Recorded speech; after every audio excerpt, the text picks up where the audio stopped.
like the ceiling can't hold us. Can we go back? This is the moment. Tonight is the night. We'll fight till it's over. So we put our hands up like the ceiling can't hold us. Like the ceiling can't hold us.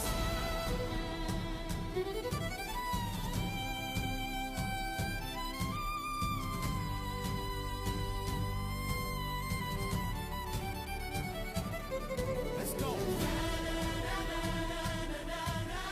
Hey, and all my people sing. Let's go. Hey, here we go. All right. Here we go. We're ready. And all my people sing. There we go. Hey, that's right. You do it right. Let's go.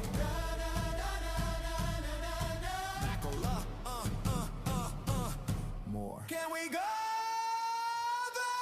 Can we go back? This is the moment. Tonight is the night. We'll fight till it's over. So we put our hands up like the ceiling can't hold us. Like the ceiling can't hold us. Can we go back? This is the moment. Tonight is the night. We'll fight till it's over. So we put our hands up like the ceiling can't hold us. Like the ceiling can't hold us.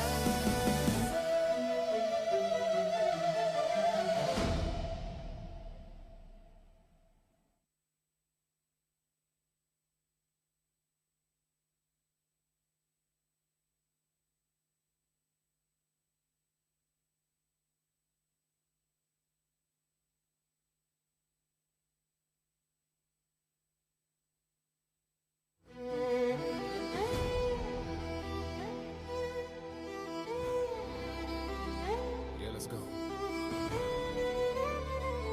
All right. All right. All right. Okay. All right. Okay. All right. Okay.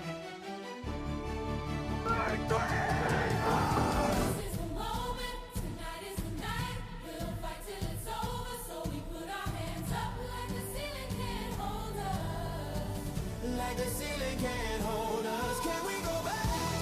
This is the moment. Tonight is the night. We'll fight till it's over. So we put our hands up like the ceiling can't hold us. Like the ceiling can't hold us.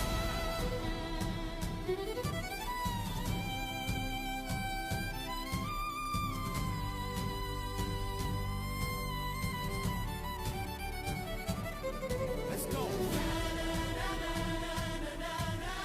Hey, and all my people sing. Let's go. Hey, here we go. All right. Here we go. We're ready. And all my people sing. There we go. Hey, that's right.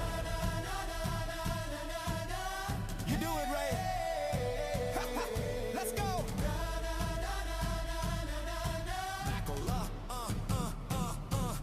More. Can we go back? Can we go back? This is the moment. Tonight is the night. We'll fight till it's over. So we put our hands up like the ceiling can't hold us. Like the ceiling can't hold us. Can we go back? This is the moment. Tonight is the night. We'll fight till it's over. So we put our hands up like the ceiling can't hold us. Like the ceiling can't hold us.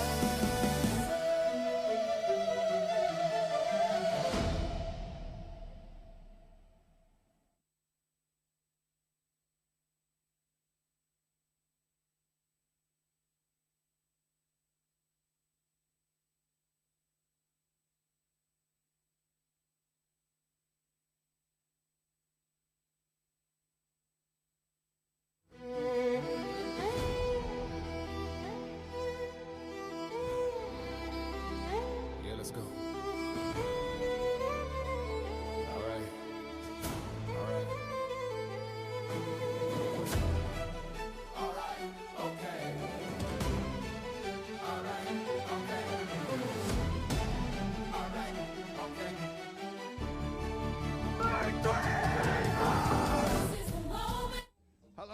and welcome to Seaford College, the Seaford Southern Tens 2025. We missed out last year due to the weather, but it is firm underfoot and we are ready to go for the 2025 Seaford Southern Tens Ipswich, or 2026 rather, aren't we? We're into the new year, 2026. Seaford Southern Tens Ipswich are the reigning champions, but we have got some big games to come before then. And I'm going to bring in our lead commentator today, Wilf Kemsley, because Wilf, this is a very special day here at Seaford. Yeah, it really is. It's such a popular tournament with the coaching staff and the players as well. We've already heard from a few of them who are so excited about today. And yeah, the quality is really high. It's the start of the sort of reduced format season. It really is the kick-off for, you know, all the great 7s and 10s tournaments we've got to come. And yeah, the weather's holding out. The pitch is in good nick. It's soft underfoot. There should be, you know, plenty of hard hits coming in today. So yeah, it'll be really top form. Certainly will. Just to give you a run through of how the day works, we kick off at 10 o'clock with the group stages. They run through till 12:30 and then a little bit of a break. We go into the plate and vase semi-finals at 1:10. We then have the cup and bowl semi-finals at 1:40. At 2:10, plate, vase and bowl finals. And then at 2:40 here on pitch 1, the cup final. Now, before we get into the cup final, let's have a look at how we're going to start, Wilf. You actually kick off here on pitch 1 with Seaford College, the hosts, against a new side, Henley College, both of whom are expected to be pretty strong sides in this competition. Yeah, the hosts are really confident. I think they should be as well. You know, the academies have had their say, and not everyone here is at full strength today, but Seaford do still look like a powerful side. I think they've got a couple of standout players in there. Ethan Carr has managed to get himself selected, you know, despite the academies getting stuck in, so he'll be a big player for them today. They've got a couple of really strong under-17s in there as well, and I think they'll be really confident. They should be topping this group, and I think Henley is the first step towards that. They certainly are, and obviously you're going to have Josh Andrews, the skipper, alongside you, one of those guys that academy selection has got in the way of today's action for him as the players very quickly start to make their way onto the field. So before we get into too much, we must just quickly preview. In fact, I'm going to bring in Sam Bork here on my right-hand side, because we're going to quickly have a look at what's going to be happening on pitch 2, because I know you need to run up onto commentary there. You start the day Marlborough College against Clifton College, a bit of a Bath versus Bristol derby in academy terms.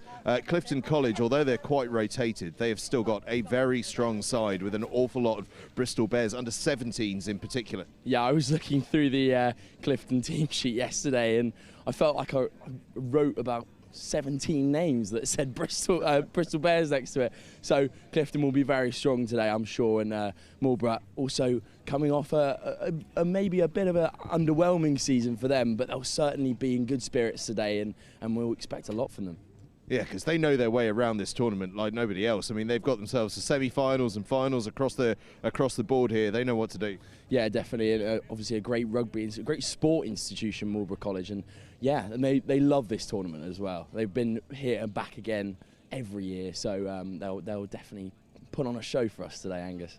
They certainly will. Terry Gilmore versus Danny Grucock on the touchlines there, I believe. Right, I'm going to let you go across the commentary because I can see Clifton on the pitch. You can also see over my right-hand shoulder here, Henley College are on the field. If we spin around here, the Henley College replacements are already and raring to go. And Seaford College, the hosts, are now onto the field. Seaford College, the hosts, they are itching, absolutely itching to get the title here. They have come so close. They got themselves all the way to the final back in 2024. They've been regulars in the semi-finals as well, but they are desperate to get their hands on this trophy. And if you just take a look, these are the final words they're having over my shoulder. They do this before every game, that huddle, and then we get a huge war cry before they go out, but that is how much it means to them. Some of you may remember the last time Seaford had a run out was live here on this pitch on Next Gen Live against NSB. They lost that one in heartbreaking circumstances to probably the best team in the country.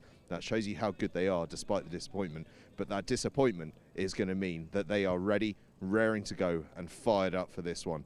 It is not long to go until kick-off. As you can see, the two captains are behind me, so I'm going to send us up to commentary where Wilf Kemsley is joined by the Seaford College skipper Josh Andrews. Over to Wilf for comms. Thanks, Angus. Well, good morning, everyone, to the Seaford Tens, the first of our major reduced format tournaments of the season. And it will be the host Seaford who get us underway. Josh Andrews alongside me for this one. Josh, must be disappointed not to be running out there, but it's going to be a good day regardless. Yeah, disappointed to say the least. Obviously, a bit annoying with how the seasons have lined up with ACAD. But yeah, very happy to watch my boys go out. Should be a good game. Obviously, Henley are a strong outfit, but yeah, proud of my boys and they're going to put in a shift. And Seaford nudge us off here. It is Seaford, of course, in that traditional blue and white stripe, taking on Henley College in the navy blue. It's a primary colour you're going to see lots of today. Klishkats incoming, but for the moment, we're all good as Seaford make the first big shot of the day. And they are going to come out swinging here on their home tournament. Of course, made it all the way to the semi-finals in 2024, beaten by RGSI Wycombe on that occasion, who were then defeated by eventual champions. But they forced the first error of the day. The scrum will come Henley's way. But some big shots coming in there from the likes of Jack Golding. Yeah, Jack Golding, big physical character. He loves it. He loves a hit. Absolutely loves a hit. Should be a good scrum. Again, it will be Henley with the feed for now. Lovely scrum. And again, the pressure piled on by Seaford. Nice step off the left boot, and then a big fend as well. Flicked out the back door. Oh, massive shot, Alfie. But a flying hit comes in from Seaford, who are picking up the intensity here. Alfie Hunt, the Bath under 17, forces the clearance. And now Churchyard with a bit of space. Henley lined them up well. That's a loose pass, and the line speed will do. In the end, a good exit, and that was an unkind pass to say the least, right at the feet there from scrum half. Bit of a hospital.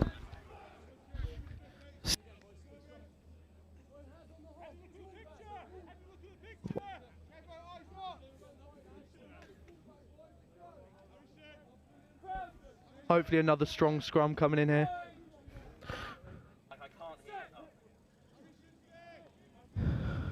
Off we go then, another powerful scrum from Seaford, dug out the back by Henley. First chance for a bit of broken field. But it's a double shot out wide and the ball goes forward. And that's good defence again.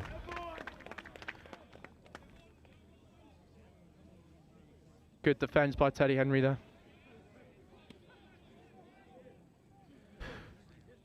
Well, another turnover then. The conditions already playing a factor here, Josh, as they so often do. At least we're not on the slope on the far side.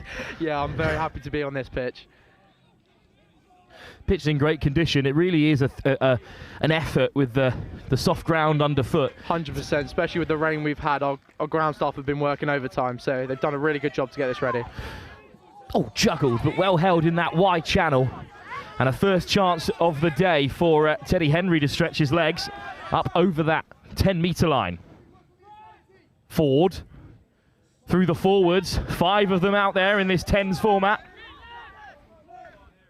Quick ball for Wadman, captain today at scrum half. Good defence though from Henley so far. They've held firm, Josh. They have. Yeah, they're a good defensive outfit, and we know that, like a big shot coming in there. Down goes Hunt. Tip Good line, line. and a bit of space for Toby Pearce. Quick ball down the short side. Hitch kick from Harrison Lane. Henley straight over the ball. It's a fantastic turnover. That's a great steal. Need to be quick on the second man there. That's unfortunate, but a great steal from Henley. Wonderful steal. Over goes Teo Fati. Part of that Berkshire County side, and winning the ball back.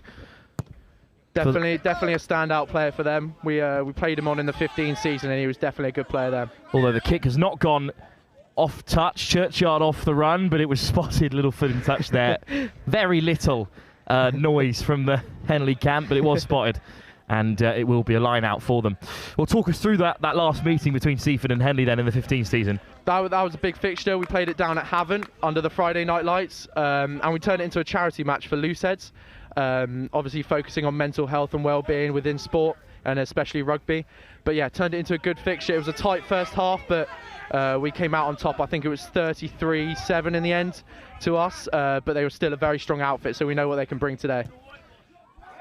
Chipped over the top, still level here, but Seaford have enjoyed the possession. If not, the scores on the board here. Lovely break from Beasley.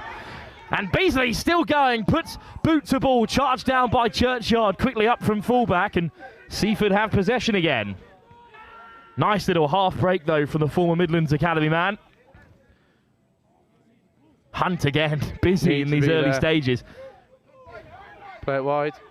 Might be a hint of a 2-on-1, and the pass is given. And Little's on the outside, back onto the inside, and that will be the opening score of the Seaford 10s. And it comes to the host.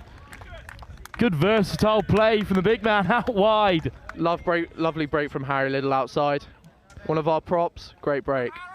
Good to see him hanging out on the wing there. I'm not sure he knew exactly how he ended up there, but Harrison Lane, the Bath under-17, will be the beneficiary. And Seaford go ahead.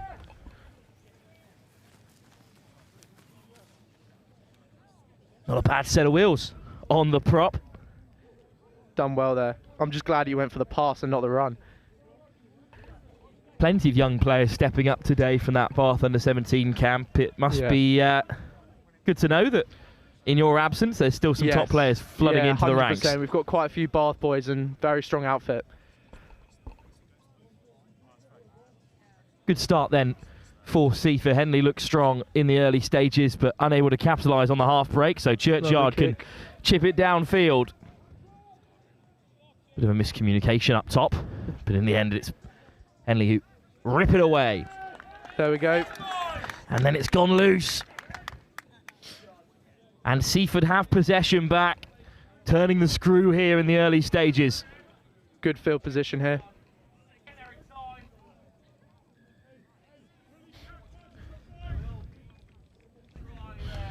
Indeed, a good bit of field position for Seaford. The scrum pretty clean at 10s level. Not as much opportunity to turn it over. Dinked out the back, move. Round the corner. Here's Churchyard, throws the dummy, puts in a fend. Churchyard slips the net. Yep. And that's the second score for Seaford in quick succession. Adam Churchyard with his second score.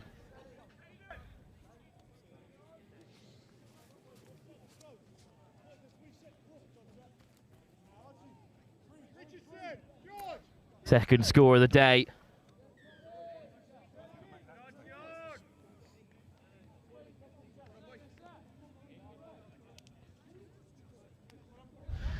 Oh, top start for Seaford then. A really fast start. 2 quick tries. Set piece moved. It didn't seem to create too much space there, but a massive dummy from Churchyard was enough to slip through. Yeah, he does like to do that. But yeah, no, 2 very good breaks. Loving to use both through the middle of the pitch and round the outside. Good to have the versatility in our squad for that. Bit of space for Fatty. Looks to find the offload, smart option to keep it in hand. There's some real physicality in this Henley side. Almost through their kit, Desmond Webb. With a Berkshire County man. Half a break down this short side, and there's a mismatch on the edge, so Henley will get in behind, but the chop tackle comes in on Harbinson. Well, that was a good shot from Wadman. Great shot. Now, Wadman's played a lot of first-team rugby here at Seaford. He's one of the most experienced players on the field, and it's good to have that kind of knowledge at scrum half. 100%, very calm head, knows what to do in the right situation, so very thankful to have him. Wadman. Elvey at first receiver, going for a dart himself. Some quick ball here for Wadman. There's space on the edge for Edai if they can find him. Oh, but it's carried in instead by Alfie Hunt, who bumps off and finds the offload. And now it's Lane, the try scorer. Good from Sean. Picking out Edai, and he gets the ball on the inside for Oscar Wadman. Wonderful score. Seaford have 3. Lovely break, lovely offload. Well, 2 seasons ago, it was a Seaford hooker writing all the headlines. Harlequins' Quinn Singh, who was nailed on in that position. And it's another fast runner there in Sean Edai, another Harlequins hooker. Yeah. Who's created that try. Very powerful player. Loves to make a break on the outside. And that will take us to the break in our opening game of the Seaford 10s. It's the hosts in control. They've had all the field possession, all the actions been in Henley's half. They've got some work to do to try and turn this one around. It's 3 unanswered tries in the host favour. And Josh, it couldn't have really gone much better for Seafford. No, obviously really quick start. Tournament rugby has been something that we've really focused on putting a lot of energy into. So strong start there, which is really good. But Henley obviously putting in some big shots there, big defensive effort. So we just got to be careful of that in the second half. Second half soon to get underway. Seafford lead by 3 tries.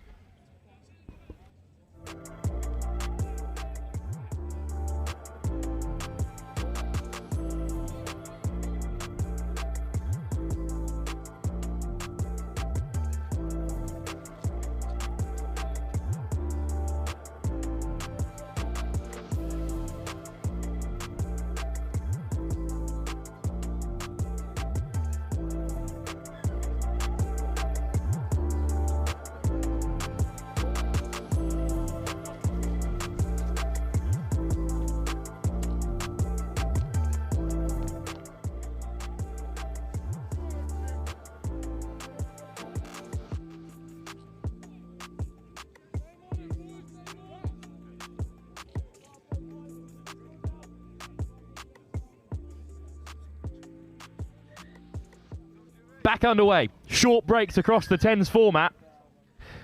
Henley hang it up. Their most dangerous player so far under the boot, Beasley. And it's a really good chase. And Henley have it back again. Big handoff from Marlowe Rundle, the Henley Hawk. And here's Fatty.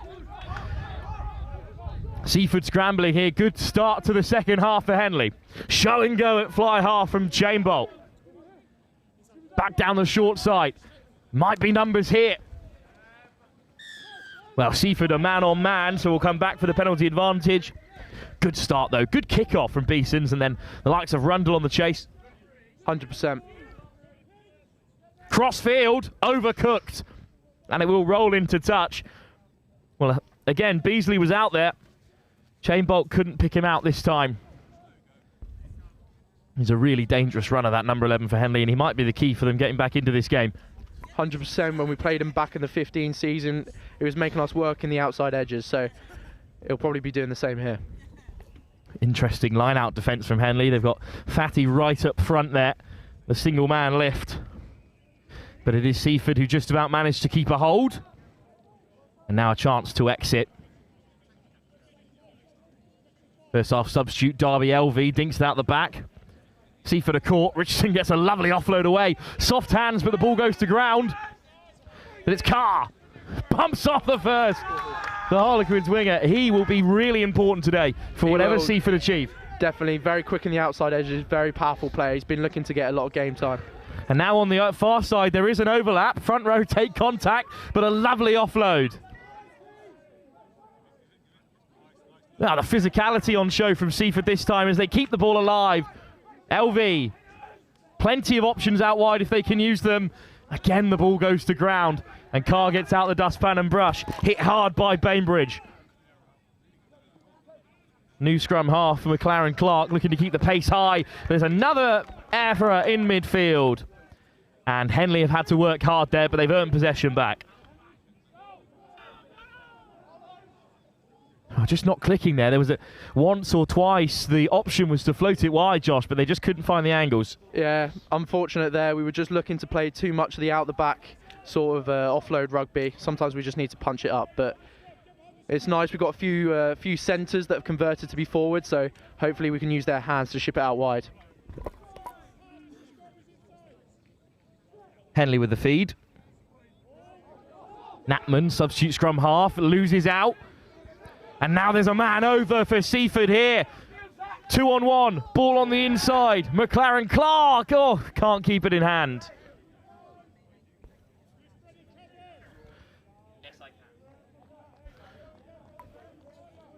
Well, that's been knocked on.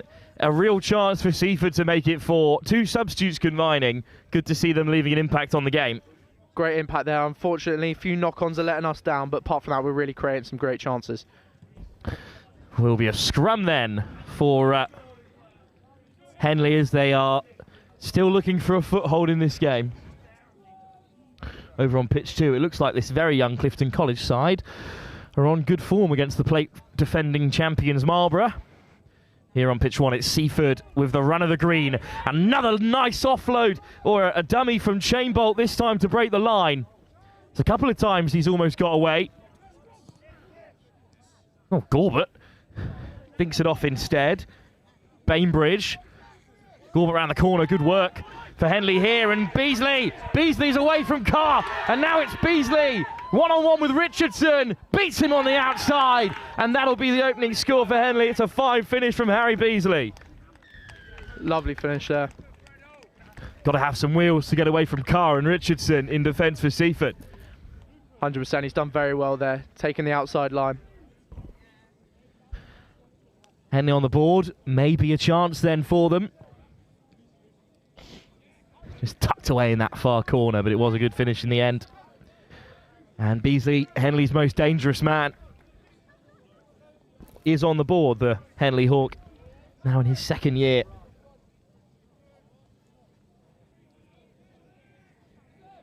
Well, still in the lead, but how are you expecting Seaford to respond to that? Hopefully we can front up, obviously carry well in the forwards, then hopefully look to move it out of the back. We're creating some great space out wide. We just need to use it a bit more, and then obviously the conditions are tough, but looking to keep ball in hand. Thomas Knapman gets Henley back underway. It's a contestable kick, but it's well taken by Wilson.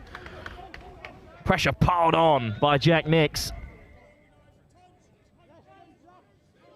Elvey still running the show at first receiver. Wants quick ball round the corner and gets it. Carr on the outside, but they'll come back against the grain, Seaford. Another fine carry.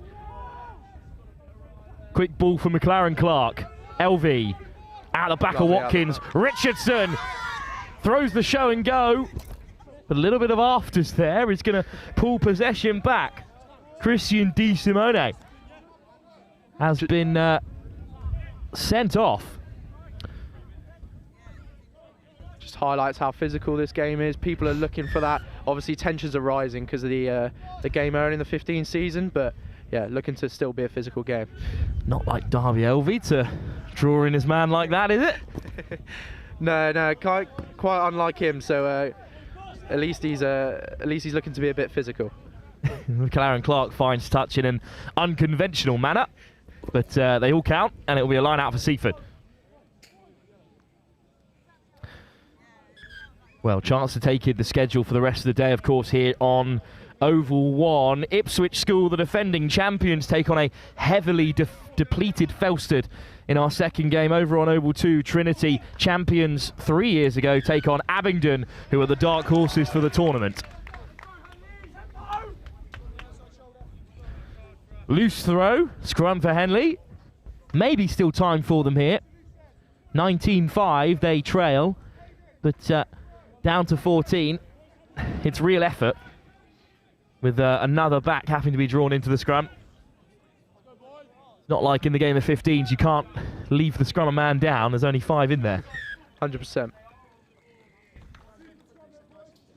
Well, how do you prep for the game of 10s? Because it's a big deal here at Seaford, of course. You've got 2 massive 10s tournaments on the calendar. It's very different from 7s in a way. So what kind of legs do you have to go to get ready for a tournament like this? 100%. We've got great S&C program here, so a lot of development on the fitness side of the game. Looking to make sure that even in the dying minutes of the game, we're still at 100%.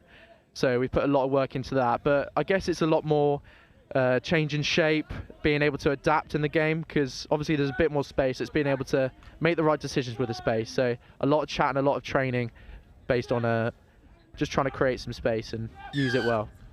Free kick at scrum time, bogged down in that area, so Knapman with the quick tap, and he digs it over the top as well. Across comes Carr, but it's away from him, and we rebound for Henley. Show and go, off goes Jack Bruton. Finds the offload. But again, Henley attacked narrow. Oh, and Ethan Carr, I think he stripped it, the winger. And I think Seaford do have it. That's great defence. Lovely defence there, great take. Elvey looking to play from inside his own 5 metre. The forwards make good yards, and there are numbers up here. Lovely offload.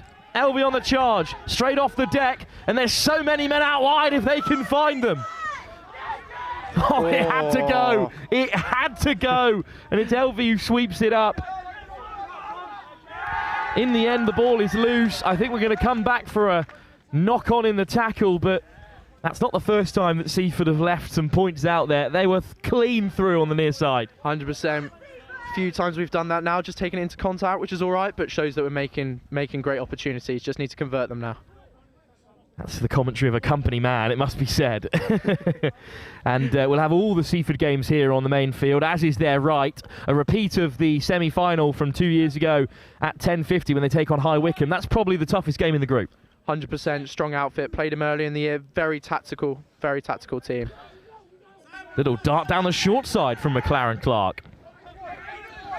He's had really good impact since coming on. McLaren Clark, LV, through the pack, out the back for Richardson. 2 men over. What could Seaford create? Carr on the edge. He'll get his head down and pin back his ears. Finds an offload on the inside as well. And over goes Seaford.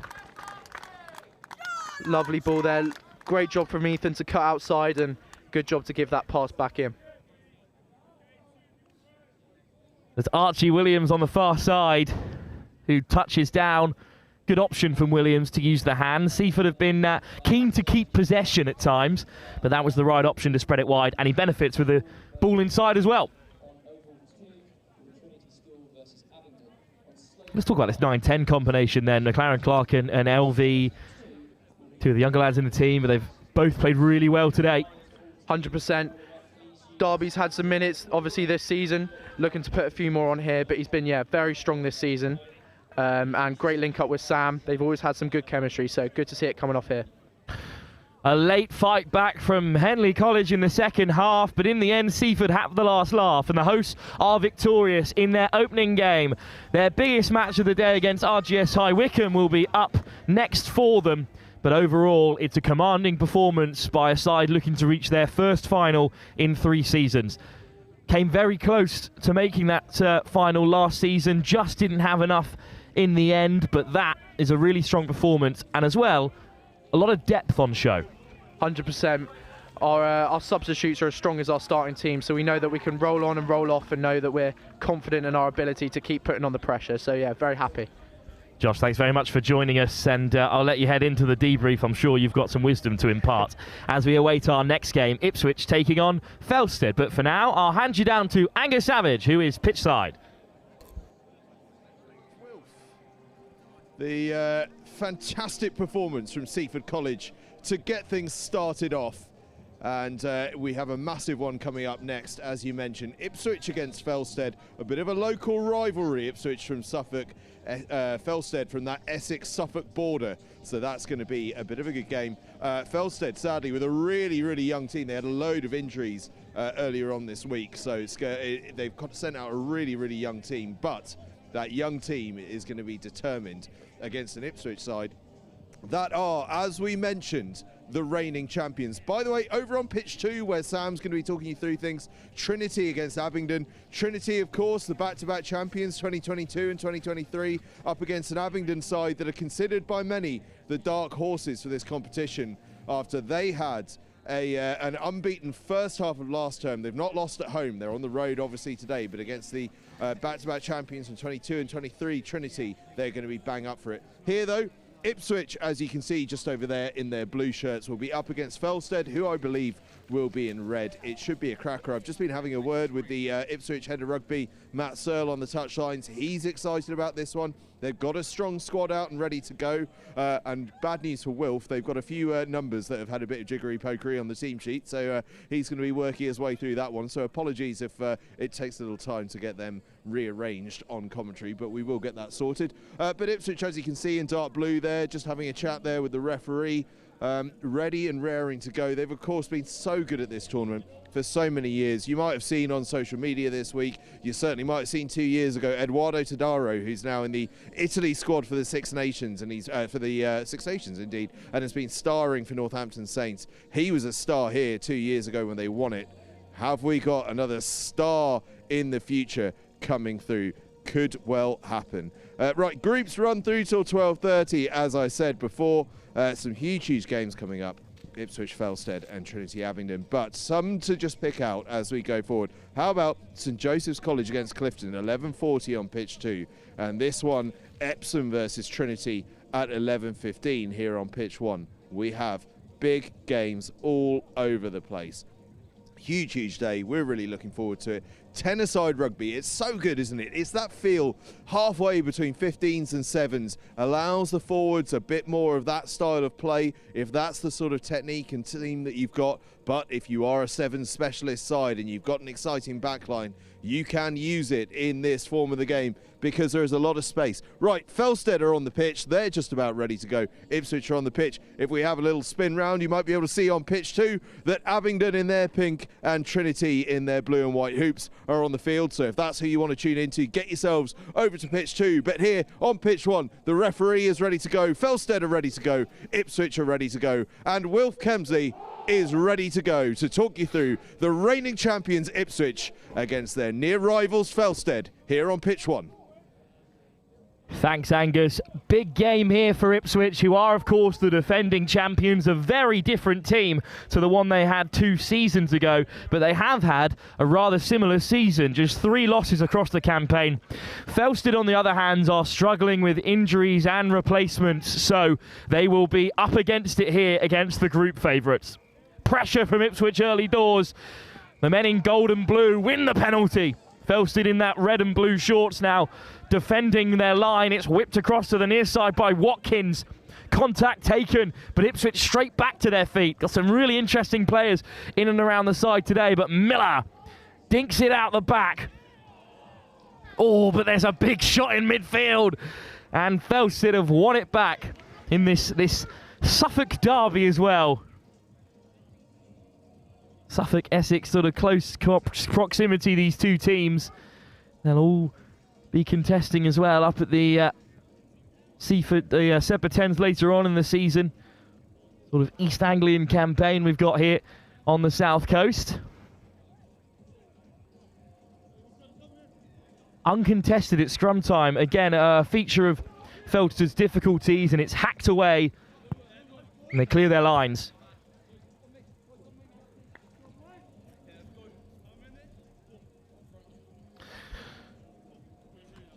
Very apologetic Director of Rugby Matt Searle up in the comms box just a few moments ago, explaining that they've changed every single shirt number.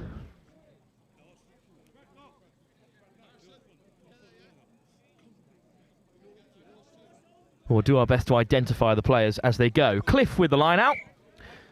Down for ball, but not straight is the call.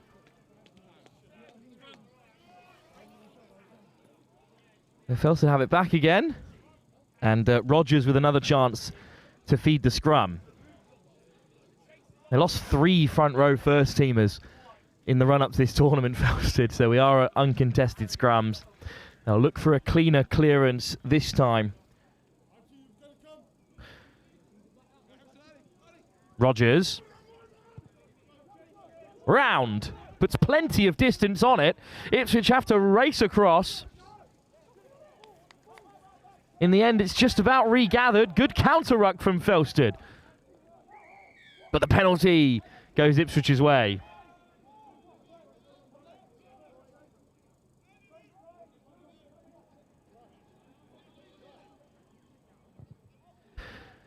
And from the penalty, they'll nudge it into touch. Ipswich are looking threatening.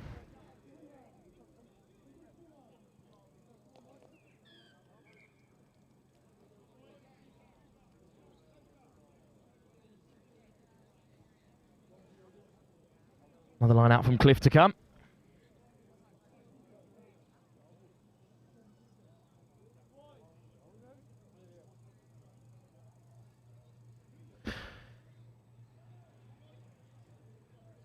And we'll wait for the ball to be recollected. The pace of the game just slowed after Felstead managed to clear their lines. Will be young Jamie Cliff with the throw. Good contest. Up goes the vice-captain, Ridgers. Pops up unkindly in midfield, but it's grabbing in behind. And look at the acceleration from Bradley Bomber. The captain hunting down Rogers. And now Felstead are up against it here. And it's a penalty just 5 metres out. Quick tap. Off go Ipswich. Surely the defending champions will be over here. Oh, they've lost possession. Knocked on in the contact and then Hands in the ruck there, unfortunately, from Jamie Cliff. So Ipswich miss out after the hard work from Bradley Bomber. He will be one to watch today. His knee is rightly strapped.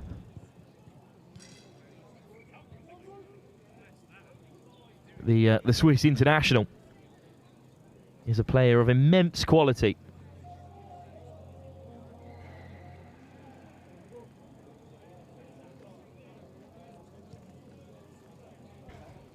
Two penalties in quick succession there.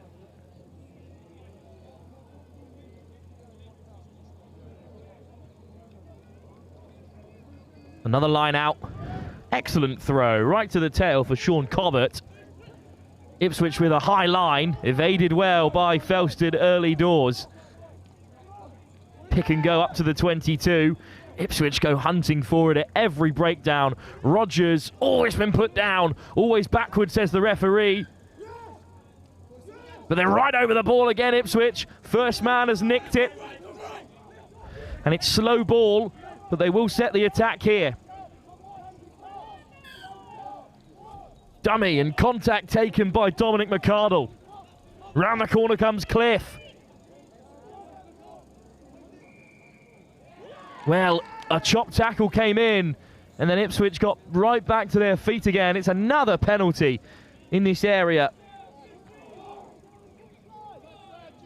Jeremiah German, I think it was. Here's another one to watch in this Ipswich side. But unfortunately not able to make much of an impact that time.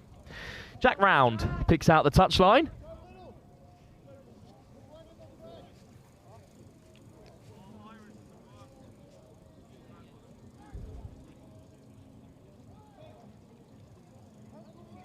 And again, the pace of the game is being sucked out by these line-outs. Both sides a little bit too lackadaisical in their approach. Last line-out was spot on. And again, the target will be Cobbett. And he lays it back for Rogers. And now here's Round. Another mix-up in midfield, and Ipswich will benefit. And they'll have the turnover as well from the scrum.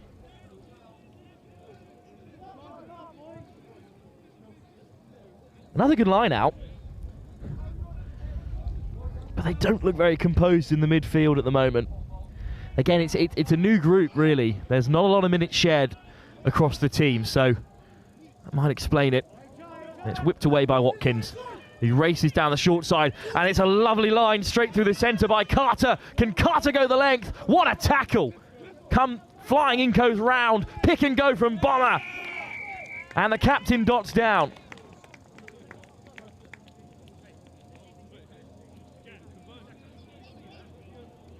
Ipswich on the board in the end.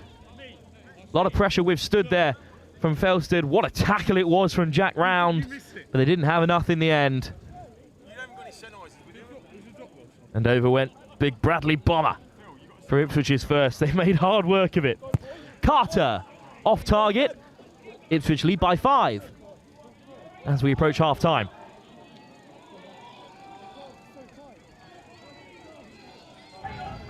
Great work round the corner.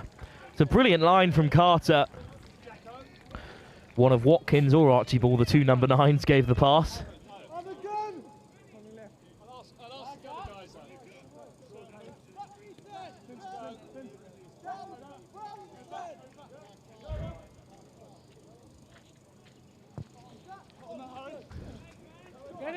Good kick, this time knocked on. Rare error from Bomber, who's been absolutely everywhere for Ipswich. So we shan't hold it against him, but chance before the break for Felstead to get level again. This is their first bit of possession inside Ipswich's half.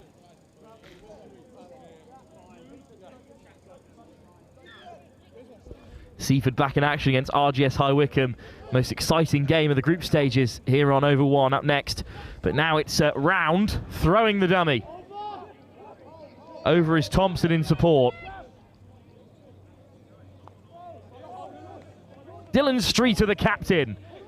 Almost held up here by Ipswich, and the maul is formed, and Ipswich are going to kill it here. Streeter, a fine carrier, but on his own, Ipswich turn them over.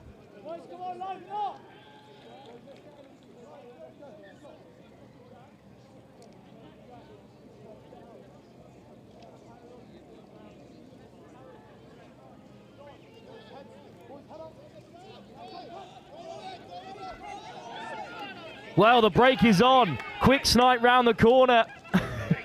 Just been straight on to comms to try and figure out which 9 has raced through and scored. Regardless, it's Ipswich's second, and Felstead have turned opportunity into defeat.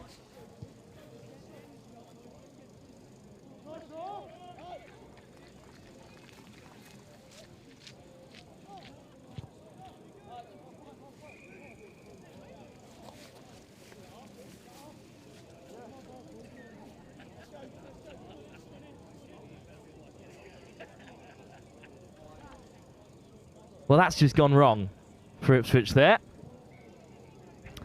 And confirmation, it is Archie Ball who goes over, not William Watkins. Great score right before half-time. The perfect time for it as well.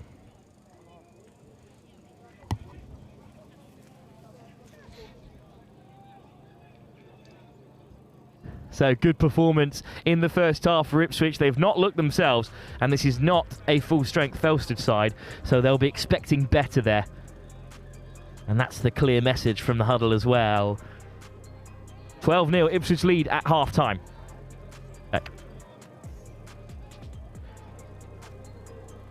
Sorry, sir, did they get that kick? No.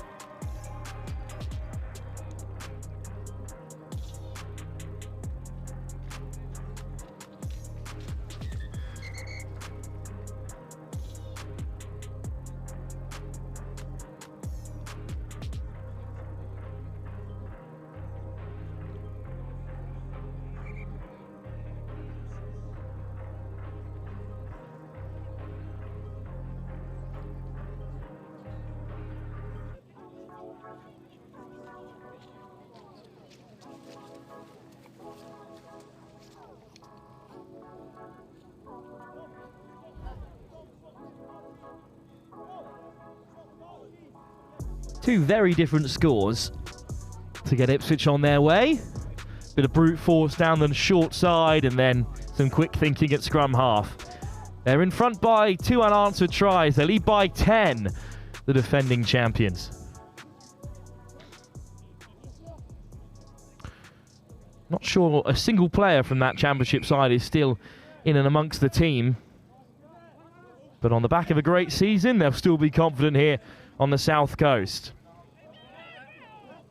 Nice work between the two big ball carriers. Chess Keith, the New Zealander, finding Bomber. Lovely soft hands. This time Keith puts it down. Looked to go backwards to begin with, but spotted by the referee, and good defence in the early stages from Felstead.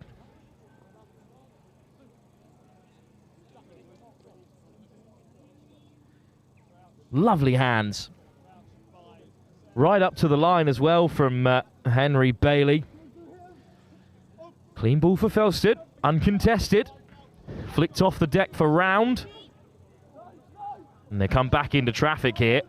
It's a strong carry, but no way through for Felstead now. Maybe some short space on this near side will do it, but it's been knocked on again. Ipswich hold firm. Keith came across well.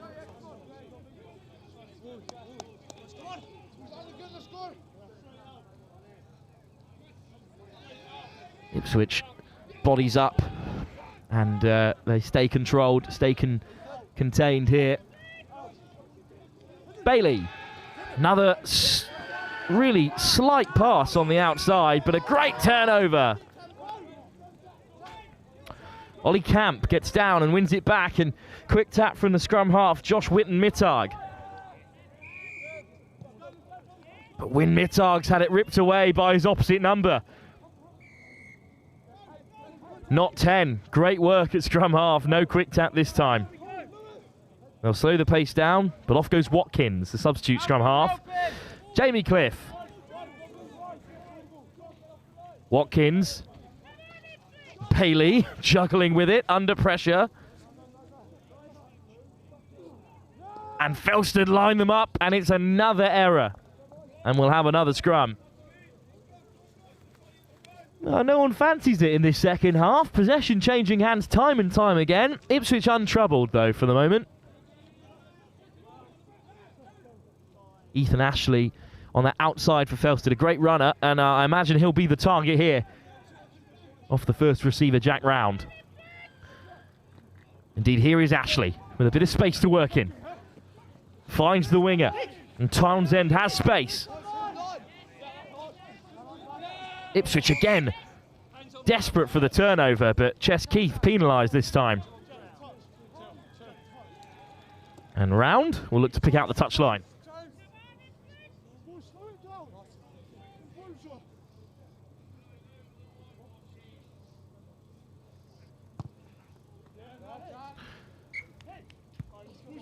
Not as much distance as perhaps they'd like, but line-outs still in their possession, and line-outs have been an area that they have been comfortable in so far, Felstead. We hope that can continue. We can see a bit of fast-flowing rugby. Stop-start in this pool game. And with the quality on show from the likes of Seafford already in these early stages, Ipswich are going to have to sharpen up as the competition goes on. Ollie Camp with a throw. Darts have been spot on so far, but this time it's well read and it's been tapped back by Ipswich. Great work from McCardle. Chipped ahead. Who's after it? It's regathered by Felstead. It's a really good carry as well to relieve some pressure from Theo Townsend.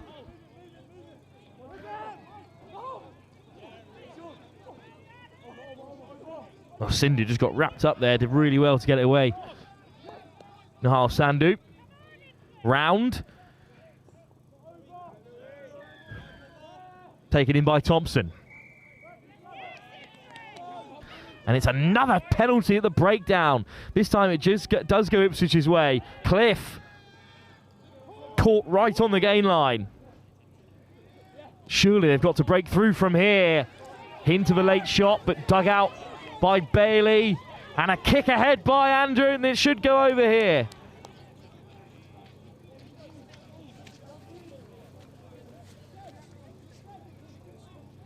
Well, 22 in the end. Chess Keith just couldn't get onto it. So instead it will be cleared by Felstead again.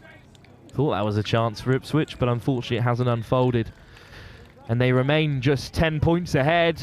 Game's still on here for Felstead if they can get down the right end of the field.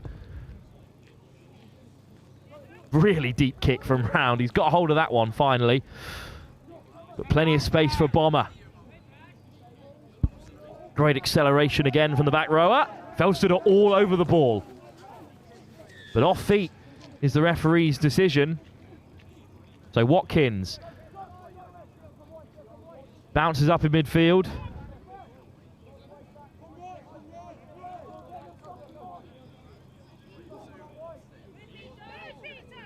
Loose again in the carry. Felstead quickest to react.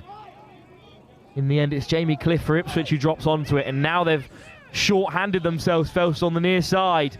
Step off the right. Great acceleration. Off goes Xander Cole. Cole hunted down by the men in red, but Cole is surely going to go the length.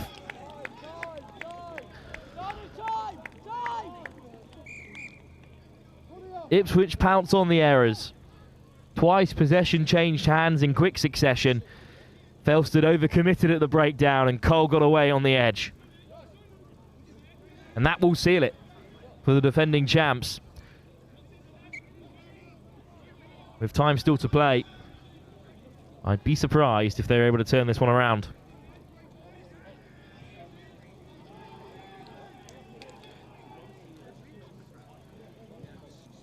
Hurstby, Point College and Gordon's also in this group. Hurst might fancy it after taking in this opening game, because Ipswich, who are a strong side, have not hit their height so far, but perchance when they take on the side, the quality of Hurstby Point, they'll rise to it.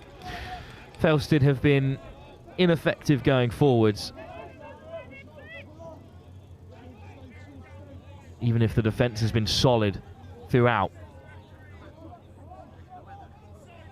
Only a couple of tries on the counter really separate the two sides. That's another penalty at the breakdown, Ipswich's favour. Off goes Watkins, a really bright spark at scrum half in this first game for Ipswich in the tournament. Lovely chop tackle to put down Ollie Denny. Oh, lovely feet. The offload, though, was untimely. Keith piled under pressure, and it comes back for Rory Sharp. And Felstead come alive in possession. Round, cross field, good option. Ashley underneath it. Takes the direct route, finds an offload for Shah, who is rolled. And indeed, that is a penalty. Ashley goes quick. Here's Round. Cobbett. Some good pace to the second row. Ipswich again straight over the ball. And the first man's nicked it back. And that's been Felstead's undoing today.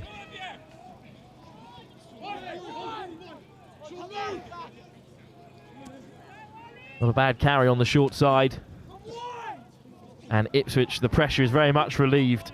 Denny over the gain line. Little snipe from Watkins. Another chop tackle. That time from Sandu.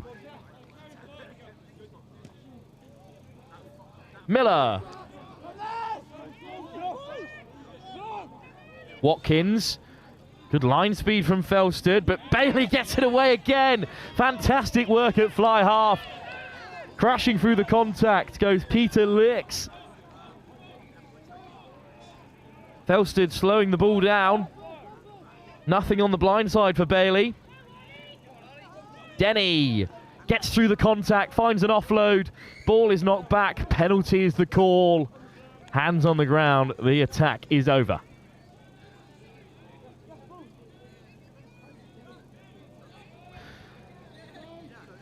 Round will look to clear his lines. And Felstead will have one last chance to leave an impact on their opening game. It's a great kick. All the way up to the 22. What a nudge by Round. They haven't all come off cleanly from his boot today, but that's a wonderful nudge. And it will put them in a fine position. Felstead with a chance to score against the defending champs, even if it will not turn the game around. It will take some confidence in their next games, which are tough ones. Again, it's far from Gordon's strongest side in this group, but Hurstbeer Point have come bearing full set of talented players. So they'll be right after this group, as will Abingdon over on Oval 2, currently competing. Up goes Cobbett. Takes it on the inside shoulder, but referee allowed to let it play. Round throws the dummy straight through. Nice offload as well. Follett frees the hands again. Halesworth looks to put it on the inside. Instead, it's cleared. And that'll be the game. Felstead with a chance in the final play, but in the end, unable to finish off a good-looking attacking opportunity. Ipswich home and dry. They were safe throughout this fixture, but they know full well that they'll have to put in an improved performance going forward with the likes of Hurst and Gordon's to come. Second game of the Seafford 10s. The defending champions are off to a winning start. Angus Savage is pitchside. Thank you very much, Will. A fantastic game there. Ipswich just about getting there across the line against Felstead. What a spirited performance that was from Felstead, by the way, with such a young side. It's just finished up over on the other pitch. I'll try and get confirmation of the result in that Trinity versus Abingdon game, but I know that one was going down to the wire as well. But the reigning champions here on pitch one, Ipswich, have got off to a start with a win, and that is always important when you are defending that title, because in these groups, as soon as you lose a game, you are up against it. So it is all in a side that has got themselves off to a good start, Seaford College, and they are up against another team that got themselves off to a winning start, the side that has reached the last two finals in a row here at the Seaford Southern Tens in the form of RGS High Wycombe. This feels like a massive game in the context of Group 1. Seaford College against RGS High Wycombe coming up next. Over on pitch 2 coming up next, it's St Joseph's College against Marlborough College. Marlborough, who had that start against Clifton, they didn't get the result they wanted, but they've got a game in the legs. St Joseph's College, who've had to rotate their team massively because loads and loads of their players were involved in that Northampton Saints doubleheader yesterday, under 18s and under 17s, a friendly against Saracens down at Colchester Rugby Club. So they've had to rotate a lot, so that's going to be a really interesting one on pitch 2, where Sam Bork will be talking you through it. Here on pitch 1, Wilf is going to be delighted because I've just seen someone come up for co-commentary with him. He loves a co-commentator, does Wilf Kemsley. If you're in touch with anyone here, please do send them along to join in on commentary up in the 2 booths on either pitch. We'd love to hear some voices from the schools involved. But we are just about ready for kickoff. As you can see behind me, RGS High Wycombe, the back-to-back finalists in their purple hoops, and then off to the right-hand side, Seaford College in blue and white as ever. They got off to a winning start against Henley, but this feels like the game in this group. Remember, the group winners from every group go through to the Cup semi-finals this afternoon. Second in the groups through to the plate, third through to the vase, and fourth through to the bowl. So there is a big opportunity for every side, but it is only top in the group that goes through to the cup. Right, we are just about ready for kickoff. You can see the 2 teams. In fact, I'm going to keep chatting because our referee is not quite ready, so I'm going to have a little chat. Ben Honeyben here, or James Honeyben rather, I should say, if we just spin round the RGS High Wycombe coaching staff making their way along the touchline here for what is a tournament that they love here at the Seaford 10s. They've done so well in recent times, but Seaford College, as we say, are going to be a big one. Over on pitch 2, it's just about ready to start. Trinity, St Joseph's College against Abingdon. St Joseph's College against Marlborough. What am I on about over on pitch 2? Here on pitch 1, we are just about ready to go. And I can see that Wilf is just about ready to go for this huge game, perhaps the biggest game in the tournament so far. It feels already like a group decider, doesn't it? Wilf is going to talk us through it. It is Seaford College against RGS High Wycombe. Over to Wilf. Thanks, Angus. Yeah, it's a huge game here. Seaford very comfortable in their opening win against Henley. RGS High Wycombe down to the wire against Dulwich College. Beat them 14-12 in the end. So it does seem like this game will decide the semi-finalists. A surprising result in many ways. RGS having a decent season. Dulwich a historically bad one. But they are still a handy outfit, especially in the reduced format. So we'll have to wait and see how Seaford get on against your old school later. Jasper Richardson alongside me for this one. Jasper, you've taken in a lot of Seaford. Your brother's in the centres, of course. You've played in this tournament yourself in years gone by. It's a great day for rugby. Yeah, absolutely. I feel like this format is... Apologies. I feel like this format is just absolutely excellent for the schools to really show their fitness towards this period and really just show their experience. I think especially for those wide backs and utility forwards, it's a really good chance to show what you're about around the pitch. And I think for now we're in for an excellent game of rugby. RGS High Wycombe, whose golden generation made it to the final here at Seaford in 2024. It was on that unbelievable run, really. Finalists at St Joseph's College, finalists here at Seaford, deep runs at Sedbergh and at the Roslyn Park. No wins to account for that fantastic side, unfortunately. A little bit like sort of Spurs 2017-18, that sort of vibe for RGS. Really talented side. And they've sort of rebuilt, spearheaded by Ethan Horn, the fly half, who's had an unbelievable season. They've got some talented Saints in the side. But Seaford themselves, they're a very different team than the one that lost to RGS in the semi-final stages 2 years ago. Yeah, absolutely. I feel like this Seaford team itself have had a very good season and they're able to execute nicely on their smaller formats. But the pressure's on them. It's their home turf. They've had a good season. It'd be really interesting to see what this strong RGS side is able to bring to them. We saw some rotation from Seaford in the last fixture. They'll go full guns blazing in this one. Captain Wadman linking up with his opposite number today, Ethan Horn, who stands at fly half. That'll be a real battle between the two of them. And it looks like it's going to be RGS who are kicking us off here. We'll wait and see the results of the toss. Huge game for the hosts. A win here, and they will back themselves in the final game against Dulwich. A defeat, and they are relying on Henley to get a result over RGS. which is not a position they would like to put themselves in this brutal format. And it is brutal. Only the top side going through to the semi-finals. It does, you know, create a really fast-flowing tournament, but it's really tough when you get a group like this with two strong sides. Yeah, absolutely. And you're also, from a coaching perspective, looking at the depth of the squads, of thinking of when you pick up those injuries, those dead legs, of how you can keep on rolling on. So I think the utilisation of the bench going forward will be really important as well. Seafford, we've already seen how strong their bench is. We'll have to wait and see what kind of impact RGS's substitutes make. They did beat Dulwich by a narrow margin, but now in their toughest game of the tournament, can they rise to it? Seafford kicking us off, dug deep by Churchyard, the fullback again, and claimed comfortably enough by Jakub Kuzmeriak, and hacked away by RGS. Churchyard lets him run and puts boot to ball. Across comes Ethan Horn, the Northampton Saints fly half. It's a tough pick-up for him, and it's just been put down. And a break for Seafford here. Stepping off his wing comes Teddy Henry. He's got plenty in support. Wadman, the captain, whips it away. Advantage over! Direct through the midfield, but they've got a number out wide. It's Ethan Carr, the Northampton, the Harlequins winger, I should say. Always over the gain line. Back to that's back. Such a powerful young player. Lovely tip. Horn just slips off the tackle. It's a good carry. What a ball that is out wide for Sean Eder. Still progressing down the near side. Lovely soft hands from Churchyard. Scramble defence. Henry back to his feet. Oh, what a finish. Seafford are over. Slippery conditions here. Seafford slipping off the tackles. It's a fine finish from Henry. Jasper's done fantastically well to get in from there. Absolutely. I mean, that's an excellent finish. That always that kind of go until the whistle. There's mentality. You never know what you're going to get from it.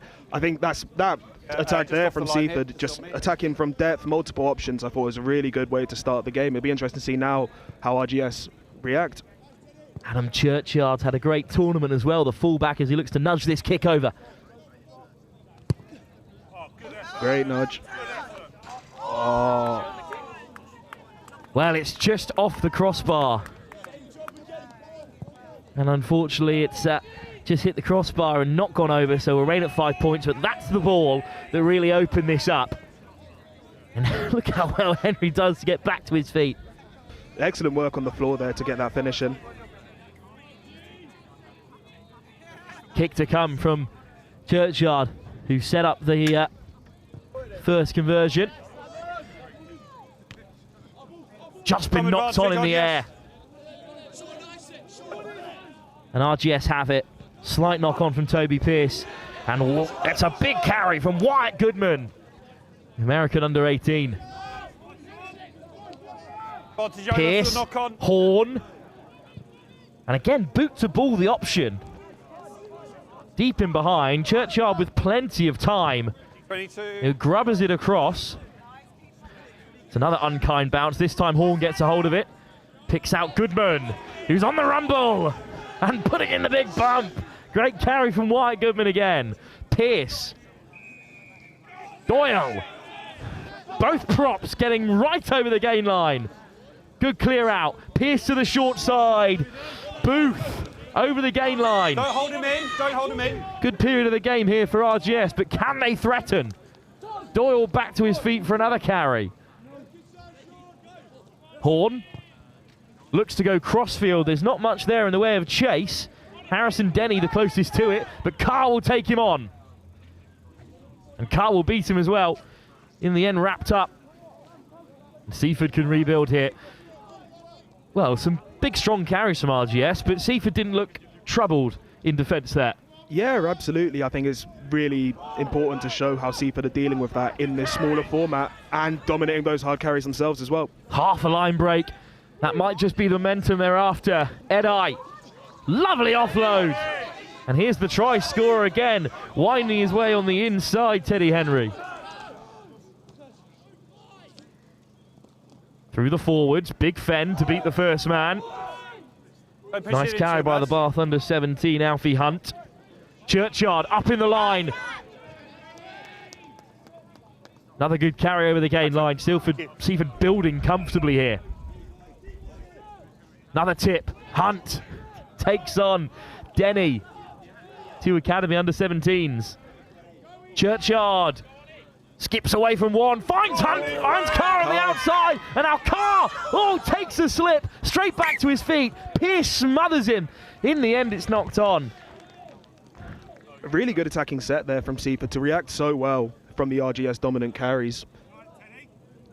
Well, the ground is not solid underfoot, as Ethan Carr has found out unceremoniously there. In the end, it was the turf that saved RGS, but Take a step, please. again, it is on the 5, please. worrying from a High Wycombe perspective. Thank you. When you're ready. Just how Stay 10. unchallenged Seafford felt in the attacking set there. Oh, it's a teasing line out from Booth, but it is reclaimed. And to the maul go RGS High Wycombe. Pearce, charge down from the box kick. It'll pop up for Carr here. And he'll race onto the outside. Ethan Carr. Seafford back with it. Grubbered in behind. And there's no one back there. And Seafford will drop down and score.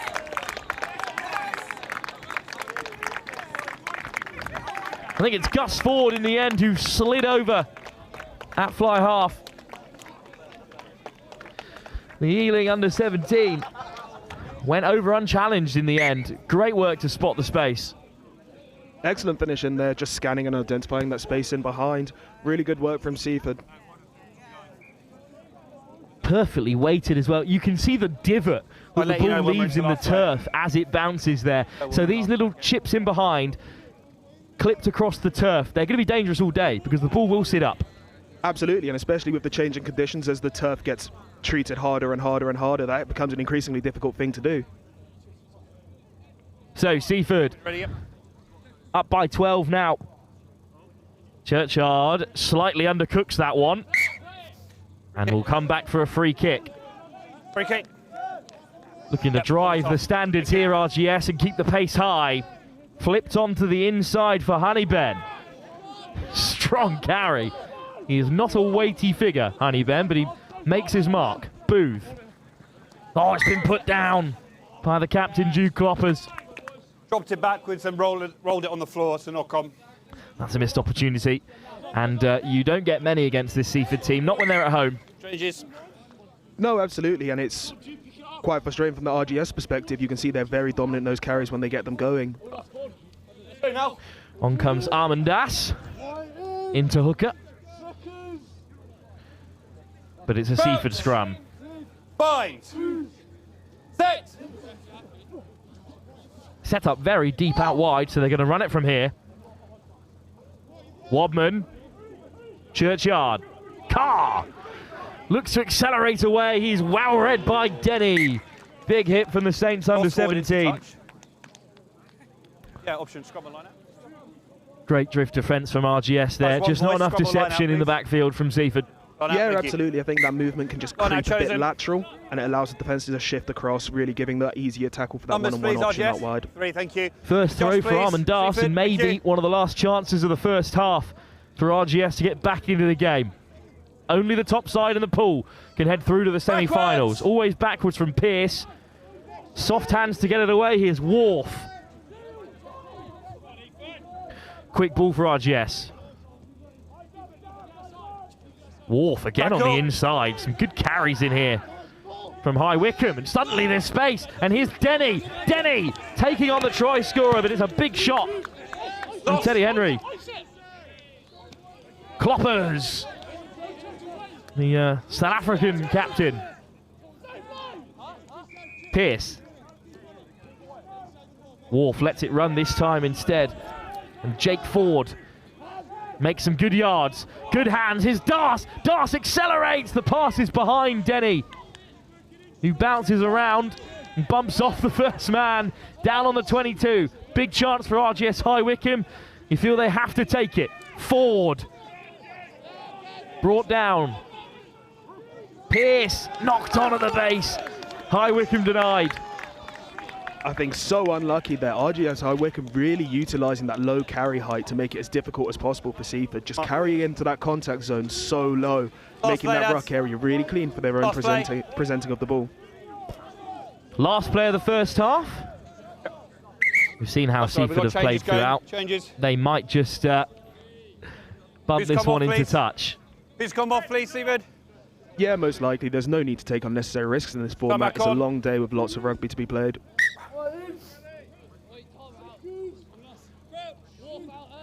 Bind. Set. And Touch found. And the first half brought to an end. Seafford on top for most of it. But in those closing stages, RGS just found their feet after a slow start to the competition. A really close game against Dulwich. Should have shaken them up there, but it took them a few minutes to get going. But once this side do get going, High Wycombe can be very dangerous. Yeah, absolutely. I couldn't agree more. I think towards the end of that game, you saw them easing in. End of that half, you saw them easing into what they wanted to do. That low carry height, that dominance in the carry zone, that front row especially getting really stuck in. Be interesting to see what they bring more in the second half.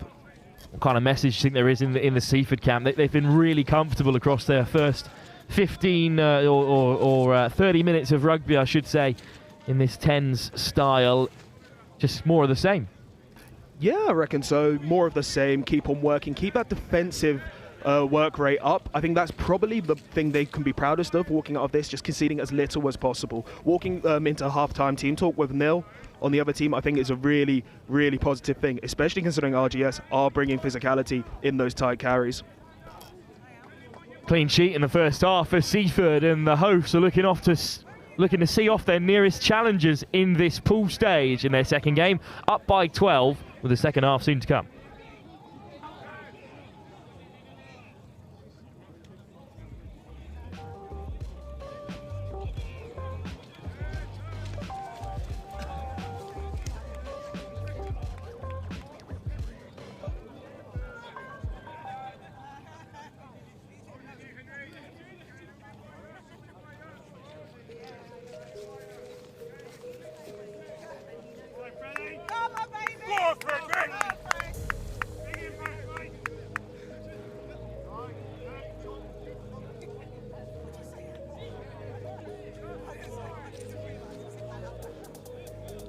Second half soon to get underway. RGS High Wycombe kicking off now from left to right in the second half.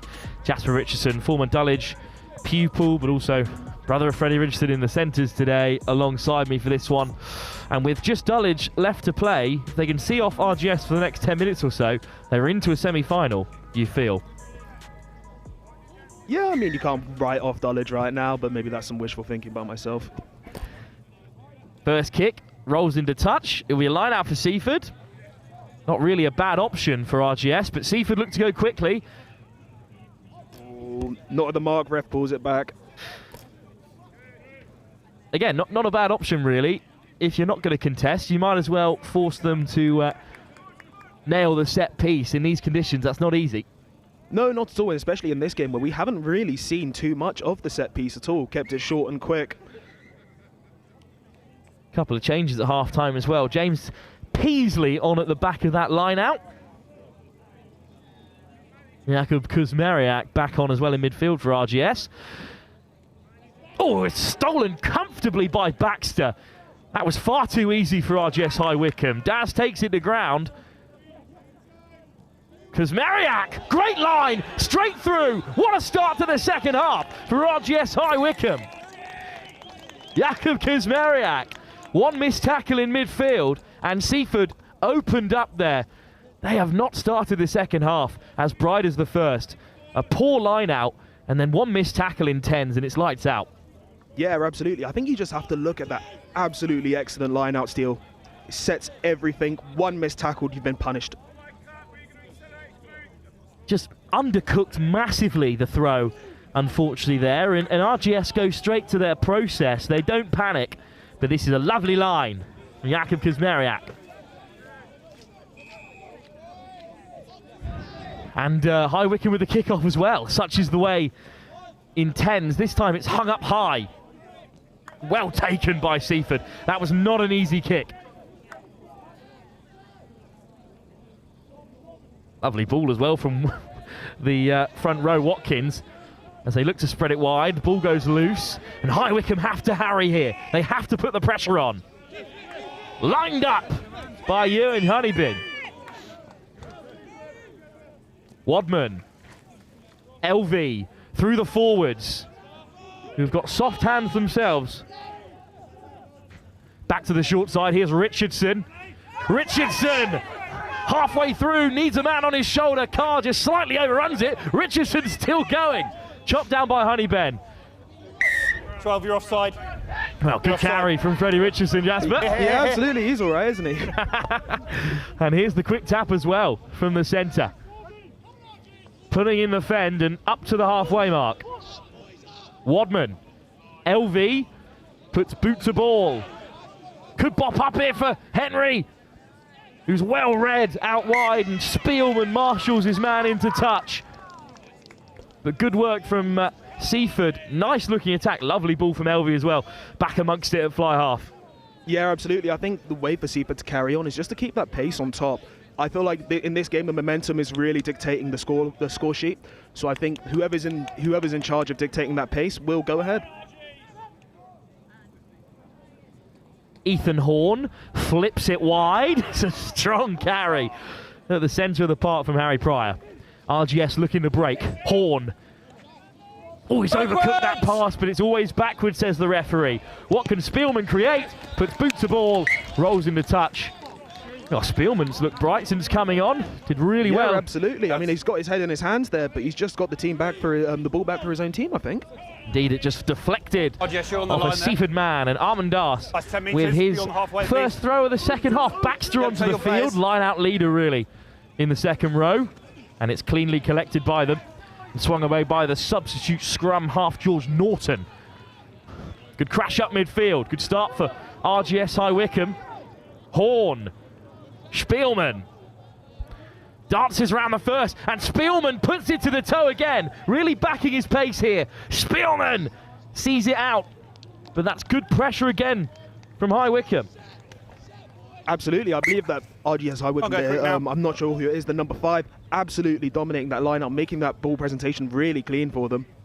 The first hints of rain here at Seafford. Very threatening clouds above us here.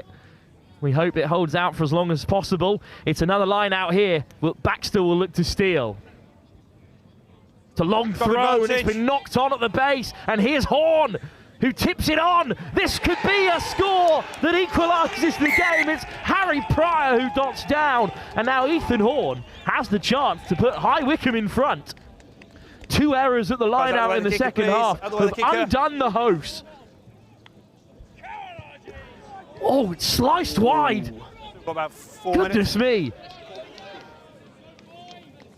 Well, now, that is a huge missed opportunity for High Wycombe, who've worked so hard in this second half to equalise. It went wide, lads. Good work from Horn here. Nice soft hands in the back line from Mackenzie Philpott as well, the Saints under-17, to put Pryor away. But that's a huge missed opportunity. Yep. Absolutely, it's just those running lines from RGS, squaring and going, keeping it really simple when they're running lines, but that's what's working. So we're level then. 12 points apiece with just about 3 minutes to go. He missed it under the post. 2 close games for High Wycombe so far. Okay, time back on when you're ready. Ethan Horn to get us started. Plenty of shape on the kick, but it's cleanly connected and swung away by Wilson.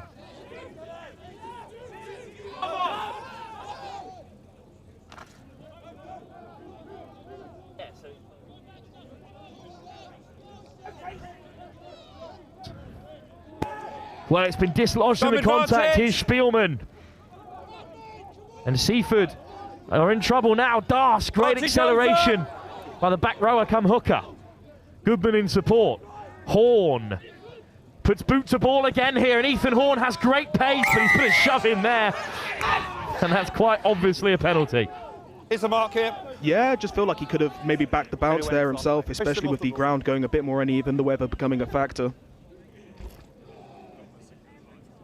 Plenty of time left in the game. Well, quick tap. McLaren Clark spots the space. It's a great kick. Spielman under pressure from Henry. What a hit. What a kick.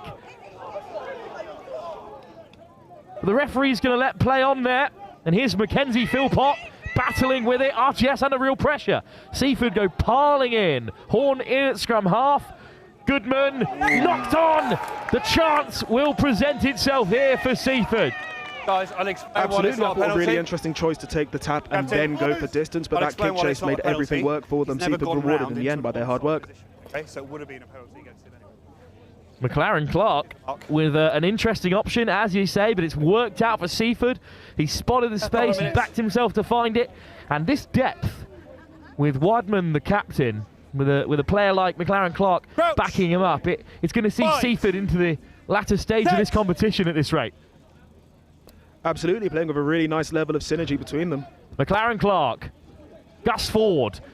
McLaren Clark round the corner. Richardson, one more should do it. It's a race to the corner that Seafford will win. Over goes Seb Steiner, and that will win it. RGS High Wycombe have given them an almighty scare, but the hosts have come through in the end. McLaren Clark again involved. Steiner freshly onto the field and amongst the scorers for the hosts, who are going to cruise through in their second game. Guys, we have time to restart, okay? Let's get the kick on. There will be time to restart, so RGS are not out of it yet, but that's a lovely score. Just lovely work off the set Along with piece me, yeah, there. thank you. Seafford have done their homework, taking the outside on those good options, squaring their defenders, squaring their opposite man, giving late, giving their wide man one-on-ones. It's really good work from Seafford College. Great effort from Churchyard, but it's undercooked in the end. And RGS High Wycombe will have one more opportunity to try and turn this game around. Twice they've come back into the game, and now they trail by 5 again. Final Not yet, play. not yet. Churchyard to take the kick. Ball at the last try, yeah? You ready? Tense moments at Seafford here, Jasper. Absolutely. Doesn't get much closer than this, really. Churchyard puts plenty on it. Here's Cloppers. Straight down the throat from the skipper. Das gets the tip away for Peasley. Down on the 10 metre.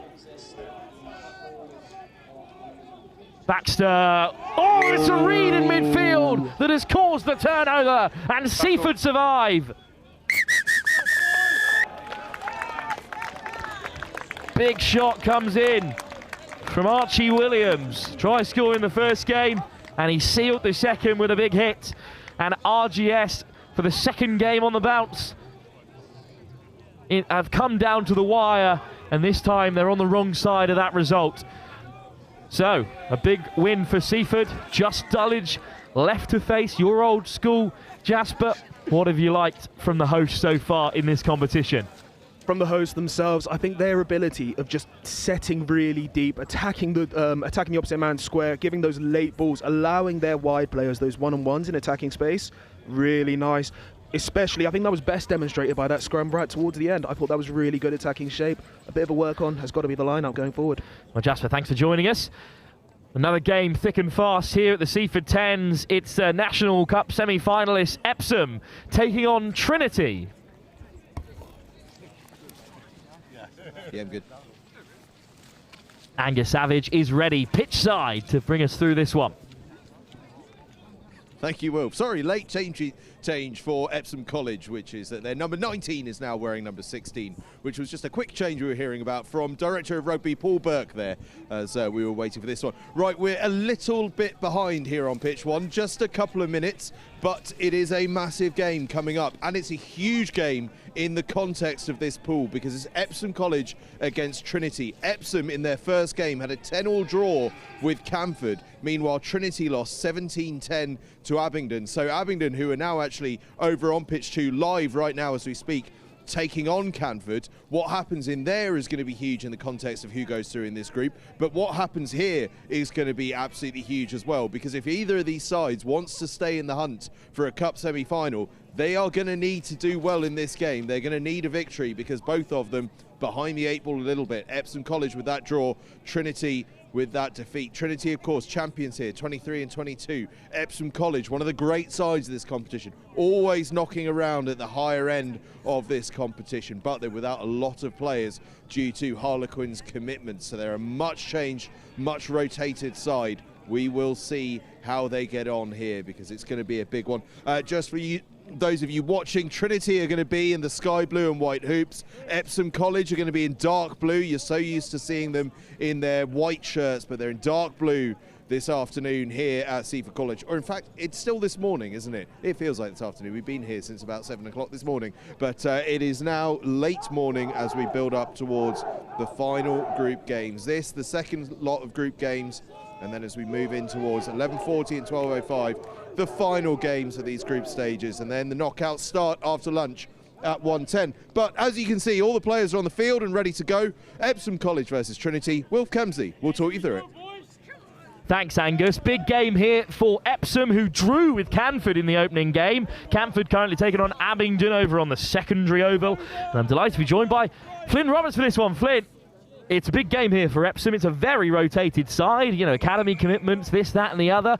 But against Trinity, always a big game. Always a big game against Trinity. Yeah, it is a slightly weakened side today, but we've got a few main players that are definitely going to be leading from the front. But hopefully we can obviously go upwards from the first game. Trinity's kick has not gone to plan, playing in that traditional white and light blue today.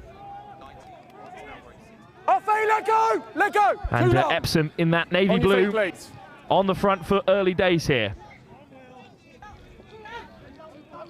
Strong carry up to the 10-metre. What can Epsom create round the corner? Come loose, and Trinity latch upon it. Not on the ball, he's on a leg. Well, Trinity were beaten by Abingdon 17-10. That's a decent game, but Epsom have it straight back again. Quick ball. Henkers. Luton. Oh, flashed wide by Garner. Lovely ball. And here goes Freddie Carty, the Harlequins winger. Last offload goes to ground. Knocked on in the end. But that's Freddie Carty coming to the fore, as you'd expect him to do today, Flynn. Yeah, Fred's been playing really well all season. This is kind of his time to shine, to be honest. He hasn't got many games for the Quins side so far, but yeah, this is definitely his type of game, 10s in a bit of space. Expecting him to lead from the front this afternoon. Just couldn't get over in the end. Great defence. And Trinity will have the scrum to be fed by Max Anderson. Trinity, of course, champions here in Seaford back in 2023.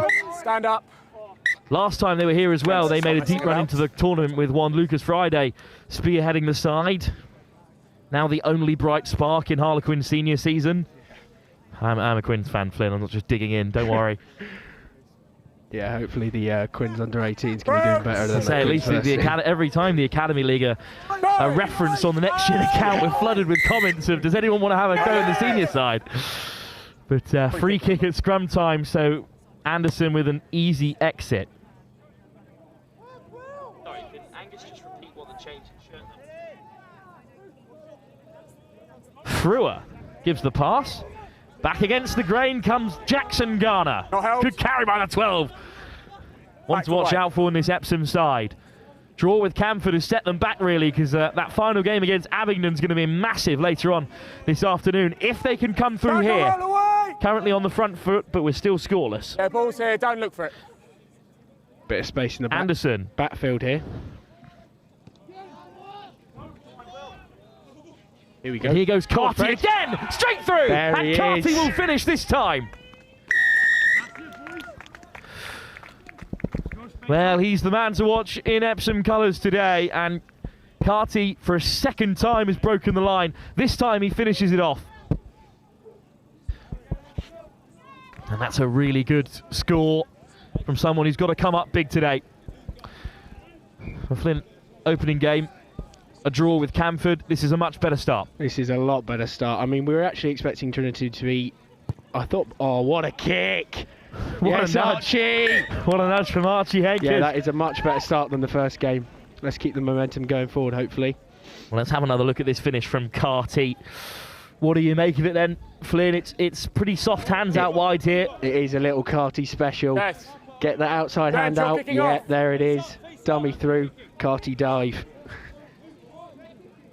Epsom in front. Remember, it's sevens rule, so Made if the you plate score, you final kick off. last time at the Seafford 10s, beaten on golden point by No, it's the Marlborough same as College on sevens that rule, so you kick occasion, off but if you score. it's perhaps a much stronger Epsom squad overall in 2026. Oh, great kick. Oh, Just undercooked an inch, but in preparation, of course, for the short season, this is the first reduced numbers tournament. Those kind of kicks, they can win you games in 7s and 10s. yeah. Oh no, he's not actually tapped it. Oh, well, quick tap and a big bump from Hayden. Off go Trinity here.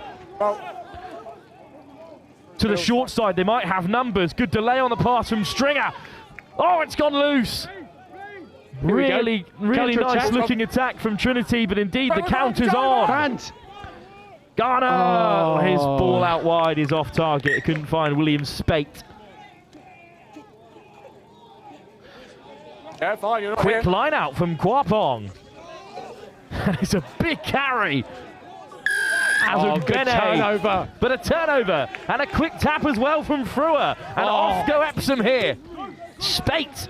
Look at the acceleration out wide. Advantage, Into the high. high tackle from Kwapong. Your advantage. Here we Blue. go. Numbers on now. Knocked on in the tackle, so we'll come back for the penalty. They do counter with a lot of impetus, this Epsom side. Henkers gives the We're pass. dipping High to play tackle on. again. Frewer wears a big Dipping, hit. so we have to play on. Well, they're ball. screaming for Quick it. ball. Numbers out on the right-hand side, Trinity, because they know they're short-handed. There's the bump from Garner. Off goes Carty again. again. Carty slips through, and it'll be a second score for Freddie Carty. Another Carty dive. That is diabolical, mate. But it's a second score, this time out of nowhere, really. They were short-handed on that far side, Trinity, but it looks like they scrambled across well before Carty stepped back on the inside. Much easier kick for Henkers this time. He nudges it over. Epsom up by 14. Well, Flynn, it looks like Epsom have woken up well and truly. I definitely think the change of pitches had been some help. I mean, the Seafford pitches up there are kind of on the side. I don't really know what's going on, but yeah, this first team pitch is definitely helping how we play. So Abingdon in the lead over on the secondary oval by 10-5. Half-time in their game, they're slightly ahead. And that sets up the final game nicely, Flynn, if they can see this one out. To a little group stage final against Abingdon. Do not mind it one bit. Archie Henkers, who's had a fine first half. He'll nudge off here for Epsom. Cleanly collected by Truter. Chop tackle from Brewer. Let go, release! Epsom Tackle, all over it. release.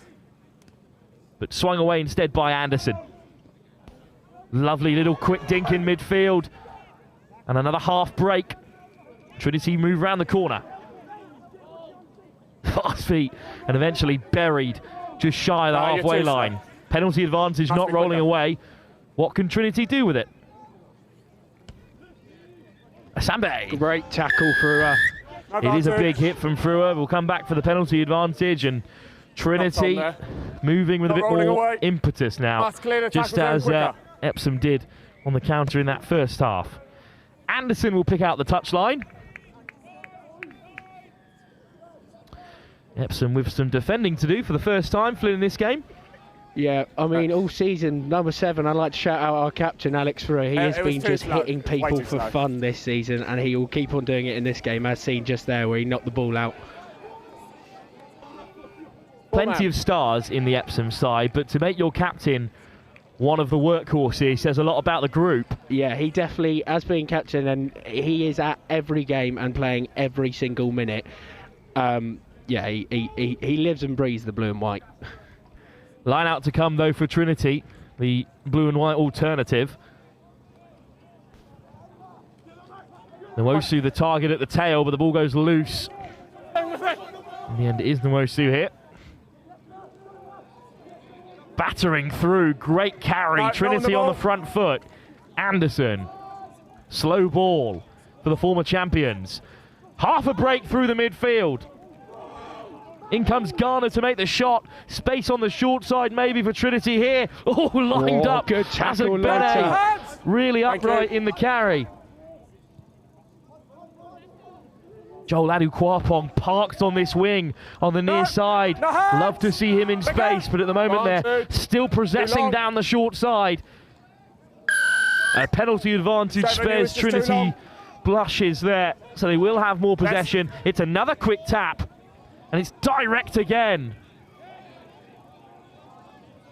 Oh, more big carries through the centre. Epsom slipping off the tackles. Best chance of the game then. But the penalty goes the other way. Great jackal, Freddie Carty. 2 tries and a crucial turnover. In a bit of space. Goose step. Oh. And threw her on the edge. Well, what a turnover from Carty. We have to touch on it, Flynn. 2 tries already, and then... He's been playing unreal, to be fair. Good kick, Jacko. What a deep kick from Jackson Garner. Anderson has to come deep to collect. Miller. Kwapong. Nice offload through the contact. Truter. Chopped down by Michaels. Anderson. Dinked over the top. It's really loose, and it's away from Robson, and Epsom have it back again. Garner. Looks to go wide and find Luton. Okay, the pass is clearly forward. It's a forward pass. Half time anyway. That will take us through to the break. What a first half then for Freddie Carty. 2 tries to put Epsom in front, and then a try-saving turnover, which is as good as a score on his own 5-metre. You can't ask for much more from the Harlequins man. Now, Flynn, what do you make of Epsom's performance? Much improved from the first half. Yeah, I mean, a huge step up from what I saw in the first game, which was a 10-10 draw against Camford. I feel like we've definitely also, through people like Paddy Wright, we've got a few big firepower people coming on the bench, bringing some energy into this very tiresome 10s game. Half-time then, Epsom lead. The National Cup semi-finalists are up by 2 unanswered tries, both from Freddie Carty. Second half soon to come. Can Trinity work their way into the game, or will their hopes of making the semi-finals fall here in their second game after defeat in their opener to Abingdon? We'll find out in just a few moments' time.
Second half soon to get underway. Epsom College in control, up by 14 against Trinity, champions back in 2023. Kick-off to come from Luca Lonway Sparks. Cleanly collected at the back by Truter, and off go Trinity. Oh, lovely dummy, and through goes Dylan Robson. On the front foot to start things early here, Trinity, as they look to work their way back into the game. Flynn Roberts of Epsom still alongside me. Well, you're hoping just to shut down this attack in the early stage of the second half. I'm expecting a very, very big second half from number 6, Paddy Wright. He's come on with a lot of energy, and he is normally our big hitter alongside Alex Brewer. A really sizable unit at number 6 as well. He's a big boy. Just a player down, I think, for Trinity. So the referee made the call. I think it's Kwapong who's taken a bit of a knock. So we'll restart with a Trinity scrum. So you did play on the famous slope in the first game. There was, yeah, it was a very interesting game to watch, as obviously on one half you're going downhill, and then obviously second half you're trying to work up an uphill slope, and it's obviously a completely different. But then we did concede first against Canford, which I think first game very early in the morning definitely set the tone. You didn't concede up the hill, did you? No, we didn't. No, we did not. It's a wonderful pitch. It's a feature of Seaford and the schoolboy game, but yeah, you do not want to concede up the hill, because then you know that it's a long way back down again. I mean, it's very weird how they've got uphill pitches there, but then they've got a golf course over there as well. Well, I've heard they've got an absolute prodigy of a golfer. Currently a 12-year-old student currently playing off a 5 handicap. Oh my days. So I think the golf course is well worth the land. When you've got it in your backyard, I think, yeah, they'll definitely make use of it. Inside scoop from their Friday night dinner, which had Emily Starrett, MBE, as the guest here at Seaford. Trinity with a big line out. They need to start this second half brightly. Right, there's no contest. No contest, so just gets away from the first man. It's loose. Here we go. Oh, half a knock on there, unfortunately, so it's going to come back for a scrum for Epsom. That feels like a missed opportunity, Flynn. We should like this, actually. A bit of open space on the right side. Get the fast men on the wings. Will Spate, Freddie Carty, get them in a bit of space. Hopefully you get an early try in this half. Because you have to be in a credible position to play the ball, so you have to be lifted cleanly in the air. It was just a half jump. So a scrum then for Epsom. And Flynn, you think they'll look to play from here? Yeah, we've also brought on Blue Scrum Cup Zach Spear. He's come up from he's been playing second team all season this year, but he is a very, very exciting player to watch. He's got a beautiful step and he loves to look for an offload, so he should be getting on the ball here now. Great scrum from Trinity. And they've turned it over, and it's spat out their way, and Anderson goes scurrying off to the right-hand side. We're playing on. Through the forwards, Trinity will tumble. Not contesting. Big strong carry from Reuter, and then a pick and go! Over they go. Trinity score. Haven't successfully held him up. Try's good. Trinity on the board, and they come rushing back to take the kick as well. Great work from Anderson. Just off target from the nudge, but if you lose a scrum in the game of tens, you're always in trouble, because you are usually, as Epsom were there, set up to attack one way. We need a big score here. This next score is massive here. If they score here, obviously back into the game. We need a big. I'm bringing the card back on. Oh, I see Charlie Lappin. Charlie Lappin's just come on the pitch. This guy, he looks for every rock and will get over every time for a jackal. He is the jackal demon. Jackson Garner also coming back on, bringing a bit of energy. So Trinity very much back in the game. Good take off the kick-off from Paddy Wright. Whitley out the back instead. There's plenty of space. Oh, what a shot! Get possession. Lined up, Eli Atkinson buries his man. And straight back to his feet, Ty Azugbene looking to get over the ball. Here we go, space again. Penalty against Trinity. You can't just put your arms out. Play quick. Roll away. Indeed, there goes the quick tap from Conway Sparks. Through the forwards. And now Wright. Here he is. Only eyes for one direction. Paddy Wright through the cap flap. And now Epsom in behind. Ball comes loose from the offload. But Epsom still battling away up to halfway.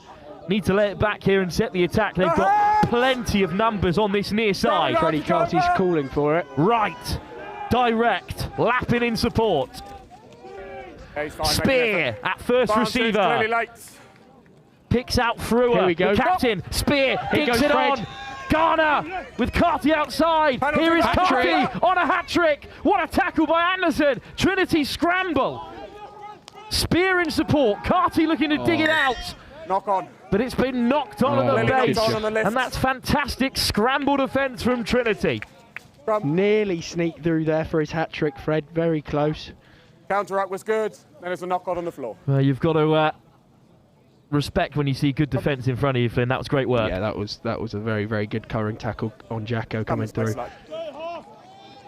So Trinity survive, and they're just about still in the game. They need 2 scores to take the lead again and keep their hopes of making the Cup semi-finals Oh, this is interesting. We've moved Eddie Hickenbotham, number 5, into the centres. The back rower has been moved to. I don't really know the thought process through Mr. Burke's head there, but this could be an undercover play scene here. He's on defensive duty, so I think fast line speed incoming. Can Trinity deal with it? Will they look to play from here? Had the running of the last scrum, and it is clean ball. There he is, open for a jackal. No hands now, no hands. Oh, no hands in the end. The plan almost worked. Hickenbottom driven off. And now on the short side, there's a bit of space for Trinity. Lovely footwork. Stepping back on the inside and getting the offload away. Great work to Nwosu. Jackal Demon over the top. There he is, Charlie Lappin, Alex Frewer. And Frewer with a quick tap. Here's Hickenbottom with a man outside. Oh, it's just been put down. But we'll come back for a penalty advantage. Oh, cards coming out. Well, that is unfortunate for Trinity, just as they were looking to fight back into this one. Standing off for Emmanuel Nwosu. Number 20. That is the exact reason we brought on Charlie Lappin, for crucial turnovers like that. The Jackal Demon strikes again. Right. Straight down the throat of Trinity, and he's chopped down.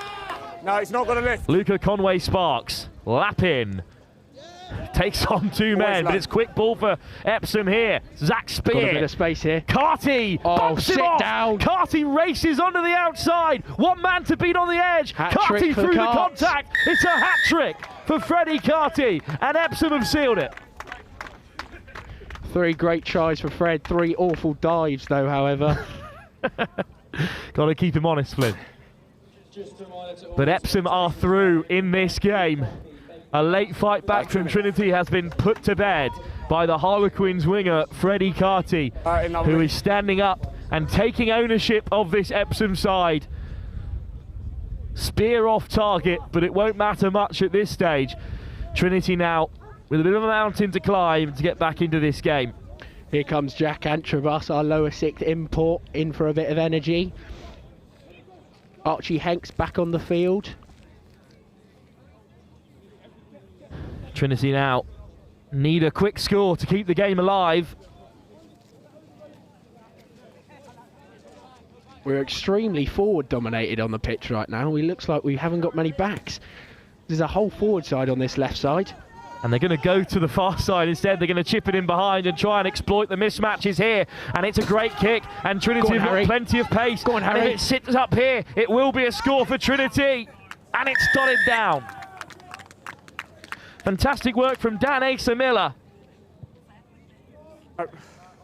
No conversion. Well, that's unfortunate. But that conversion miss might just have finished the game, because the card can come on. Trinity are down by 9 points.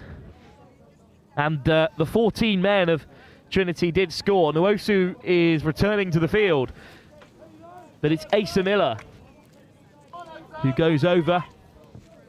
And Trinity now chasing it in the closing stages. Looks unconvincing from the kickoff.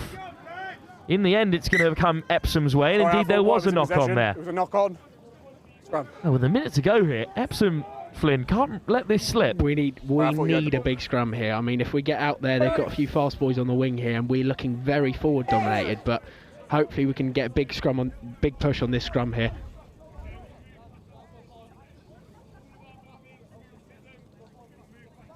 I'd be shocked if the Asa Miller who scored for Trinity is not related to the England under 20. I shan't make such assumptions before speaking to the young man. When you are pre-engaged, But he's got Trinity alive in this game, although they're down by 9, so they need a couple of scores here.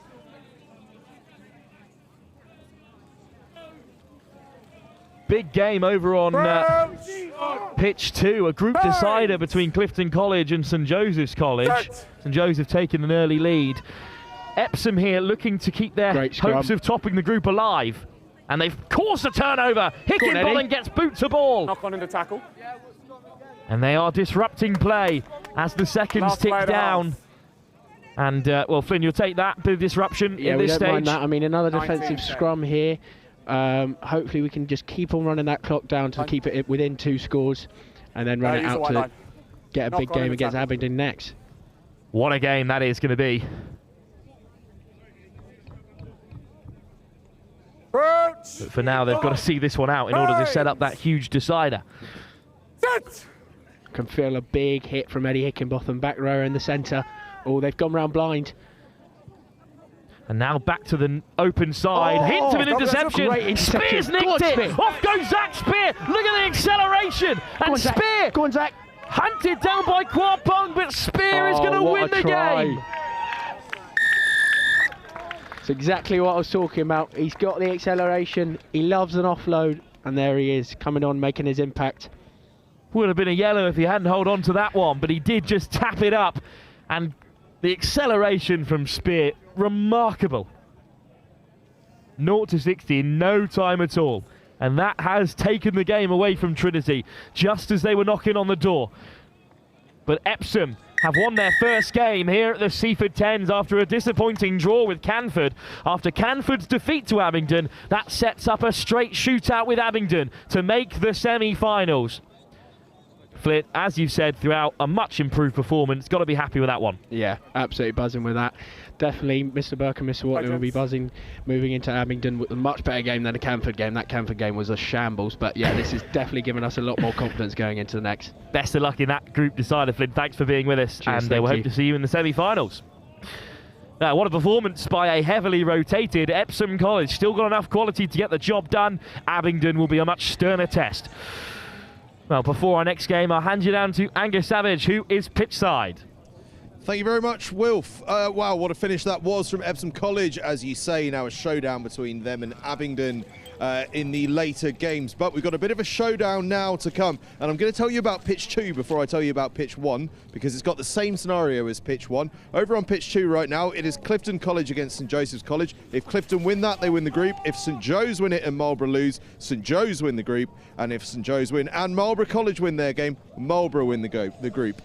Similar scenario here. If Seaford College win it, they're already 2 from 2. They're playing Dulwich College. If Seaford College win it, they are into the Cup semi-finals. If Dulwich College win this and RGS High Wycombe lose their game that's up on slopes right now, then Dulwich College are into the Cup semi-finals.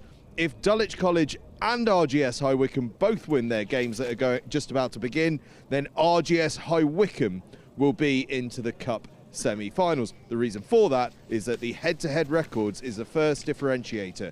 So it is all about head-to-head records if your points at finish level. In simple terms though, this is Seaford College's game to win. If Seaford College win, they are into the Cup semi-finals. It is Seaford College against Dulwich College. Dulwich College in their traditional blue and black hoops. Seaford College, of course, at home in blue and white hoops. They have been fantastic so far. They came to that game against Henley College superbly. They had to fight and scrap to beat RGS High Wycombe. But Dulwich College have been off to a good start as well. They've got 1 win and 1 loss under their belts. They could get themselves into those Cup semi-finals. It all requires victory here against Seaford College. And to talk you through it, as ever today, it is Wilf Kemsley. Thanks, Angus. Jasper Richardson back alongside me for this one. A brother in the Seaford side, but a Dulwich student your whole career, so mixed allegiances in this one. Absolutely, but there's no better pleasure than being here. Kick off from Churchyard. Seaford looking to go 3 from 3. Good take straight from kickoff. And it's a high tackle there.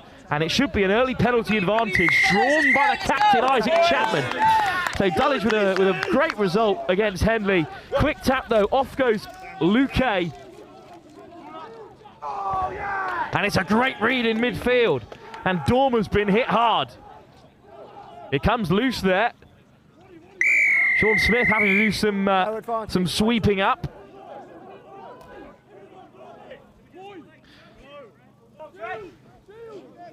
Here goes Chapman on the edge. He's a dangerous runner. Flicks it through the back door. Cutting on the inside goes Putnam. Seaford scrambling here. It's a good bit of possession here.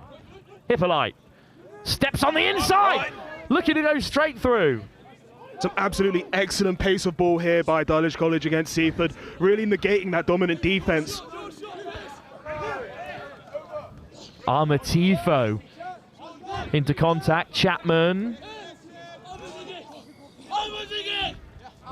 Big carry from a dominant second row.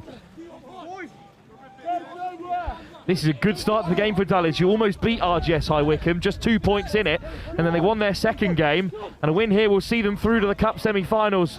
But that offload goes to ground. Good defence in the end from Seafford, Jasper. Absolutely, some excellent defence there, but Dulwich just going so quickly, really starting to negate that Seafford dominant defence. Fine hit. Over blue, move over blue, nice gap please, nice gap please. Getting some shirt numbers double checked by Just the yourself, Dulwich throw. faithful. Play on. Ed Eye with another throw. Hooker's been on good form today, the Harlequin under 17. They've always got a decent hooker in the ranks here at Seafford. Side, take him back in. Taken back into the 22. Round the corner comes Churchyard. Here's Ethan Carr on the edge. Carr puts in the big don't argue. And now Ethan Carr one-on-one. Puts boot to ball. Putnam comes across. Carr gets a hold of it. What a try. Absolutely excellent finish there by Ethan Carr. Stay in there. Well, your senior players have to step up in the big games, and that is an unbelievable try from Ethan Carr, coast to coast by the Harlequins winger. He scored some screamers today, made his senior debut at club level just a few weeks ago as well, and Churchyard is off target from the kick. He's pretty confident that went over, but it's the referee's call. This ability... Oh, hang on a minute. I think the referee has just changed his mind, and the kick's been given. And let's talk about this kick, though, as you were saying. Well, I was just going to mention there the ability from Seafford College to really just square up, take their players one-on-one and go around that corner, giving Ethan Carr those one-on-ones that he's really good at executing. Right, some clarification. The kick did not go over. It's 5-0 for Seafford. But what a score from Ethan Carr. Absolutely.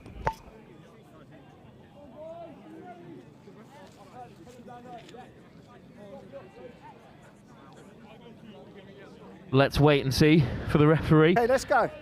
Off we go then. Seafford lead. Good start from Dulwich. The kick is planted into the path of Sean Smith, the Harlequins' second rower. Lovely footwork from Putnam. Back foot, Chapman please, over the ball. Seafford. He'll swing it inside for Luque. Long ball from Amatifo. And even wider from Mohamed Chowdhury. Oh, that last pass just goes to ground from Maguire. The Ealing Trailfinders back rower. No lines formed. But Dulwich looking threatening here. They've not had the season they were hoping for. It's well documented that they have not been pleased with their process. But the short format offers them, you know, a new opportunity really, and it might be a side well suited to it.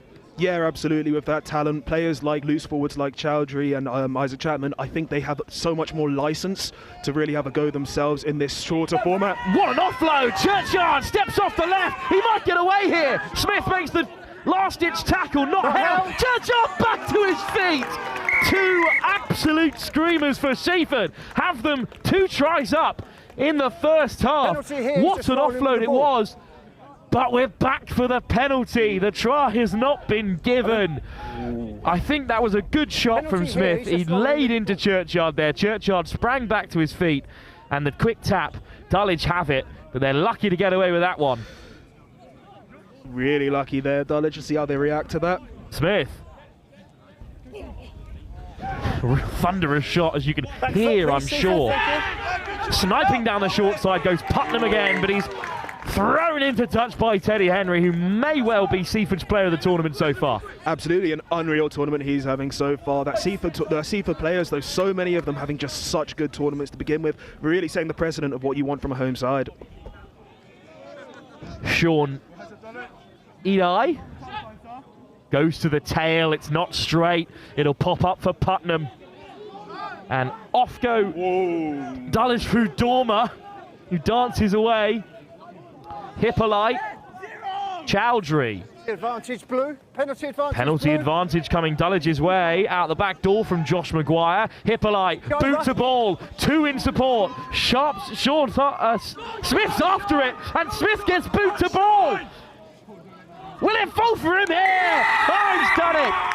John Smith has scored. Well, Dulwich there just running with the punches. You don't expect the back rower to be the first man to it, but it popped up so kindly for him there, and Dulwich are back into the game. Absolutely, that's what real work rate looks like. Just working in on that inside shoulder. When those opportunities present them, you're there to finish them. Well, I'm all for Hippolyte putting it in behind. Really talented player, but Sean Smith, who is an industrious back rower, second rower, getting after it like that. As you say, fine work effort, but great footwork as well. Absolutely, and in this game in of itself, he has been absolutely smashed by some of those Seafford defenders. His ability to roll the punches, really good work. Come on, lads, big hit. Come on, Dulwich. Martifio hangs it up, and Smith's going to get underneath this one. Edai with a good carry under pressure from Maguire. Seaford goes straight to the short side. Lovely footwork. Chapman scrambling back to make the shot. Seaford on the front foot. Wadman. Churchyard. Dummies, but put down. Edai with a good clear out. Wadman, the captain. Big strong carry again. Straight through contact. Goes Alfie Hunt. The offload away to his front row partner, Little. What a break for Seaford. The two props linking up. Absolutely, real pace there outside by the big men. What a ball! This will be the third. Well, it should be, as I say, the third. Instead, just the second for Seaford, but they do take the lead again. Absolute great identification from Seaford there on that short side. Just able to take those options as they present themselves. Really good ball, really good finish, but really good awareness from the home side. What a ball by the captain, Oscar Wadman, as well. Flashed across. And in the end, Seaford are in front, with the kick still to come. The rain has held off. It's falling very lightly for the moment. We're hoping that's as torrential as it gets. Off target from the kick, but have a look at this pill from Oscar Wadman. Carr goes bundling through, and then this pass is fantastic to find Toby Pearce on the edge. He finishes well. 30 seconds this half. Toby Pearce been at the school since Ready, please, he was in Seaford, year let's go. 3. 30 seconds, gents. Let's go. So he Seaford through and through. Sean Smith, good take, beats the first man and gets up to the 10. He's a big hit. Hippolyte goes himself. Chapman on the inside. Chapman on the roll. Good clear out. Hippolyte, quick ball. Chesney's put it down. And that'll take us through to half time. Well, Seaford scored just before the break. Dulwich, though, looking to cause another upset. A narrow 2-point defeat in their opening game to RGS High Wycombe, and then a victory over Henley means that they are very much in the running for a place in the Cup semi-finals. But the host Seaford stand in their way and are still leading by just 3 points at half-time. Well, this is the closest that anyone has come to challenging Seaford, really. And Jasper, what have they got to change after half-time? I think it's just that ability of the Dulwich team to just roll with the punches. They're really just popping that ball around, changing the contact zone, really liking to use that short side as well, where they're so happy to almost go to the first receiver and then come back into that short side position. Seaford aren't necessarily adapting to that near side attack, so what I'd like to see is for Seaford to just shift across, maybe play a bit more hands up, maybe heads up than their traditional system. For Seaford themselves, I think they just need to keep on doing what they're doing and keep that level of composure going forward. Half-time, Seaford lead by 3 against Dulwich, who are fighting for a place in the Cup semi-finals, a position that they managed to reach in the last tournament as well, back in 2024, before being beaten by Ipswich. So can they make back-to-back Cup semi-finals in the start of their reduced format season?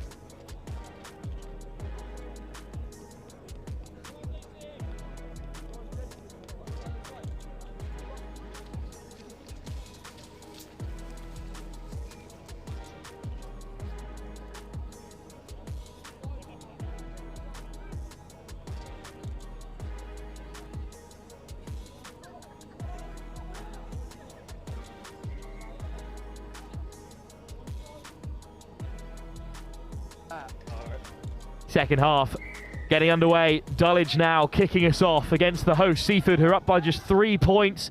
Great performance by Dulwich. Big shot off the kickoff. Jasper, you've been pleased with what you've seen so far from your old school. Take Yeah, him back absolutely. In. I mean, they're Take not it doing in. they're doing the hard work just really effectively there, working around. But Carr puts in the fend and gets away. And look at Ethan Carr go, pinning back his ears. Across comes Hippolyte. What a hit! Carr goes straight through him. Here's Richardson. Second half substitute finds Churchyard. Liddell. Chapman over. Chowdhury gets over the ball, but it comes back for Churchyard here. They might have numbers away on the right-hand side. Here's Watkins. The tight head takes it himself. What a ball on the inside! Unbelievable score! Absolutely unbelievable work out wide there. There's a handful of Seaford faithful in front of us who audibly gasped when Zach Watkins popped up on the wing. But what a ball back on the inside by the tight head. Outstanding work to set up the try. That's a big shot from That is Ethan a Carr. serious collision by Ethan Carr. But they did not wait around. They went wing to wing, and Watkins with a beautiful offload from the front rower. Fine skills from the tight head. And I think he put Teddy Henry away again for another score. Let's have another look here, Jasp. Yeah, absolutely. I think this is maybe what Seaford were missing a little bit in that first half, is this arrogance and this confidence of a good side, of knowing that this is the kind of thing you can get away with when you're on top. I mean, that is absolutely excellent work there. Harrison Lane in for his second score of the Seaford 10s.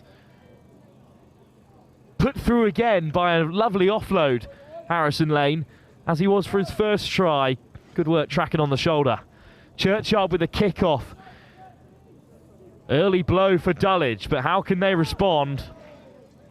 Putnam takes contact. Big clear out. Chapman looking to snipe his way through. Oh, what a grab by Smith. And Dulwich have possession. Little goosey from Chesney. Chowdhury in support. Hippolyte. Side advantage, Blue. Penalty advantage for Dulwich to play with here.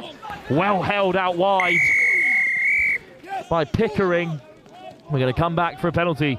Offside. Bit of a coach killer after you score there, Jasper. Yeah, absolutely. I mean, I think how many penalties has Dulwich picked up in this short game of rugby? I think they are just doing really well just to work with them as we have that break on the far side. Chapman gets the ball back on the inside. Smith. Oh, still playing here. And in the end, Putnam will run home. I'm not sure how that ball ended up in Sean Smith's possession. Absolutely no idea, but that is exactly what I'm talking about with Dulwich, just working with what they've got. They're doing it so well with those short passes. That short side attack is looking amazing there for Dulwich. Well, Chowdhury looked to get a hold of it. In the end, puts his hands up. I didn't touch it, ref. It deflected into the path of Sean Smith, Guys, if they don't give me anyone. who puts the ball back onto the outside. Putnam running in behind. Dulwich very much back in the game. Great awareness there from Chowdhury to perhaps just say, yeah, I wasn't involved. Lovely kick as well. And that does keep the pressure on. Dulwich just a point behind. This is good work from Chapman. Not sure how he kept that alive. In the end, it does come forward off the hand of Chowdhury. He's lucky to get away with that one. I mean, it's the ability to play to the ref's whistle, isn't it? Absolutely. You can't see everything. No ARs at the moment at the Seaford 10s. Maybe they'll regret that decision down the line. We'll wait and see. Dulwich to kick us off. A win for them will put them in the Cup semi-finals. If RGS slip up in their final group game, that is undercooked. And we'll come back for a free kick on halfway, just what Seaford needed. Well, what are the tactics here? Slow it down, as Seaford seem to be doing? I think so, absolutely. I think when it comes to this broken play, Dulwich are just winning it at the moment in that battle. Direct from Richardson. McLaren Clark. Oh, what a line! And Seaford are through! Oh, still going! In comes the fend! Well, how did Seaford slip the net there? That is unfortunate for Dulwich, who have fought their way into this game, but they slip off the tackles at the crucial time. It was just two forwards running hard to the line. The offload came from Jimmy Wilson to put his man through, and Seaford are back in the driver's seat, Jasper.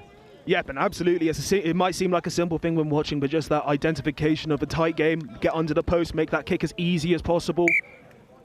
And Churchyard does nudge it over for the first time in the game. 22-14. Jack Golding it is who goes over. Well, this line here, it's just two forwards running hard. Good ball from McLaren Clark. A half. Good identification of space from Jack Golding. And that might see Seafford through to the semi-finals. Absolutely, that really good work there by Seafford, running those lines, just splitting that Dulwich defender, forcing him flat on his heels. Really good work there by Seafford. Deep kick. And it rolls away. And in the end, it goes dead.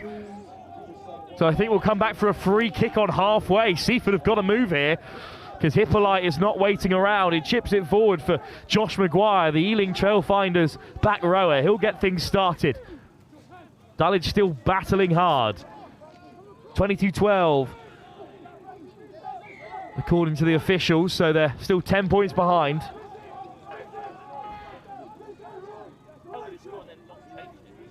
Maguire. Chapman. Oh, he's through behind. Chapman with one to beat. He scores another. And the game is still alive. Lost for words there. I'm not quite sure what's going on. Far side, near side, far side. Both teams just going right to that far side edge. Well, it was good work from Maguire. And then Chapman, another missed tackle. And this game is still to play for with a kick to come. We could be back to a 1-point game.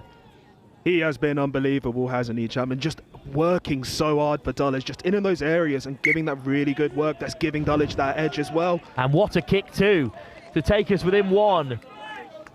Good work from Smith. Hippolyte battling away with Williams there. And then Maguire draws in his man. One missed tackle is one too many. And we're back to a 1-point contest. Starting to feel the crowd getting a bit anxious here at the home side of the quiet, pitch. haven't they? It was very loud earlier. It's gone awfully quiet now. Got a shout out as well. Marley Amartiefo, whose kicking has got Dulwich into this game. 3 tries, but a full complement of points means they're just one behind. And it's a great kick-off from Amartiefo, but lovely take from Seafford. Still going! Seafford back to their feet and racing away. Back comes Maguire to make the shot, but Seafford once again have momentum. Really good work there by Seafford, just to stay and not find touch. Direct again from Chase Thomas. Now they must look wide. LV through the forwards again. Tackle roll now, release. Richardson and Mills on the outside. Stay on, stay on. LV, Richardson. Dragged down. Hippolyte getting over it. Here's McLaren Clark. And Mills stretches his legs for the first time. Dragged into touch. Absolutely excellent scramble defence there by Dulwich. They're just determined here to keep that ball out. Great defence from Dulwich. Quick line out as well. Not taken by the referee. What a shot that is. Fortunately, there is no number 19 for Dulwich. Middle, guys. This So, is the middle. Tackled by a ghost, but into touch he goes. This is the middle. Such is the way at under 18 level. Still a great tackle by the substitute. Play. Last play. Final Last play. One last chance for Dulwich. Smith the target from the line out. Loose! Great play on. It's been knocked on! It's cleared away!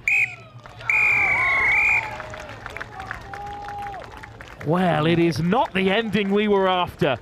But if you're a home fan here at Seafford, it's the ending that you were desperate for. A knock-on at the line out. After a fantastic performance by Sean Smith. So unfortunate there. The rain that fell lightly throughout that game, having the final say, and Seafford have hung on, and we have our first semi-finalists. Absolutely, and well deserved, but Dulwich gave them a heart attack at the end of that game. Absolutely unreal work from the School of South London. Really, really good finish there. Now, Jasper, thanks again for joining us. Great to have you. Pleasure's all mine. Thank you very much. And now you can switch to Seafford as your team again. Absolutely. So Seaford are into the semi-finals for the second year in a row, beaten by RGS High Wycombe at that stage last year. But who will they face this time around? Epsom, Abingdon, all amongst it, as are these two sides, Gordon's and Ipswich School. A place in the semi-final on the line, but I'll throw you down to Angus Savage, who is pitchside. Thank you very much, Wilf. Well, just having a quick assessment of where we are, and where we are is at a very exciting stage. As Wilf says, Seaford College are into the semi-finals. Their semi-finals will be taking place at 1:40 this afternoon, but we have one more bout of group games to come. And here on pitch 1, Ipswich against Gordon's. And once they're finished up over on pitch 2 between St Joseph's and Clifton College, which is a cracker, by the way, 7-all as things stand, it is then Felstead and Hurstfield Point College. That is all in Group 3. And before I just run you through what's happening there, Group 4 is coming down to a showdown between Abingdon and Epsom College, also kicking off right now over on the slopes on the far side. Here in Group 3, Gordon's against Ipswich. Right, simple one here. If Gordon's win, Gordon's are into the Cup semi-finals. If Ipswich win, we are down to points difference if Hurstfield Point College win as well on their pitch. So it is a big, big game, this one. For Gordon's, it's all or nothing here. Win, and you're into the Cup semi-finals. Lose, and it is all down to points difference, assuming that Hurstfield Point College get the job done. Over there, it's been an exciting group. Ipswich are reigning champions. They're in the mix as well. They know that if they win and Hurst lose, they're into the Cup semi-finals. If they win and Hurst win, it's points difference, as I say. So Wilf has got a bit of maths to do potentially at the end of this one, depending on how this one finishes up. Reigning champions Ipswich up against the Harlequins ace side Gordon's. It doesn't get much bigger than this, and Wilf, I know up in comms, is very excited to get into this one. Kick off a couple of moments away. Gordon's in green and black, Ipswich in blue. And before I throw up to Wilf, I'm going to talk for a bit longer, because I've noticed we're short of one crucial thing in the game of rugby, and if we have a little spin round here, we'll see no referee yet. So we'll have a little wait and we'll have a little chat about things. Gives me a chance just to, rather than rush you through the way the day's going to go, be able to talk you through a little more calmly. Gordon's win, Gordon's are in the Cup semi-finals. If Ipswich win, then we're looking at what happens in the other game, and we're most likely going down to points difference. Bit of an Irish exit. Just have a little spin round here. Irish Exiles presence here. You can see Kevin Maggs, the former Island centre, representing the Irish Exiles, having a chat with our very own Richard Jackson, no doubt debating the ins and outs of various players that we've spotted over the last few weeks, months and years. On the field, I've seen a referee emerge. He's tardy, these referees, aren't they? Tardy, very tardy, but they're out here and ready to go. Gordon's, who've been so good this season. Remember, back in 2024, they were the ace champions. This season, they had a slow start to the season, but they ended up finishing third. A fantastic effort from the Harlequins ace side. And of course, Harlequins are so well represented in this tournament amongst all the sides. Seaford College, stacked full of Harlequins players. Epsom College, likewise. It's that sort of neck of the woods, isn't it? Also a lot of signs of Bath and Bristol representation. You might have heard over on pitch 2 in Sam Bork's commentary talking about a lot of Bristol Bears sides in that Clifton College team. Clifton College have probably travelled further than anyone else to be here, such as their commitment to the short form season. And this is the start of the short form season. This is where it all begins here at the Seaford Tens. And of course it's topped and tailed this short form season by Tens, because of course we finish up at the end of term up at Sedbergh School for the Sedbergh Tens. So it's the way that we start and finish this term of rugby.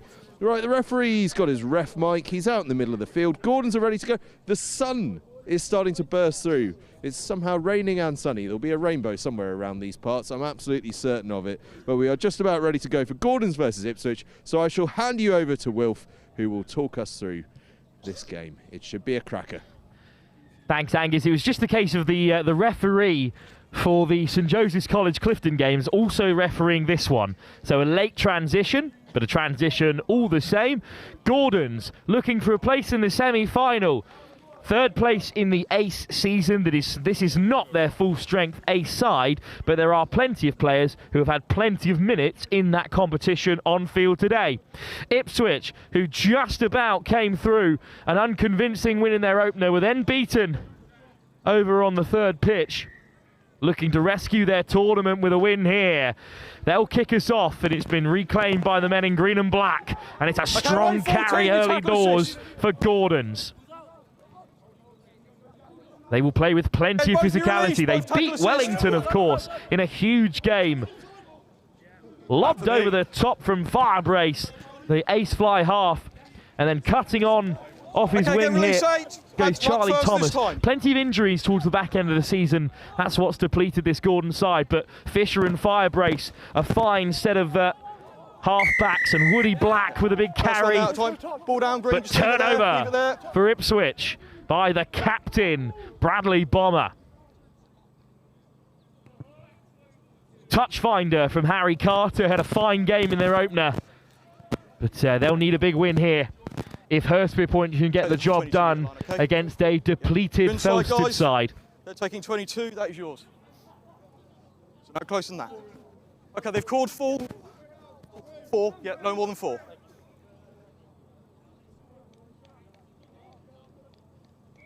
So, Gordon's with some set-piece work to do.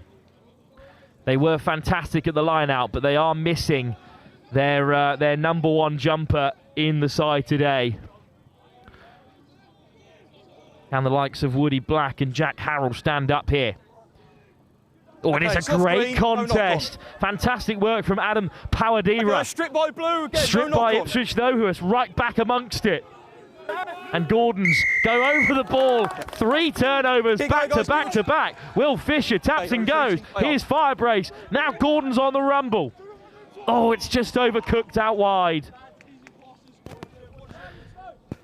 No one that keen to keep possession of the ball then. Louis Gibson was the target man, but it was right past him there, so line out to come. Jeremiah German looking to go quickly. Upstairs, no closer, okay, Green, no closer. Instead, it is a line out. And Jamie Cliff. Yeah, what are we doing, guys? How many? Stolen at the last time of asking by Adam Pawadira. Okay, hold it there, Blue. It is 4, give you time, okay? Full-man line out for Ipswich School. Defending champions on their way out of the tournament if they can't turn things around. Great line out. Backwards. Cleanly won, but then it's dropped at 9. Carter. Bomber gets on the outside. It's a fantastic chop tackle and a crucial one too from Ben Povey. Younger brother of Theo, of course, bit of a Gordon's legend. Okay, release Green. Ipswich still in possession. Ball. Sesk. Keith with a strong carry, the Kiwi. Ipswich go back down the short side. Carter with another nice run. No, let go, no, clear release for me. Carter lays it back. Ipswich still with it. Keith with Bomber in support. Offload off the back of the Gordon's man. And what a bump! Big carry from Finley Ridges, the vice-captain. Ipswich progressing now. Flashed across for Bomber. Steps off the right boot. What a carrier he is. Quick ball for Ipswich here. It's good line speed, but it's too high. It's your penalty, guys. I'll wait. No, I haven't made the mark. Okay, Mark's the man down in the backfield for Gordons. Thankfully, the change has been made. On comes Lenny Chalmers. And here go Ipswich. Denny. Bomber. Denny in support. Dug out by Ball. Wide pass. German! Over for the opening score.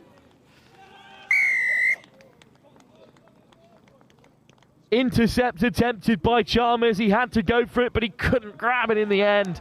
And Jermaine German has the first.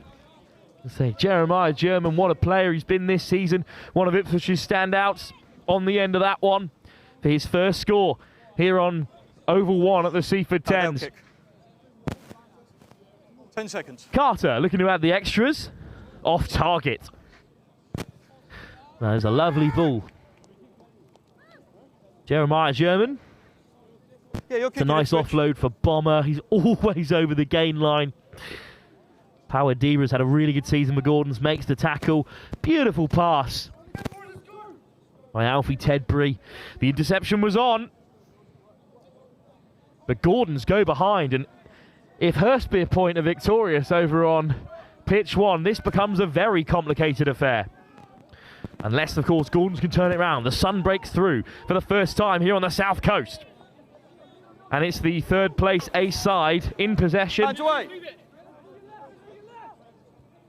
What can they create? Again, Great Blues carry. away. Quick pick and go from Padawira, who finds the offload.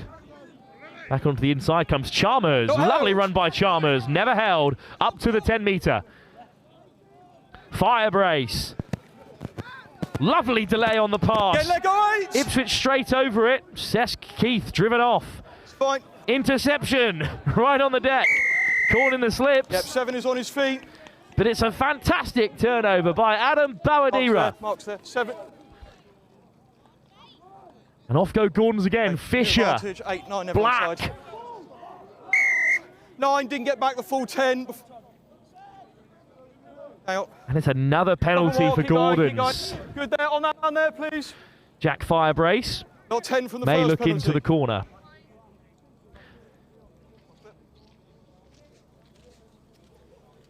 Currently, Gordons trailing to Ipswich by a single score, but this could be a chance for Gordons to get back into it. Firebrace picks out the corner excellently well, as he so often does, but with Hurstpierpoint leading against fine. Felstead, Yep, make it, guys. could get very confusing in this Take pool. 5. One of Ipswich, Gordons or Hurstpierpoint will make the semis, but they're all applicable Right, at the guys, moment. time's off. Just wait for the man over there, right? Just over there, right? Gordon's looking to go 3 from 3.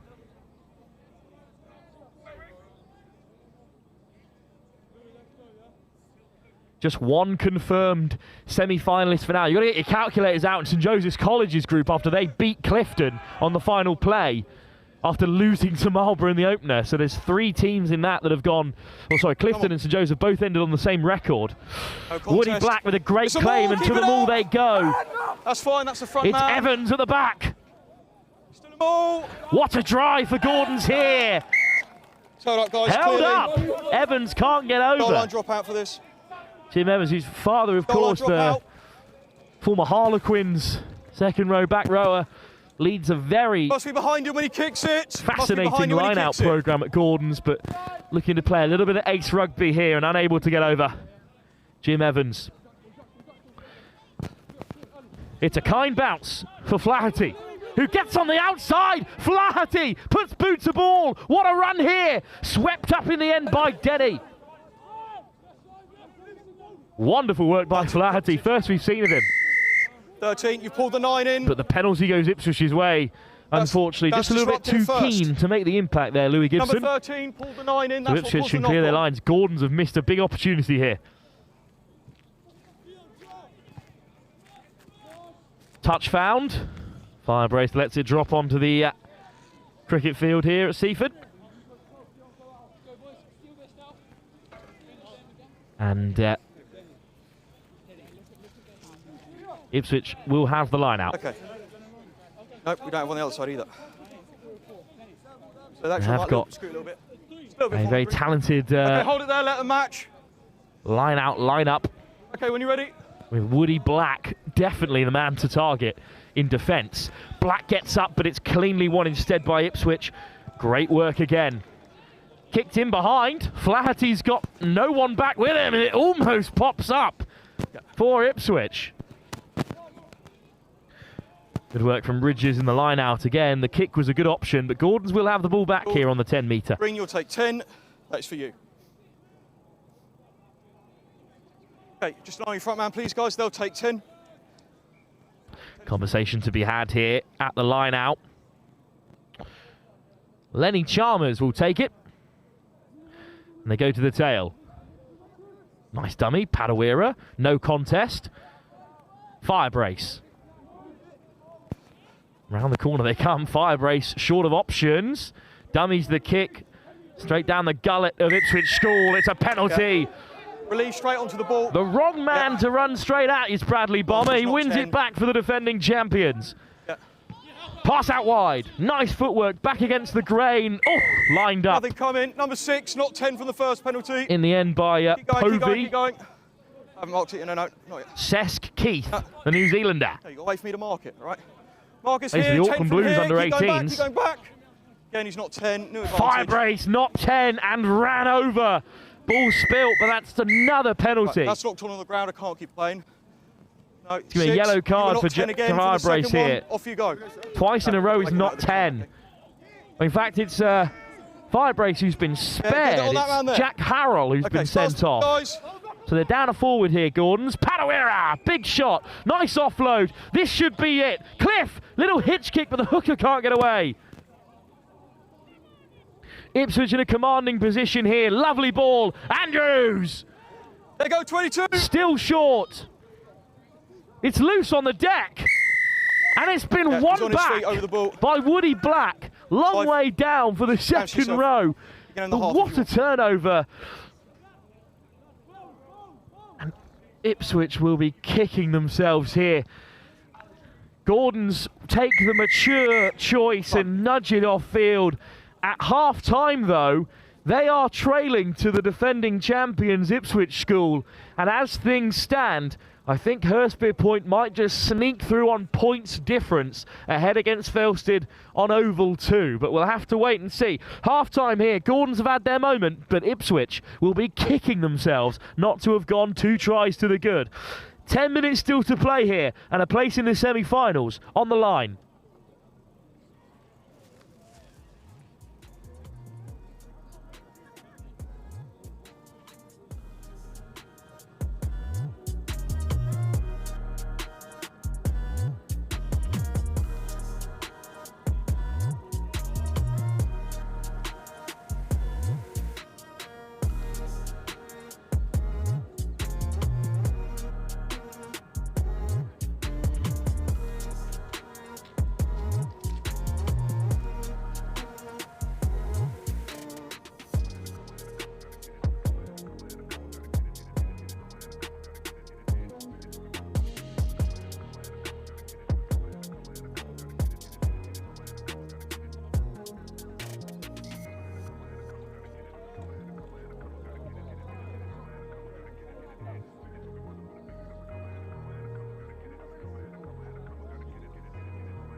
So Gordons to get us underway.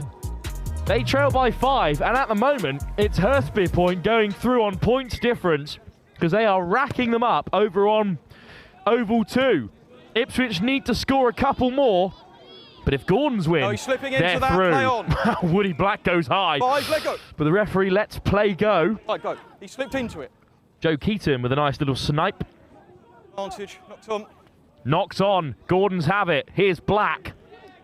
Gets the offload away, the towering second row. Flat to the line, beautiful ball. This is a chance for Gordons. Gibson is going to race home.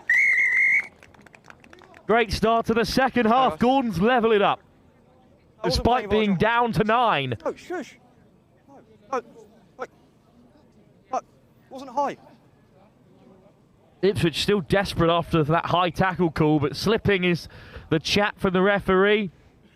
And Gibson goes over. It looks like Jack Firebrace to add the extras. 10, Off target, so we stay level, 30. but what a start for Gordons. If they win this game, they are through to the Cup semi-finals. Captain, for me, he slipped. No foul play. It's not high. Well, I'm not sure High tackle, I will penalise that. what Bradley Bomber could possibly try and do at this stage. High tackle not given, and the game will continue. And Jack Firebrace will get us going. Gordon's still down to 9. What a kick by Firebrace. And it's juggled, but in the end, well taken. And Ipswich have possession. Caught! No, can't come through the middle of the ruck, guys. But straight through the middle of the ruck there for Gordon, so another penalty. And their discipline just letting them down a touch here. A couple of calls that could have gone against them. They've got to square things up here. Kick for Ipswich, into touch. Henry Bailey, who was pretty excellent after coming on against Felstead in the opening game. What kind of impact can he have with his side now trailing? A line out to come inside the 10-metre.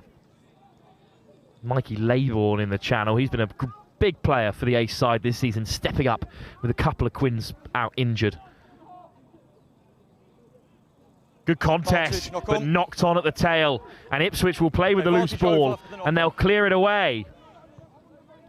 Well, Lenny Chalmers is racing back, needs a bit of support. And Chalmers moving laterally here. In the end, he's wrapped up by Seth Keith, but he slips away. Excellent work from Chalmers. Firebrace over the ball. Flaherty.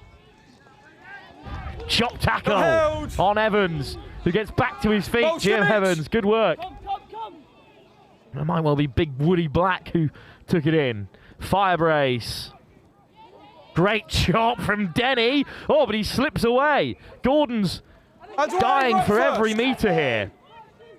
Lovely step and go. Off goes Chalmers. Chalmers with one man to beat. He stays on the outside, puts in the fend. He can't go the length. Wrapped up, offload, Black slips through. Outstanding work from Lenny Chalmers again, who waves to the bench, says, I've done enough. Thumbs up from the man who made the try, but there's Woody Black who benefited from it. Good support by the second row. And Gordons are in front for the first time. What a second half. They're on their way to the Cup semis if they can keep this up here, despite the best efforts of Hurstbeer Point, who are starting to pile on the points on Oval 2. Lovely dummy. Put his man to deck as well. And then this offload, I bet the coach had his heart in his mouth here. Could have gone anywhere. Woody Black held it well. He's a tough man to stop from 5 yards out. And the ace side are edging towards the semi-final. They never tend to perform at sevens level, the ace teams. But Gordons have had the strongest recent history. They made the Roslyn Park semi-final a couple of years ago. They could be reaching the semi-final here at the Seafford 10s as that kick goes dead and Ipswich are handed a lifeline. Back to 10-metre line, Green. Back to 10.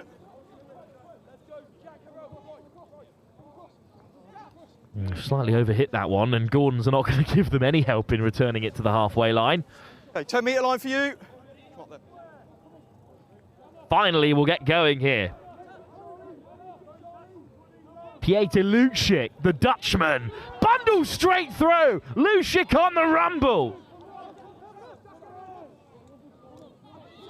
Wilding. Backwards. Oh, the pass is backwards. Flaherty's onto it, nudges it through. Will it pop up here for Flaherty? Still going, off the knee. Great control by Flaherty. Oh, it's unbelievable.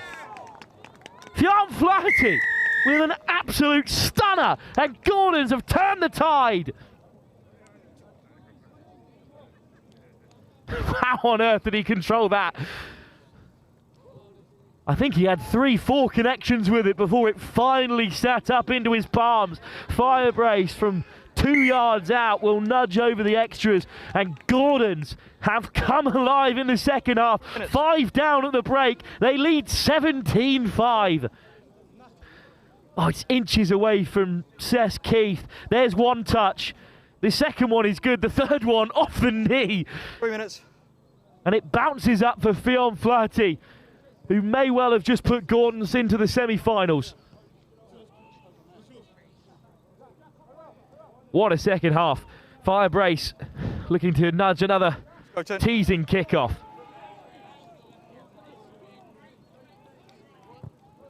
Back to a full complement of 10 as well.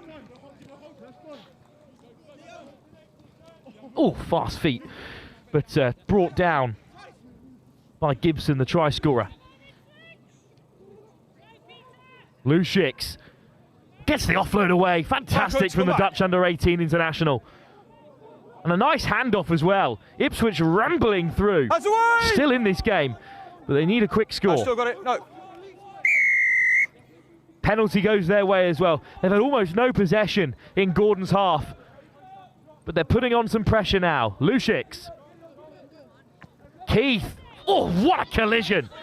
But he rides the tackle well, and Ipswich is still going here. Lovely offload. Ipswich could be away. The perfect response from the defending champions. And Ipswich are back amongst the scorers.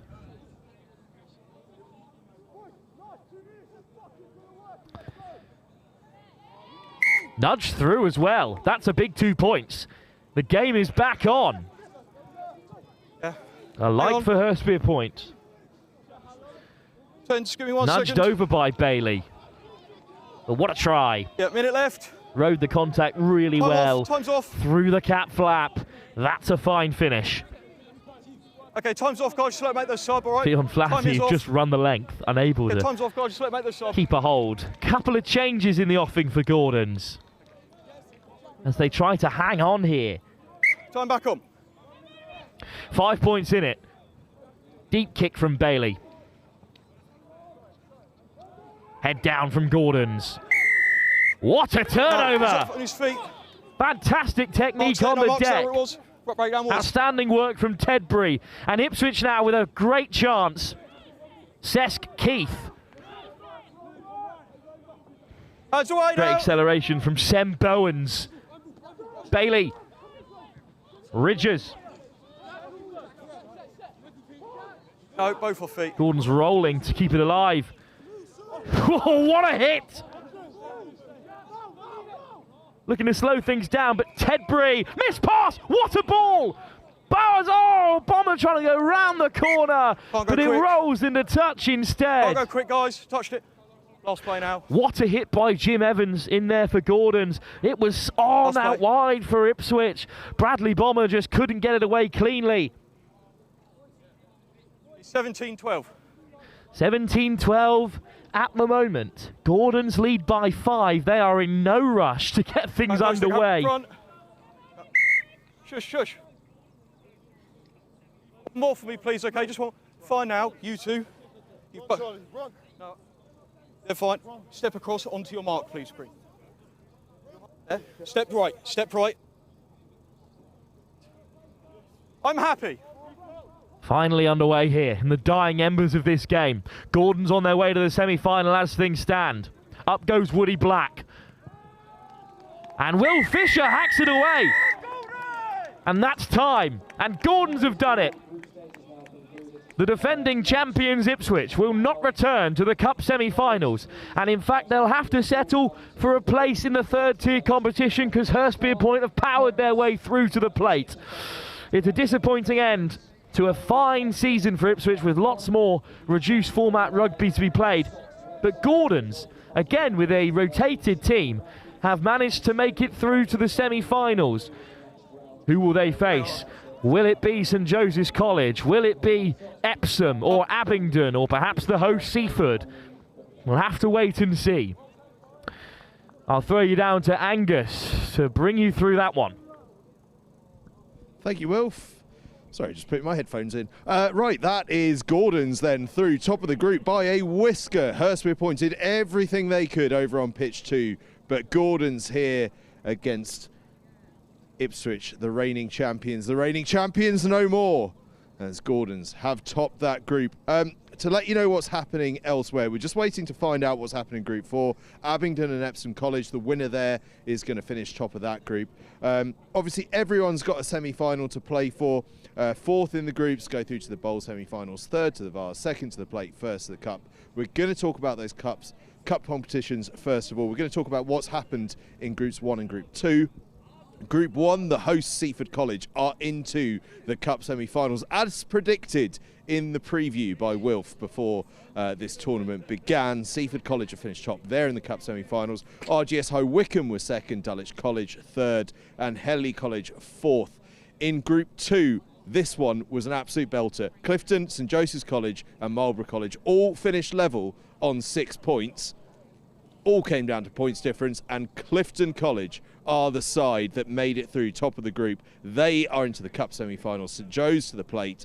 Marlborough College to the Vase and Solihull to the Bowl. We're waiting then on just working out exactly how this group is shaped up, but I believe Gordons are into the Cup semi-finals. It'll be Hurstpierpoint College into the Plate, Ipswich into the Vase, and Felstead into the Bowl. And we await news from Group 4, so if you see me checking my phone as we work through this break, it's because I'm trying to find out what happened in Group 4 for you and to confirm that semi-final draw across all the competitions. We are now in the break phase of the day. If you need to go make a cup of tea, have a sandwich, do whatever you're going to do, bit of cheese on toast, why not? That sort of day, isn't it?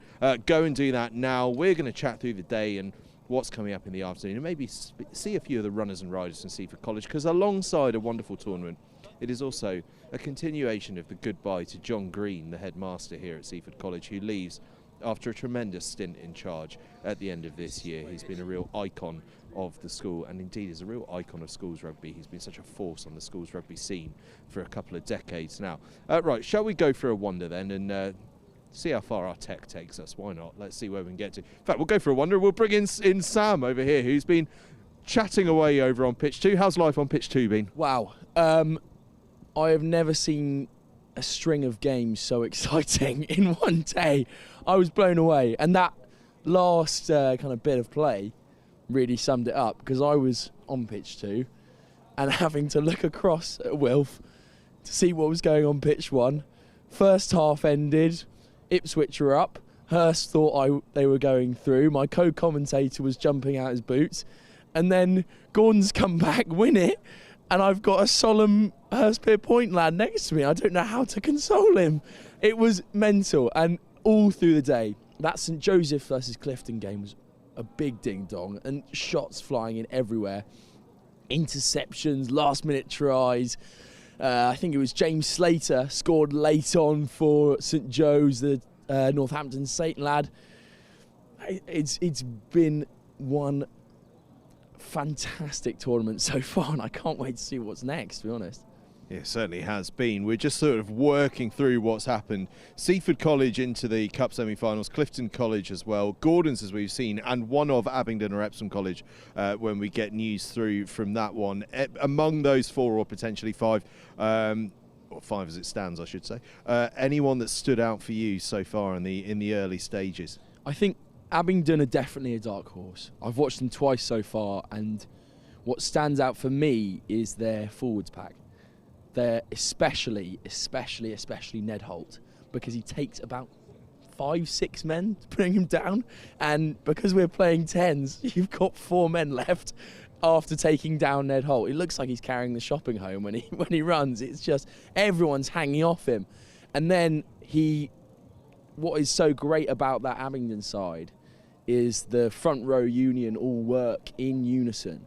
So when one carries, the next one is over or getting an offload, and their backs are so slick as well. So yeah, Abingdon look really, really exciting, but rest of them, you can't pick, can you, Angus?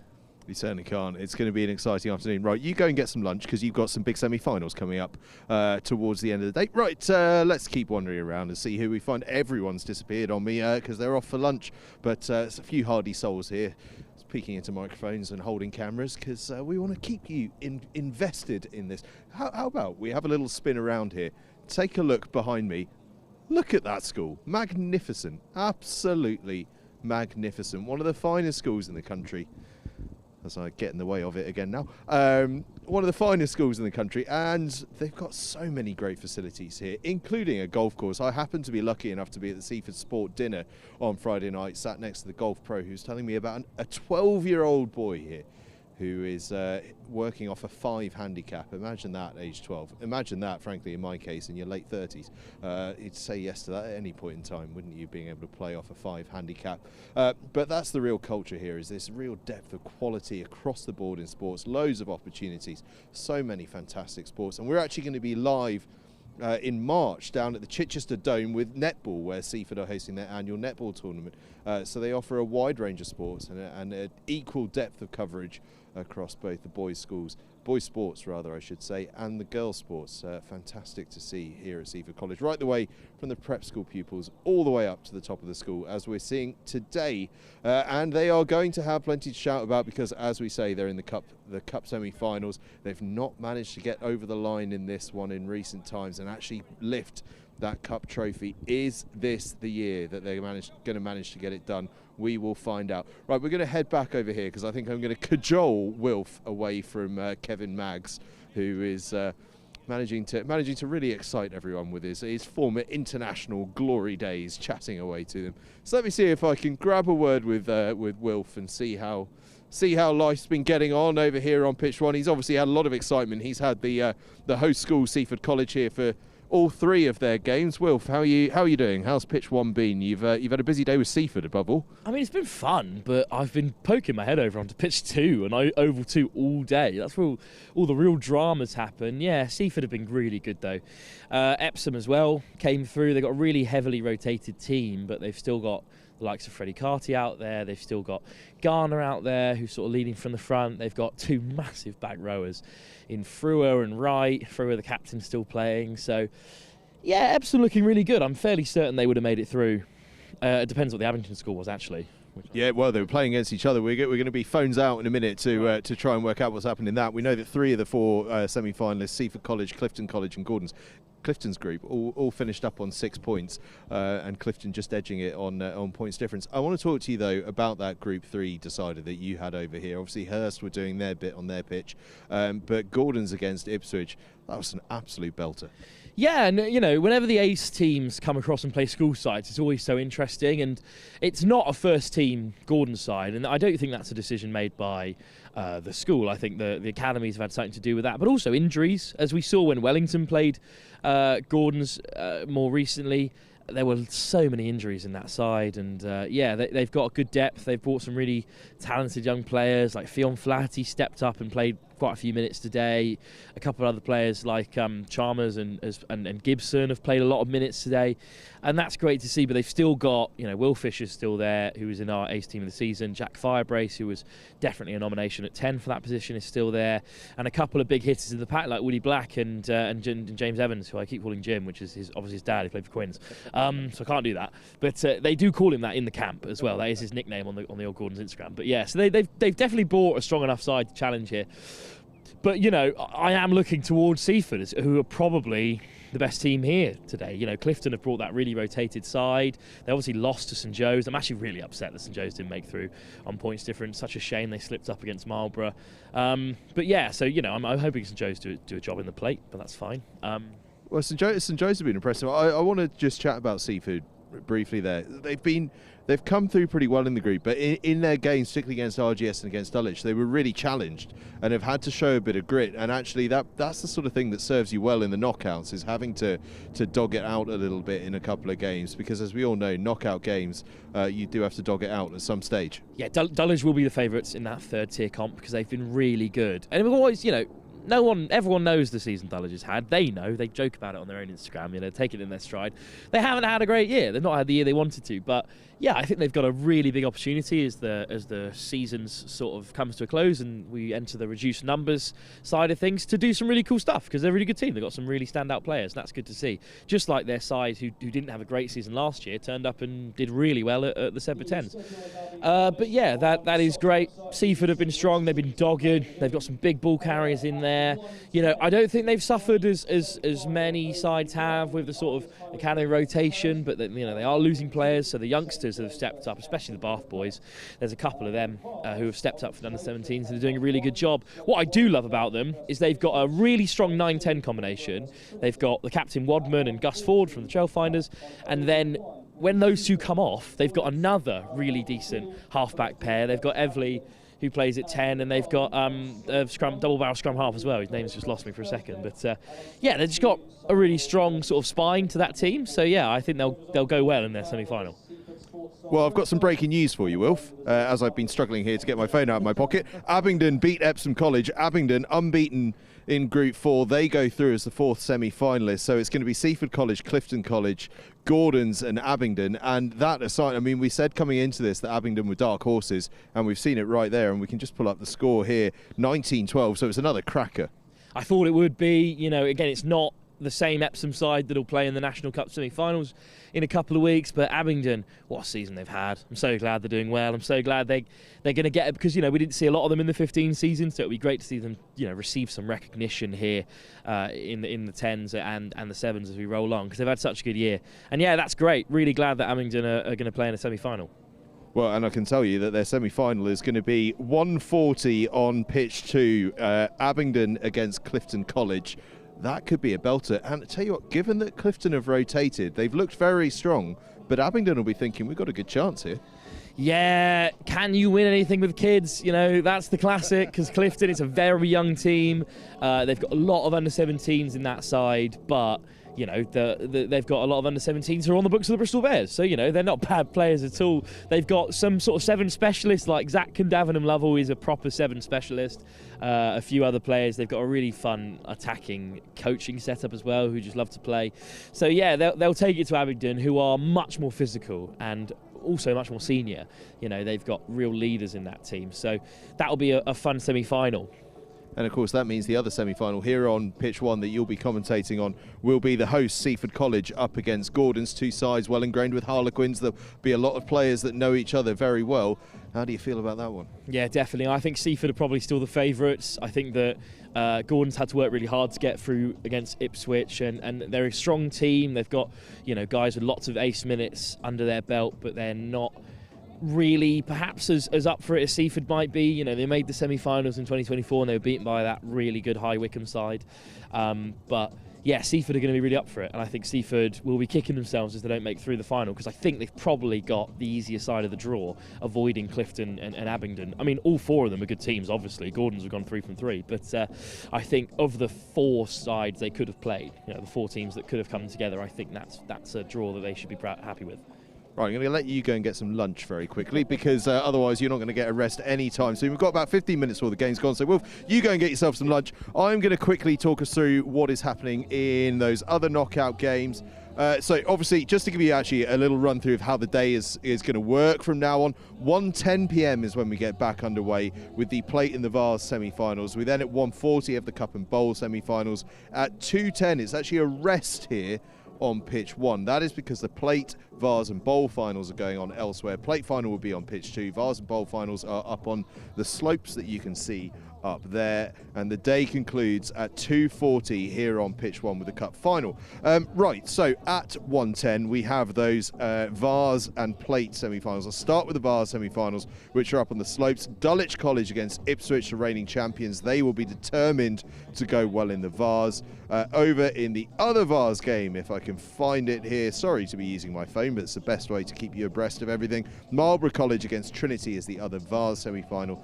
Those 2 Vase semi-finals at 1:10. Live here on pitch 1 and pitch 2, starting with pitch 2 in the Plate semi-finals. Epsom College against St Joseph's College. That should be a cracker. Remember, both sides were within a whisker of getting into the cup competition, so that should be an absolute epic. Here on pitch 1, a serious epic. Hurstpierpoint College against RGS High Wycombe. Hurstpierpoint College, who so nearly, points difference is all that kept them out, against St Joseph's College, who had exactly the same issue. So that's what's coming up after this, the Plate and the Vase. We've talked about the Cup and the Bowl, and look at this, I've just spotted Sean Thompson, who was about to get stopped by Wilf, but look at this dexterous Sean Thompson getting over these. Sean, how are you doing? Yeah, good. Had a fantastic morning so far. Obviously, when you're organising an event like this, you just hope everything runs smoothly and that all the boys from all the teams can have a good experience. And so far, it's been that, which has been really cool. Obviously, our boys have played some good rugby. We've maybe got through by the skin of our teeth on a couple of games, but enough to put us in the cup, which is exciting. And it's looking like it's going to be an amazing afternoon of semi-finals rugby. And Wilf and I were just talking earlier about how the fact that your games have actually been quite down to the wire Probably bodes quite well for knockout rugby, because the boys will be battle hardened. They know how to perform under pressure, which is always handy. Yeah, I mean, hopefully it's that. Hopefully it's we know how to get through a game, as opposed to we've run out of all our lives, and we'll see what happens next. But no, the boys have had a fantastic morning, scored some good tries, and they're loving it. With 21 boys have got out there and had a run around, which is cool. And just see what comes out this afternoon. Gordon's in the semi-finals. A lot of the boys will know each other quite well through academy work and all the rest of it, so that should be quite fun. Yeah, it's awesome actually. We don't normally play them, so to get them in a competition like this is always exciting. As you said, so many of them know each other through Quinn's age group stuff and bits and pieces, and just from simply living as close to each other as we do. So yeah, exciting one. And then Clifton and Abingdon as well, just up the M4 from each other really. So that'll be a fun one to watch as well. Abingdon have been flying this morning, so it'll be really fun to watch them go. Yeah, we've had them as dark horses actually for a little while, Abingdon, because they had such a good term beforehand. In a wider sense, this tournament, I mean, the sun's come out, which is always glorious, but this tournament plays such an important role in the calendar, not just here for Seaford College, but actually for everyone. And we always talk about really this term being topped and tailed by tens, with this tournament opening up the short form season and Sedbergh kind of closing it at the other end. And it feels as though year on year it's just grown and grown, and its importance for everyone that attends has felt key as the time has gone on. Yeah, I think so. I mean, it's such a great way to keep more boys engaged. I think with just the sevens format, some of you boys that maybe play in the front five drift away, and they find it harder to motivate themselves through this term, even though we do a lot of tournaments of sort of second seven rugby for those guys to have a chance. But because of the tens at either end, like you said with us and Sedbergh, so many boys now, and there's other tournaments popping up across the country as well. Those boys get a really exciting chance to stay involved. Some of our props have been flying today, so it's been really cool. Maybe the heavy ground suiting them, but no, it's awesome. And you see, like, we had a tighter prop offloading back on the inside to a winger a minute ago, and those guys love it. And then after today, like I said, they're playing a couple of second seven tournaments, and then sort of get themselves fit and ready to go to Sedbergh in a few weeks' time. It's exciting. It's an exciting term. It's an exciting place to be at the moment, Seaford, as well. I was lucky enough to be at the Seaford Sports Dinner on Friday night. People driving in today will have seen some signs that are still up pointing towards that. But it was a real highlight there for me of just seeing the strength of sport across the board here at Seaford College. It's a place that puts a lot of emphasis on it. Yeah, it is. I mean, I think the school that we are, we're academically diverse in that we've got kids that are going to be sitting all sorts of levels of exams, and so the co-curricular programme here is massively important, whether that's equestrian, polo, swimming, cross-country, athletics, all the way through to climbing, and then of course our sort of core team sports of rugby, hockey, netball, cricket, our tennis in the summer as well. There's so many awesome opportunities, and with the facilities we've got, why wouldn't there be? But the kids love it as well, and we've got boys and girls coming through, whether that's developmental or part, sort of performance end of stuff, really testing themselves and finding their level. Our senior rugby this year, for the first time ever, we've had a fourth 15, so we've got more and more boys wanting to play the game, which is exciting. And we're seeing the same. Our netball had their first fourth team out a couple of weeks ago. It's awesome, and every weekend there's a really cool buzz around the college, and that sort of carries through into the week as well. And more and more boys and girls wanting to join us and take part in that. It's amazingly exciting. And sort of with your rugby hat on, I mean, we hear the sort of stories about, you know, rugby maybe not growing as much as it might have done in the past, and certain schools struggling. But you're a real example of a school where if you place importance on your rugby and people enjoying their rugby and giving them the opportunity to play, that actually it can really thrive and grow. Yeah, I think you just want to give boys and girls an opportunity to make some really cool memories, and I think if that's the thing you remember every week, like with the way you design your fixture list. So we put out a challenging fixture list, but it's one that means that our third and fourth team boys and our B and C team boys are getting an amazing opportunity as well. And yeah, if that's bucking the trend, then that's brilliant. It means that we're getting more boys come back in the sixth form that maybe giving it up after year 9 or 10, and hopefully that'll be something that doesn't happen as much anymore now, because they'll want to carry on the whole way through. It's a fun programme to be part of. The boys love it. As staff, we really enjoy it, and they buy into everything that we do. So hopefully it just keeps growing and getting better and better, and there's some exciting fixtures coming up next year as well, with a few new additions. Yeah, some exciting times coming ahead for Seaford College. Back to today, across the board, real competition. I think that bowl competition looks really tidy. The vase is looking exciting as well. The plate particularly, because we had a couple of groups where things were going down to points difference and stuff. So from top to bottom, it feels as though the quality of tournament, quality of rugby we're going to see in the afternoon is going to be massive. Yeah, I think over the 5 years it's been going now. This is the 5th edition. It's grown and grown, and we've got sides wanting to be a part of it more and more now, and they're seeing the value in tens rugby. And teams are travelling further and further to be part of it, so it's awesome to have Clifton down here for once. We normally go up there and play a whole block up there every year, so for them to come down and to be a part of it is amazing. The 2 Ipswich schools, Abingdon, Solihull, it's great to keep welcoming those guys back every year if they're coming back, and then the new ones we've got people desperate to be part of it, which is awesome. And Henley joining us this year, stepped in for us at sort of not quite the 11th hour, but not far off, and yeah, it's just such an exciting day, and hopefully more and more schools will want to be a part of that going forward. They certainly will. Right, I can't let you go without a word to your ground staff, who might be the best in the country, because I was here in December and it was hanging on to the ragged edge. It's not exactly like the weather has improved since, and somehow they've managed to get everything playable and looking in great nick. Yeah, Paul and his team are amazing. They're absolutely awesome. I mean, I say they're amazing. We have not been on this pitch since that NSB game, and that's the same for all 4 pitches. We stay off them after Christmas until this tournament, just to make sure they're ready.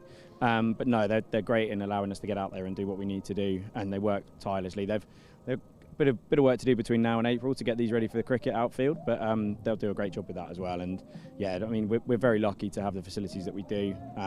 Being on the South Downs, it can be challenging. It can get pretty damp down here, but no, they do a cracking job, and they're great fun to work with as well. They certainly do. The lads on the field are doing a cracking job as well. You guys are doing a cracking job on the touchlines as well. Could be Seaford's year. We'll find out over the next hour or so, but boys will enjoy it. Yeah, of course they will. I think no matter how it comes out this afternoon, just playing the other thing is playing in a home tournament. Not many sides get to do that in the year, and so to be one that hosts a tournament as exciting as this, for the boys to have a home tournament, for our 6 boys it'll be the last time they ever play at home. So for Toby Pearce, he's been here since year 3. It's amazing for him. Like he's not quite got over the line yet, but he's had a couple of line breaks, and we'll see if he can maybe grab one as well. But yeah, for our year 13 boys, it's the last time they'll ever run out at Seafford. So a little bit of sentiment goes into that as well. But we try and keep a bit of a lid on that as we build towards Seba, and maybe let that flood out at the end there. Absolutely. Those are the things it's all about. Sean, thanks for your time. Enjoy the afternoon.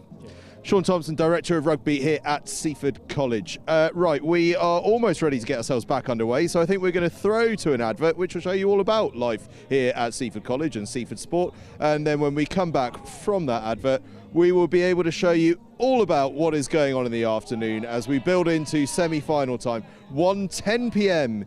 is when the semi-finals begin. So here's a quick advert showing you all about life at Seaford College before we then resume the afternoon's coverage for what is going to be some superb semi-finals and finals coming up at 1:10.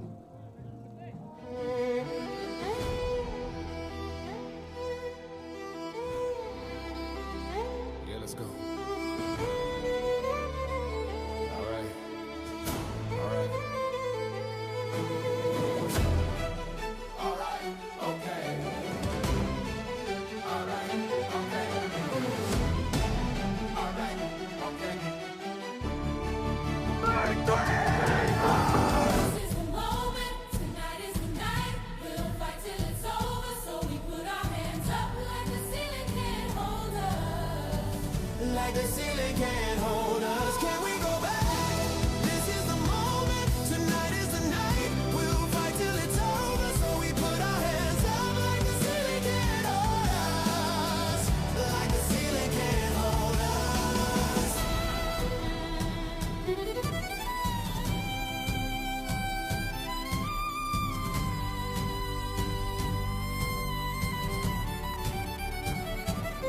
Let's go.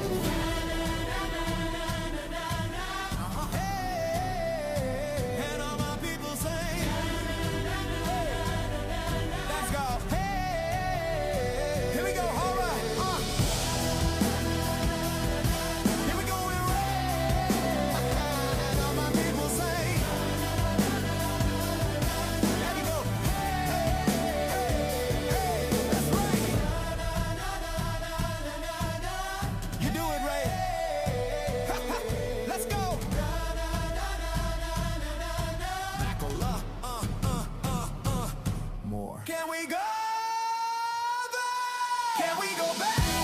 This is the moment. Tonight is the night. We'll fight till it's over. So we put our hands up like the ceiling can't hold us.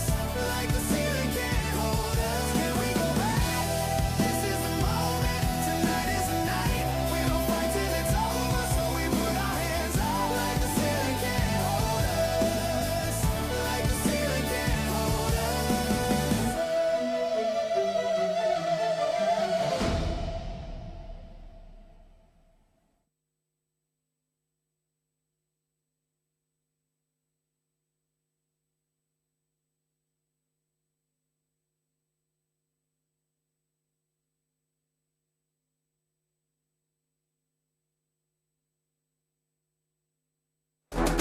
right kit changes everything.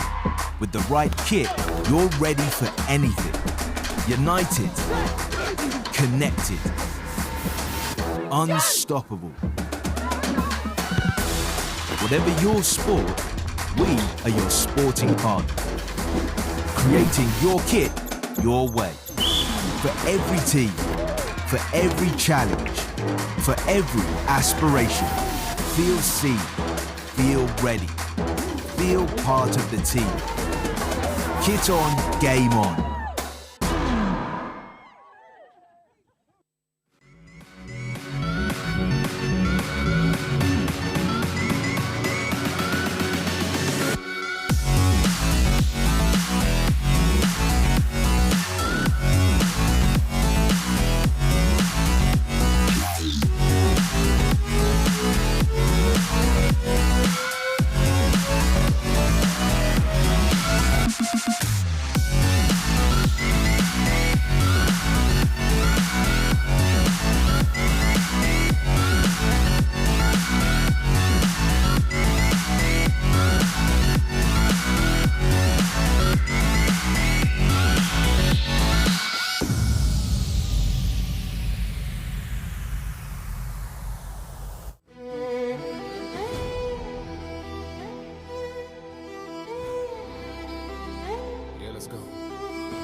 Well, I'm joined now by Christian Head, Director of Sport here at Seaford College.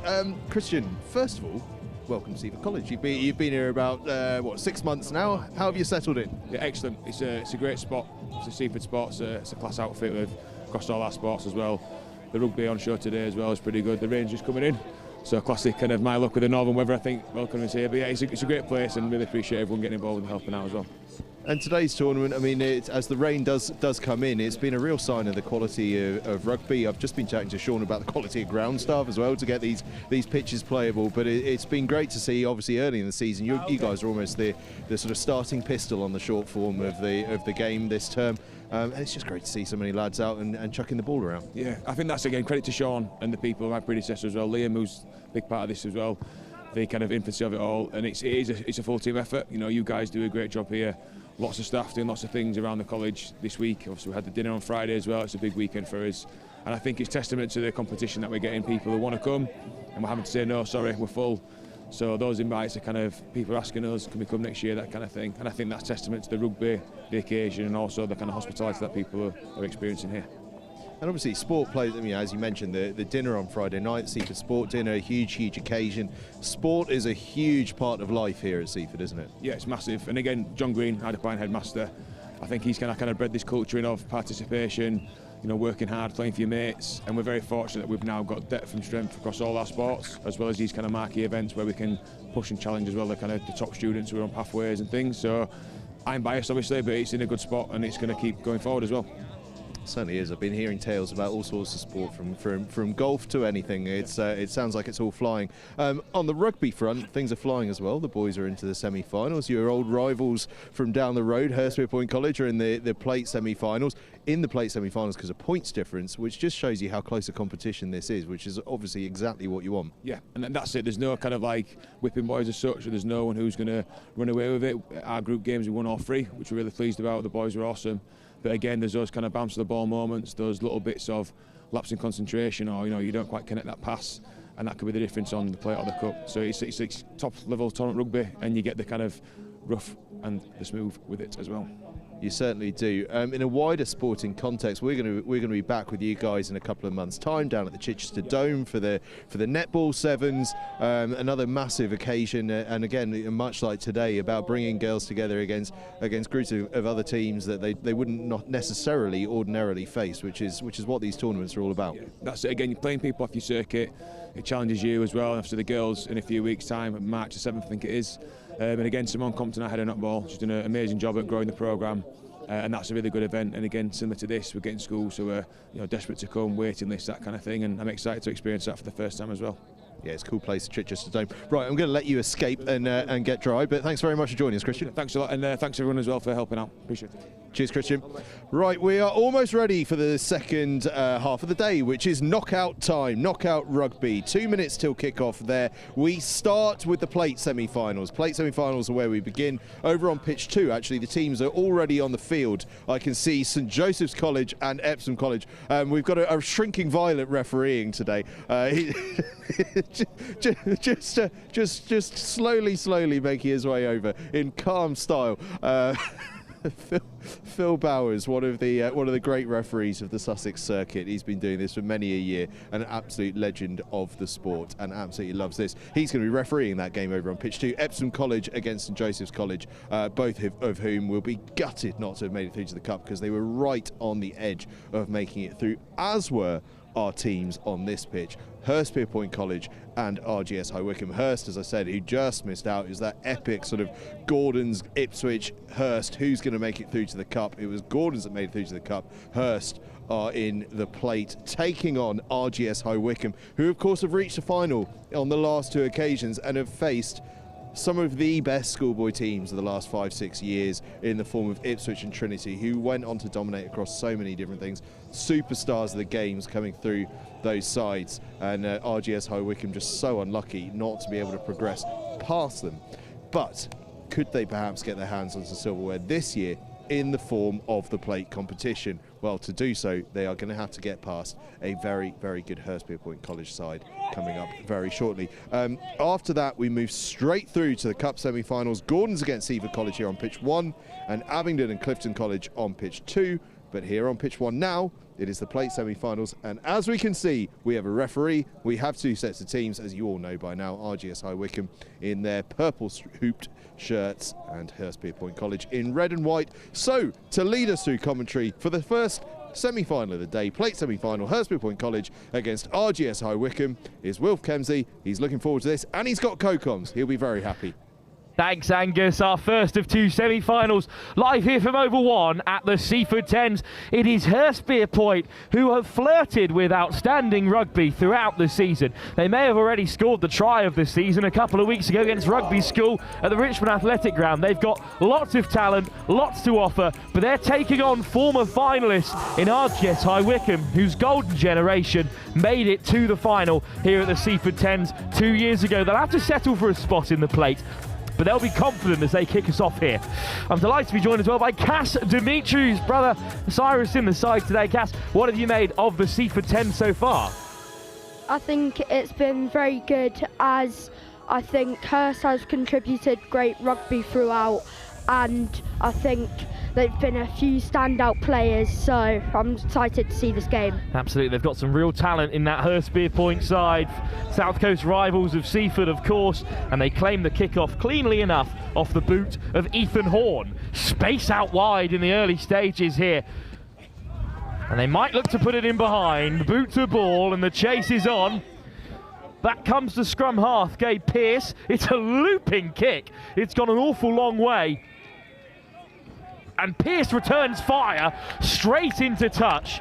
Cass, a great kick chase. Good start for Hurstpierpoint. Yeah, great pressure there and great kick by Corstafine. I think it will be a good game.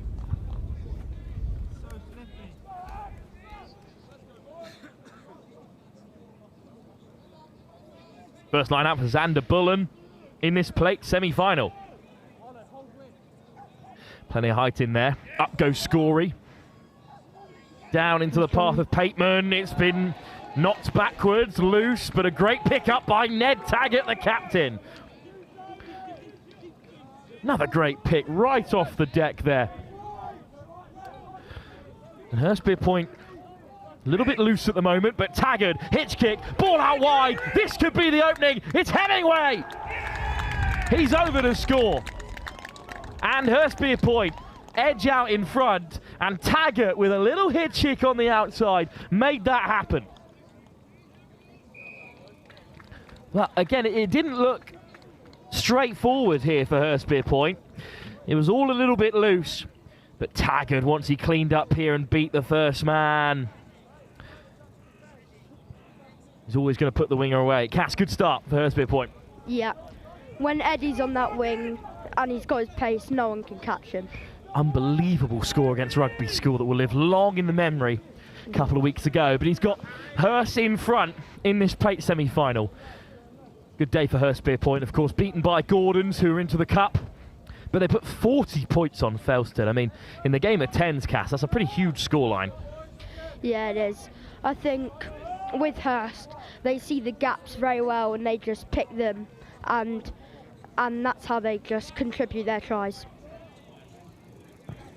Seymour nudges it off over the head of the nearest man in navy and red, and it rolls into touch, but I think RGS High Wycombe have gotten away with one there.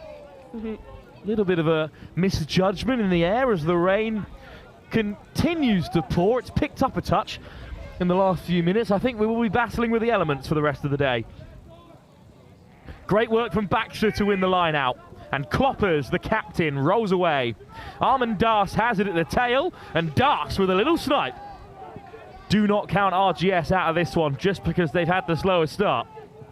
Oh, unfortunately, it's right off the toe of Sam Doyle. Nudged through, loose. Taggart there with a dustpan and brush, and he chips it in behind, and Ned Taggart is right after this one. Down goes Mackenzie Philpott, the Northampton Saint. And they might have overcommitted here, Hurstby Point. Now there's a bit of space out wide. Jake Ford into contact.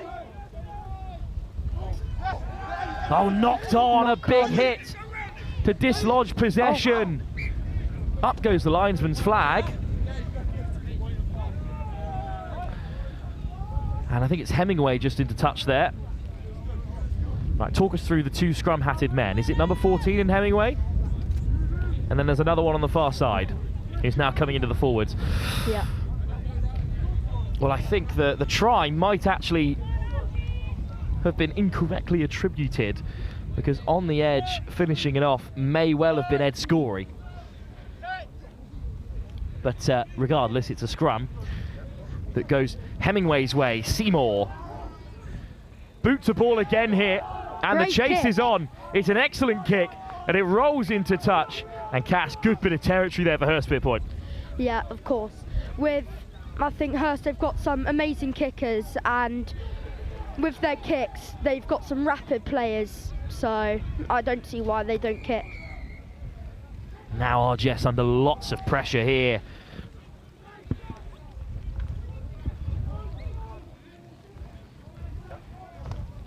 In comes the line out from Das. Good pick from Ford. Pressure not relieved just yet. Maul goes down. And Das has just been driven back there, but the penalty goes their way. I would like to shout out a player from Ed Scory, who's just came back from injury, and he's been amazing in this 10 so far. Absolutely, getting on the end of that ball from Taggart for the opening score. And he'll have some work to do in the line out here as well. Well, the weather's starting to turn here, Cass. That might have an impact on the rest of this semi-final. Yeah. Can get pretty wet down on the south coast, as I'm sure you know well. Yeah. Line out to come from Das. Up goes Ford. And it's straight enough for Pearce, who comes reeling round the corner. Big shot from Seymour. Fly half getting stuck in. Pick and go from Das again. Slow ball. He's off his feet at the breakdown there. Oh, Cass, that's a couple of penalties on the bounce. Hurstby Point, they can't afford to let RGS High Wycombe get back into this game. Yeah, I think it'll be very hard now with the weather coming down and the ball will just skid everywhere. Yeah, we are stood in quite a precarious spot underneath the gantry here, just sort of dripping onto us as the game goes on. It's getting really damp here in Seafford. Big line out.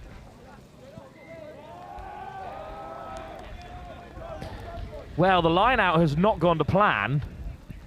And I think not straight is the call. There's been a couple of those that have been contestable, to say the least, and finally a call has gone someone's way. This time it's Hurstby points, and I feel like RGS can be a little hard done by. And now they might have a chance to break. Clean ball for Taggart, who dinks it over the top again. Marchant's after it. Hemingway puts in the shot, straight off his feet. Another penalty. A quick tap for RGS this time. Here's Ethan Horn. Big bundling carry on the edge.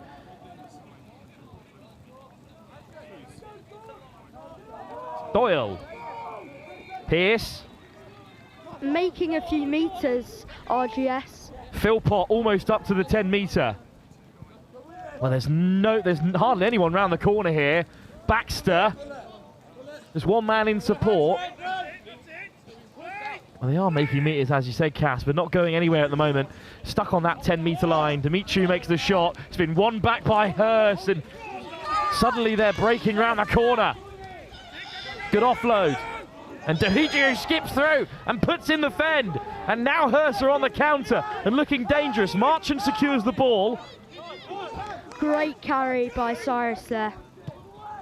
Great crossfield from Seymour. Hemingway! Oh, he can't hold it. He's in acres of space, Eddie Hemingway. But in the end, it goes into touch.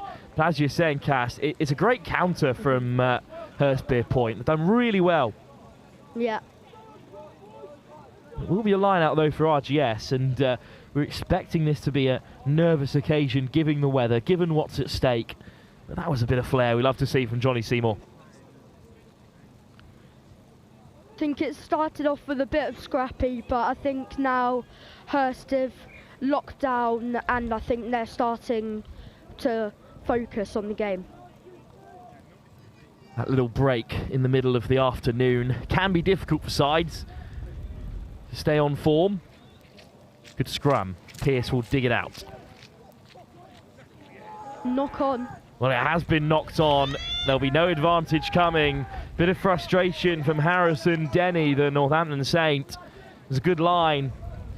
But in these wet conditions, Cass, you can let him off there. Yeah. And that will take us through to half-time as well. Well, the rain has continued to pour, and it has laid a marker down in the latter stage of that first half. A couple of errors have kept the score low. Just the one try for Hurstby Point. They lead by 5 in the semi-final of the plate. Second half to come in just a few moments' time.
Second half soon to come.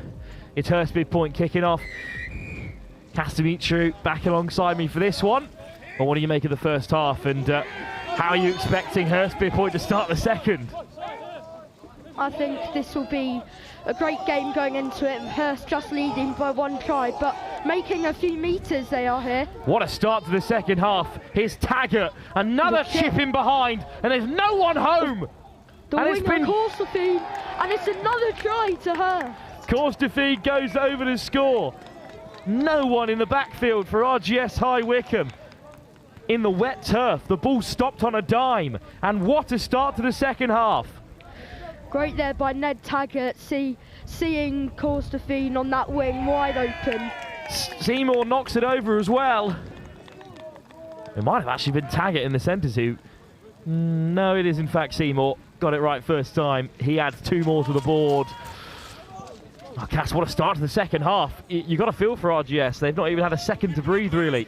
Yeah, I think when Hurst counter-attack in 10s, it's very upright. You have to be focused in every minute of the game. And it's one back off the kickoff again. And Marchant feeds it wide. And they're slipping off the tackles. And it's going to be another try for Hurstby Point. Oh, no. Well, I think it's been knocked on over the line by Ty Hollins. Very unfortunate there with the ball slipping and skidding all over the place. I can't imagine being one of those players. No, we're barely safe and dry up in the comms box, but it's better than out there. Off goes Eddie Hemingway, dangerous with broken Great field. carry. Getting on the outside of Denny, charged down.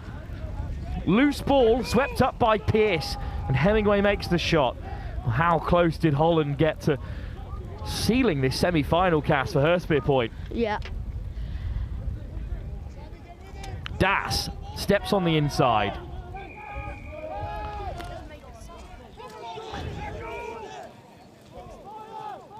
Great carry, Ethan Horn with a big clear out. Pearce, Doyle, over the gain line. Slow ball for RGS. Where do they go from here? Ford, good carry. Using the conditions again. Horn, oh, he spilled it. Ethan Horn has dropped it.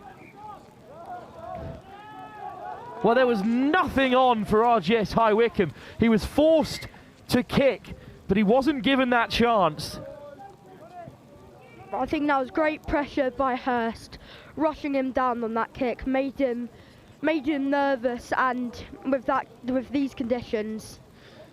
Indeed, that can happen in the game of rugby. We saw an unbelievable try up at the Merkston Castle tournament a couple of months ago when it was played back beyond the try line, spilt by the fly half, and the opposition ran and scored. We've seen some crazy tries, and that's just a fact of the matter in conditions like this. Johnny Seymour to feed the scrum. It's a powerful drive from Goodman and Doyle. What a scrum that was, Kaz. It doesn't always get highlighted in the game of 10s, but a powerful scrum can really change the game for you. Yeah.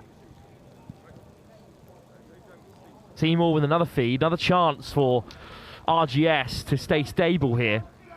They've got plenty of options there outside. RGS need to win this scrum on their 22. But it's come Seymour's way instead, With who the races kick and away go. down the blind side. Seymour steps back inside, To gets Eddie. the offload away, Hemingway over. And that might do it. This time Eddie Hemingway will not be denied. Great work from Seymour. Cass, what do you make of that score? Big time to get it. Yeah, I think Hurst just need to keep it slow and steady now. No need to rush. Just keep yourself in the game and stay composed. Hemingway's last action of the contest.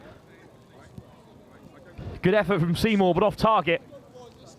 How on earth did he get it away there? Well, they weren't messing around with it in the scrum this time after RGS got the shove on. Great pace. Wilby to take the kick. Well, it was really loose there, actually, for Hemingway. It wasn't much of an offload. What a pickup by the winger. Ethan Horn cleanly connects it for RGS High Wycombe. But And great carry. Denny up to the halfway. Hurstby Point swarming over the breakdown. Cloppers just about keeps a hold. And the penalty goes RGS High Wycombe's way. Cass, you feel like they have to get the next score? Yeah, I think Hurst Hurst can't switch off now. Chipped in behind, plenty of pace on the chase. What a grab on the deck that is, though. Outstanding work from Jacob Jeffries to win it back for Hurst. Counter up by Kloppers. Off the deck and winding his way through the contact goes Ollie Hill. There goes Scorey. Scorey's had a fine game as well. RGS High Wycombe over the ball, but off their feet. Jeffries digs it out.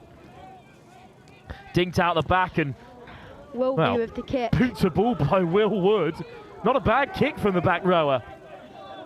Here come High Wycombe. Bit of broken field and a chance for them to create. Lovely run, but the offload is forward. Well, it was good work from George Norton, but tried to get the pass away. Too close to contact. Tackle made and off goes Ed Scorey. Great to have him back.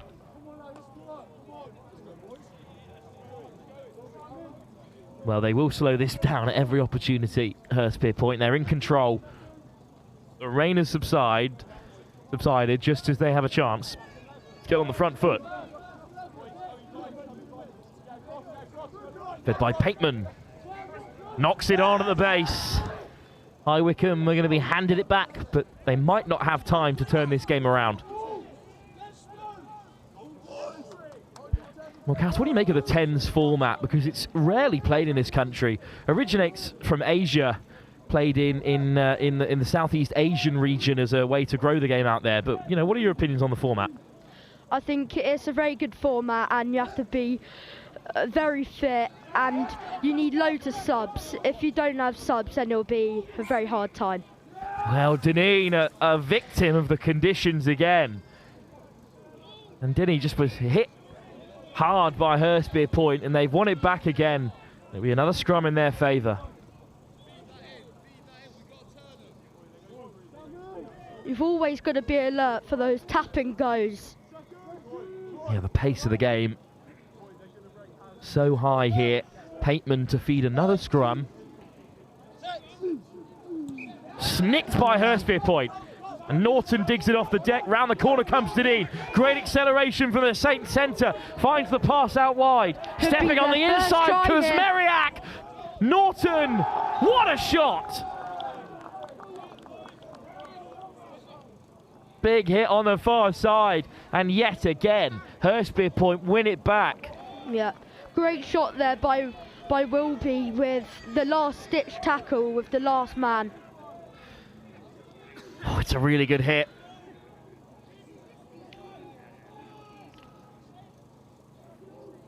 And that might be the last gasp for RGS High Wycombe in this plate semi-final. Pateman down the short side, runs into traffic. This time it is RGS who turned it over, so maybe it's not over just yet. Jude Kloppers. To run it in. Straight down the gullet. Darts over the ball. Pick and go from the base. Kloppers. Slow ball for RGS High Wycombe. Hurstpierpoint Point straight over it. Great defence by Hurstpierpoint Point. But Horn crashes over. RGS High Wycombe on the board. Ethan Horn, the fine fly half, but he knows when to turn up the physicality. But they've run out of time. In the end, they crashed over.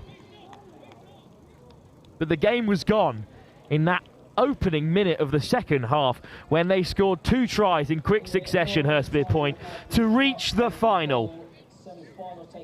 Good finish, though, from Horn. And RGS did have their moments, but when the rain started to fall, it was Hurstpierpoint Point that took advantage of their fleeting opportunities. Yeah, I think Hurstpierpoint Point main skill when Seymour or Wilby kicked it, their hands were all over the place and fooled out to all the other players, to the Hurstpierpoint Point people, and they just got over the line. Well, Cass, thanks for joining us, and well, enjoy the plate final. Thank you. So the plate has been decided. Hurstbeard Point are through. Still action ongoing over on Oval 2 to see who will join them, Epsom or St Joe's. But in the end, it is Hurstbeard Point through to the final of the plate. Cup semi-finals soon to come. It's the host Seaford in action, and they're taking on ace former champions Gordons.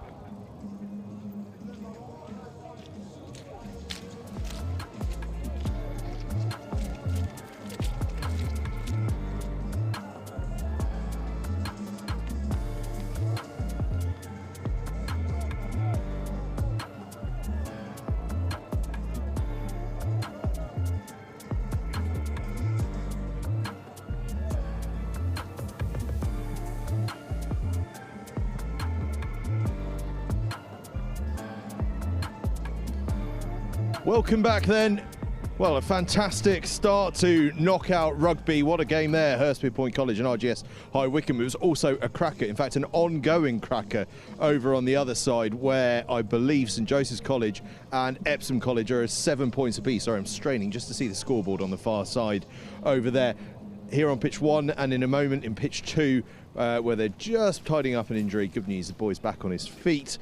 It is Cup semi-finals time. Over on pitch 2, Abingdon versus Clifton College. That is going to be a belter. Here, it's going to be massive.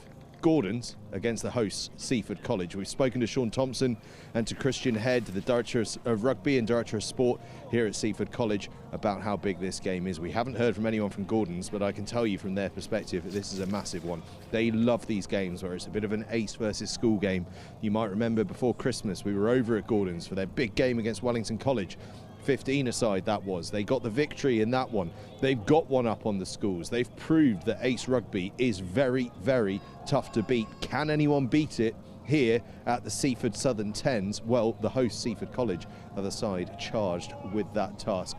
If we just have a little turn around here, Abingdon are making their way over for their semi-final. It's still going on over on that pitch though. In the plate semi-final, Epsom College and St Joseph's College, because of course we're in knockout rugby, so we could well be in extra time over there. Right, let's make our way up towards the halfway line because there's plenty going on. I also want to show you the media action that's going on here at Seaford College. They've set up all sorts of cameras ahead of this one because this is the big one. Look at this. An entire media department at Seaford College has got themselves in place here. It's unbelievable. It's like we're here at Twickenham or something like that. Allianz Stadium, I should say nowadays. I'm so sorry to the sponsors of the RFU. Right. This is where the action's all going to be happening. We've got 2 more games to come here on pitch 1. This Cup semi-final, Gordons against Seaford College. Then we have a bit of a rest. Time to reset. 2:10. All the other pitches will be hosting plate, vars, and bowl bowl finals rather. But here it'll be a break so that Cup final stands alone. A 2:40 kickoff. In case you haven't noticed, it's pretty wet. The rain has come in and it has caused carnage. The ball has been slippy, the ground is slippy underfoot, the rugby has tightened up, but that only makes for more entertaining, more difficult, more dogged knockout rugby, and we have some belters to come. Right, if we have a look over here, Gordons are making their way onto the field in their green shirts. They are ready and raring to go. Seaford College are in that pavilion behind them, just going through their final moments with Director of Rugby Sean Thompson. In fact, I suspect at this stage he is leaving it to the boys if I know the way that Sean operates. Gordon's on the field, ready to go.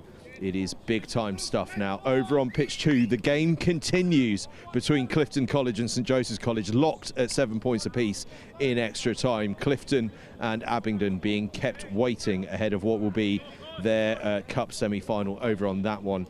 2:10, by the way. After that game, the plate final rather will take place on that pitch. Here on pitch 1, obviously, we have that break. All right, Gordons are on field. They're ready and raring to go.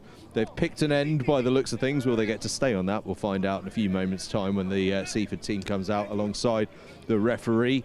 We are excited for this one. Seaford College, as we said, have been hosting this tournament for 5 years now. Can they get themselves to the top of the tree in this 2026 year? That is what this game is all about. But for Gordons, it's all about a maiden title here at the Seaford Tens. Keeping it in the southeast region, one way or another, you would think, from these two's perspective, but there's two sides over there that want to take it all the way across to the west side of the country, Abingdon and Clifton College. And I tell you what, the hosts are keeping us waiting, aren't they? I can see, you might just be able to spot him in the distance. John Green, the headmaster, is out on field. But we will be throwing across the commentary shortly once Seaford College make their grand arrival, because we are waiting patiently for them. Gordons are on the field and ready and raring to go. I am sure that Seaford College will emerge any second. By the way, Wilf Kemsley has got co-commentary up there for this one, so he's going to be over the moon about that. Loves a co-commentator. Seaford College are out onto the field for this cup semi-final against Gordons. Two sides that know each other so very, very well from their academy region with Harlequins. How will this one go? Well, it is all to emerge over the course of the next 20 minutes. So it is over to commentary, and Wilf Kemsley is going to talk you through this huge semi-final. Thanks, Angus. The tension runs high here at Seaford. It's on golden point over in the other plate semi-final between St Joseph's College and Epsom. It's another set of Harlequins sides out here in the cup semi-final. It's Gordons taking on Seaford, the host, and another Harlequin to mention is Josh Andrews alongside me for this one. Josh, thanks for coming back up into the gantry. You timed it well. The rain has stopped. Seaford are on the charge, undefeated, as are Gordons, the only two undefeated sides left in the competition. How do you feel? Feeling great. Obviously, we're really, really pumped up for this one. Bit of bitterness between these two squads, very close in catchment, so yeah, we're proper pumped up for this one. It's a classic catchment derby here in the semi-finals, the stage where Seaford were beaten by RGS High Wycombe 2 years ago. And it's the hosts who get us underway. It's knocked back deep to try scorer in their big win over Ipswich. Chalmers here, who's looking to roll his way through early. Lenny Chalmers had a great game against Ipswich, a game they had to win to qualify, and they did so. Advantage, high tackle. Oh, penalty advantage coming Gordon's way. Good start for them. It's Fisher off the deck. Here's Black. Advantage, Gordon's high tackle by White. Fisher, fire brace. Flashed across, juggled, but in the end held by Padawira. Paradira, wrapped up by Seaford. Gus Ford, good defence, but an early penalty. Got to keep the discipline up in a semi-final like this. 100% discipline's key here. We gave a few away in our last game against Dulwich and allowed him back into the game, so hopefully we can correct those mistakes here. Paradira draws the penalty, but the kick does not find touch. It's an excellent return by Churchyard. What a tournament he's having. He's having a great tournament, very good kicking pressure. Ford through the pack. Another gain line carry from Seaford. Can they get it to ground? Knees to deck, ball released. And still Ford to the short side. Carr is waiting for it. We'll have to ruck over for now. Wadman. Little snipe through from the captain, Oscar Wadman, who's bumping his way through. Chopped down just shy of the 22. Carr plays scrum half. Gus Ford of the Ealing Trailfinders. Charge down. Pawadira everywhere for Gordons. What a player. And I think it might be Firebrace who's wrapped onto it. Tackle Where's now. the ball? That's the question. Ethan Carr lays it back. Gus Ford. Eddie. What a carry. Sean Eddie hit hard though, the Harlequin hooker. Wadman through the forwards, and now Carr one-on-one out wide. Gibson gets a hold of him. And Gibson puts him into touch. And Gordons have stood up and maintained this Seaford side. The first time they've really been contained, good and proper. Lovely use of possession there. Maybe could have got it wider out there, but still good to keep ball. We just need to attack Gordons hard now. Okay. Take the line, please, White. Well, St Joseph's College have been beaten by a golden point drop kick over on Oval 2. It's a clean line-out for Gordons here on the main field, and it's Gibson. Chalmers, a real live wire. Look at him pin back the ears. Great read, Teddy Henry. Great tackler. Also got our Defensive Player of the Season award for this season. He's great in defence, great shield defence. Genuinely putting his hand up as maybe the player of the tournament, depending on how things go. He's been exceptional Green, that's your mark. for Seafford. But what really stands out for the Seafford side is the depth, which I'm sure we'll see later on in this tournament. They've got substitutes of real quality. We love the ability to be able to switch around our squad and know that we've got confidence in the people coming on the pitch. Sean Eddy. Good throw again from the Harlequin hooker. Lovely line straight through the centre of midfield and slipping off the tackle. Seafford making good yards. Wadman, 4. Well met behind the gain line. Big shot coming in from Gordon's. But just too keen for it. Penalised there. And it's a quick tap. Wadman gets the offload away. Beautiful hands. Off goes Golding. Eddie at the back. Beautiful. Henry hits kick for the corner. Oh, he scored. Seafford are over. Teddy Henry dots down, but it's a beautiful try. Quick tap to keep the energy alive. Seafford play at pace, and Gordon's cannot handle it this time. Love that, playing quick. Teddy Henry is having a really, really good tournament. Great game as well. Deadly in the outside channels. So yeah, playing quick is probably our strength here. What a try. Seafford have had a couple of scores that could be right up there when it comes to try of the tournament time. That's another stunner. Just doesn't have the curve on it for Adam Churchyard. Gordons go behind again, just as they did to Ipswich in the final group game that secured their spot in the semi-finals. Now, how much would it mean for Seafford to make it into the final? Came so close 2 years ago. Oh, it'd be unreal. Right the wrongs of the past few years and that deadly Seafford curse of your own tournament. But yeah, really looking forward to hopefully trying to do that. Clifton College are underway against Abingdon in the old school kit derby. Classic pinstripe for both of them. Seafford in a similar number, kicking off here. Churchyard puts plenty on it. What a good take from Chalmers. Lenny Chalmers gets the ball away, smothered by Ida. Good carry in the meantime in midfield, and a nice offload. Tackle release. Chalmers. Knock on. Tackle release. Knock on is the call. Edie throws the dummy, gets the offload away as well. Oh, Desford slips the net. Seafford are over for a second. That is an unbelievable offload there from our hooker. Sean, that is a brilliant offload. That's 2 outstanding offloads from Sean Eddy. Tackle and release. Who knew a hooker had those hands? Well, we know all about Seaford's star hookers from 2 seasons ago when Quinn Singh was perhaps player of the tournament for Seafford. Receiving, yes. They've got another bright Harlequin star on the books here. That's another, that just shows our offload game. We've been working on that a lot, looking for those second touches, looking for those offloads, and it's paying off definitely in this first few minutes. Well, Harlequin's starting hooker, Sean Thompson, isn't available for Gordon's today. Go when you're ready.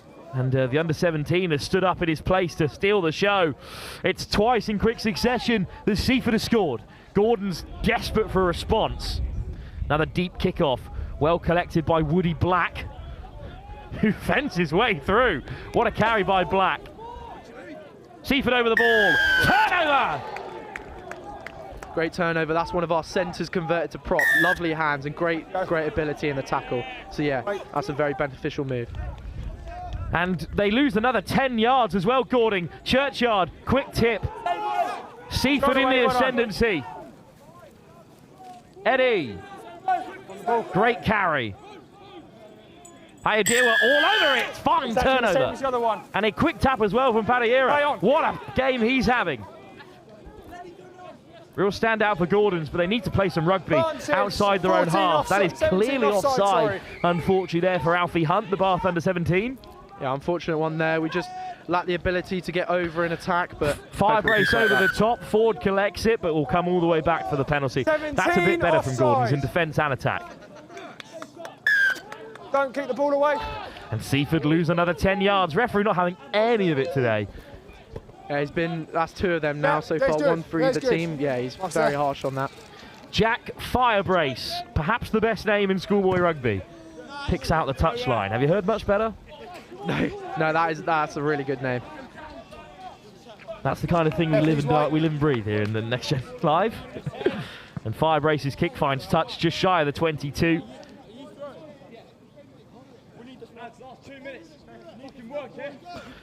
Not the right question, really, before a line out. Can you throw? Yeah, good there. Stay there, please. I back Gordon's here to get the job done. Last minute and a half. Last minute and a half. They've got to create something before the break. Power D-run. You've left the line out. You've left the line out. That is a coach killer. Five's left the Woody line Black out. leaving the line out, giving the free kick away, and Gordon's best chance of the second half has dissipated, and Ethan Carr knocks it on. He really could have punished them there. Knock on. That could have been a key position, given the space. He's a quick man, give the ball to him on the outside, but unfortunate with the hands. The remnants Knock of the on. wet weather 30 seconds on leaving the an half. impact We will have the scrum. on the Mark's field there. here. It's not just the commentary Mark's team that that are one there, completely guys. soaked Knock through. on by White. Also over one. No, that's it there. Sorry, you're over it. That's it there. Sorry, I understand it's difficult. It's that one. Knock on. Lenny Chalmers to feed. Gordon's, you feel, have to score before the break. 100%. We need to try and put up a good fight here. We know we've got good shield defence. We've got Teddy Henry on the outside here. He's a great defender, so we're looking to keep him out. Chalmers. Ball's lifted, Watman ball's hits out, him, but play on. Firebrace gets it away. Fionn Flaherty. Gibson. Steps on the inside, shot down Not by now. Ford. Not now, White's still in. Chalmers. It's out Eventually picks out Black, who's under a lot of pressure. Fionn Flaherty hunted down by Ethan Carr. And now Golding and Carr both getting stuck in. Maul is called. Can Gordon's free it up? Ball is Leave it now, available. White. It's out. Povey. Firebrace tries to show them with the eyes, does get the offload away. Gordon's battling, but there's little space for them to work in here. Oh, knocked on in the tackle. Just a knock on in the tackle, play on. Advantage Knock on in the tackle, Gordon's. nothing more. Firebrace. Skipping on the outside, but he's not getting anywhere. So we'll come back for the knock on. Tackle, that's half Great time. defence here. A lot of pressure. We're very up for this, keeping him out. And Seaford's fantastic defensive work has taken us through to the break.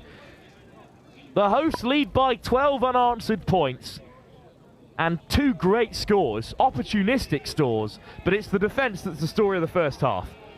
100% loving transition rugby here. We're a team that's built on transition. We love to be able to counter, go from a quick tap, give the ball out wide. So yeah, very beneficial first half. In a cup semi-final, the stage in which Seafford fell last time out here at their host 10s, they are in charge and in control. Gordons have work to do.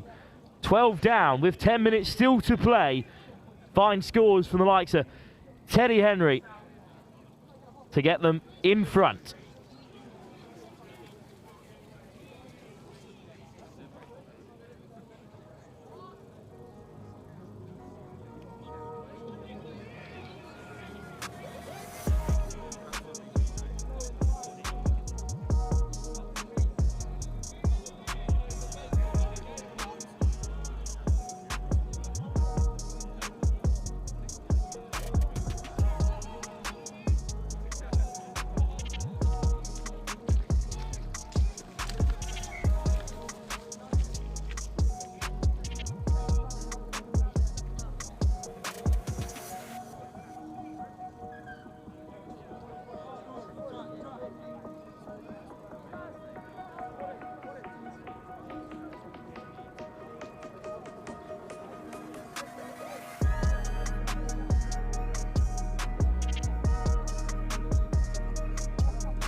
Kick-off. Gordons get us underway. Clean take from Seafford, who lead by 12. Josh Andrews alongside me. Couldn't have really gone much better in the first half. No, definitely a really good half for us, both defensively and in attack. No hands, not on the ball. The Gordons were 5 down at the break against Ipswich in their last group game, and they won 17-5. Here's Richardson. Gets the offload away, but only to ground. Substitute winger onto the field and battling with it, Harrison Lane, who scored a couple of good tries in the tournament so far. Williams, Seafford, and they a plethora of changes. What do you make of that decision as Churchyard hacks it away? It's a great decision. Obviously, I really back our bench, and our depth in our squad at the moment is really, really good. So very glad that we can be put on a brand new squad. Firebrace dancing his way through and finding the offload, and Gordon's have it on halfway. Fisher, Black, hit hard as he needs to be. Good work from Golding. Firebrace, cross field, might bounce up for Gordon's here. Oh, how close in the end was Ben Povey from getting on the end of that one. Yeah, that was close. Good defensive pressure though. Loving the tackles coming in from Jack Golding. Very strong, very strong. He stepped up in the last couple of games of this tournament. Jack Povey, not one of the sort of headline names in the side, but he's had another good season because Seaford's defence has really been the bedrock of it. Take a step for us, 10. Thank you. Line out for Seaford, who lead by 12. It's an unconventional dart, but it finds its mark. Is Churchyard. Great hands at first receiver to keep it alive. Churchyard with a soft offload. Another turnover. And who else for Gordons but Adam Paladira, who's been outstanding. And he wins the penalty advantage as well. Fisher gets the offload away. Fisher, Firebrace, crossfield. Fionn Flaherty is after it. Across comes Churchyard. He does well. We'll come back for the penalty. Come back, 21. Paladira is single-handedly keeping Gordons in this. 100%. We just need to look at our discipline. That's the only thing that's letting Gordons into the game at the moment. If we fix that, I reckon we'll be in for a good result here. Well, I didn't think they would take the points. In fact, Firebrace goes for the corner. Well, we saw them try and roll over against Ipswich from the maul, bringing that ace style of play to the fore, as it's been known in the past. It's a bit of a mistell, because not every ace side is forward focused. Gordons, when they were champions, certainly weren't. They had some outstanding backs. They're short a few absolute worldies as well. The likes of Louis Elsom, unfortunately, unable to play today, the Harlequins winger. But they will still go to the maul here. It's into the clutches of Jack Evans. And a penalty advantage too. So this is a real chance for Gordons, who are still driving here. Staying on their feet. Are they over the line? Release now. Release is the call. The ball must be available. That's lost forwards there. Knocked on at the base. Two-side entry. Mikey Laybourne was almost in. But it's a penalty advantage. And two-side entry. I think the option now will be the tap and go. Laybourne, driven towards touch, gets the ball back to Fisher. Firebrace. Gibson wants it. Stepping back on the inside instead. Goes Ben Povey. Pick and go from Gordons. And Maddox Mitchell crashes over. Well, they've muscled their way through. Seaford made them work for it. But they're back into the game, Gordons, and, well, they deserve that score. That's probably a key score there. Unfortunately, our defence was had a few too many gaps, and our own discipline again has let them in, but we should be able to fix that and hammer them hard in the next few minutes. Laybourne did really well to keep that in play. Firebrace forces through the extras. It's 12-7. The game is back on. We're kicking. Scoring team kicked. Gordon's just getting up to date with the rule of tens. And they will kick us off. Firebrace doesn't get the cleanest of connections. Here's Churchyard, who will return fire. Or he'll run it himself.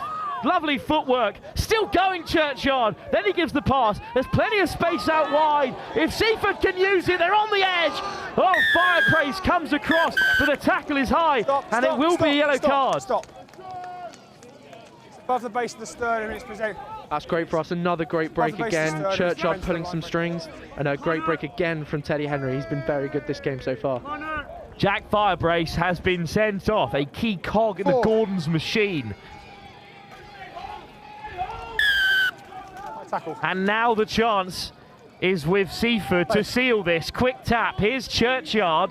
Watkins, the big prop, and then out the back. It's lovely hands. Oh, scrag tackle. The 9 men of Gordons working hard to contain them here. Onto the outside is Harrison Lane. Swung to deck.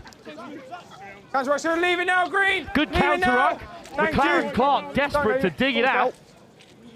Churchyard at first receiver. Oh, lovely ball on the inside for Thomas. Thomas still going. Brought down on the 22. Chase Thomas chasing his feet there. There's numbers up here. Watkins steps back on the inside. Brought down by Fisher, the last man. And the penalty goes Gordon's way. That is a huge missed opportunity for the hosts. That's really unfortunate for us. We had the space outside. Just maybe one more pass could have gone and we would have been in, but still shows our strength in our counter-attacking ability. I'm not sure how much Fisher knew about that chop tackle on Watkins. He would have been in otherwise. But Will Fisher, ace player of the tournament, scrum half on the bench, has found the touchline. Substitution. There was some chat about his inclusion in the team of the season if it came down to the 50-22 he hit against Wellington live on Next Gen Live. And I mean, it helped, but he's been a top player in the ace side, sharing the minutes with Miss Campbell, but one of Gordon's standouts. Will Fisher. Howardera is the target, just about taps it back for Evans. Back foot, take a step. Fisher through the forwards. Howardera so busy. Leave it now. Lost it, thank you. Fisher back to the short side, lovely ball, and now Gordons are in behind, and Seafford may come through their missed opportunities. What a run by Campbell, chopped down, back to his feet, it's Fisher! Racing towards the middle of the post, he has to touch it down early, but what a score! And it's Will Fisher who's finished it off. I've got to give Gordon's that one. That's a great break down the side. Just unfortunate we couldn't hold up in defence. I mean, it was a great cover tackle coming in from Adam Churchyard, but just not enough to keep him out. Yes, that's wonderful support, and Gordons have levelled it up. The 9 men of Gordon's school. 10 seconds left on the kick. A minute and a half left on the game. Minute and a half left in the contest.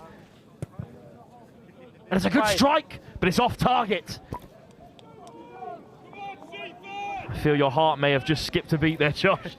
100%. Heart was definitely in the mouth there. What a run down this left-hand side, though, from the opening try scorer, Maddox Mitchell. Try and assist now for him. He's been quiet today until this point, at least in front of the Oval One cameras, but what a game he's having in this second half. And for the second time, Gordons have turned the game around, just as they did against Ipswich. They've equalised against Gordons. Can they go? They've equalised against the host Seafford. Can they go the length? Carr takes it off the kickoff. What a step!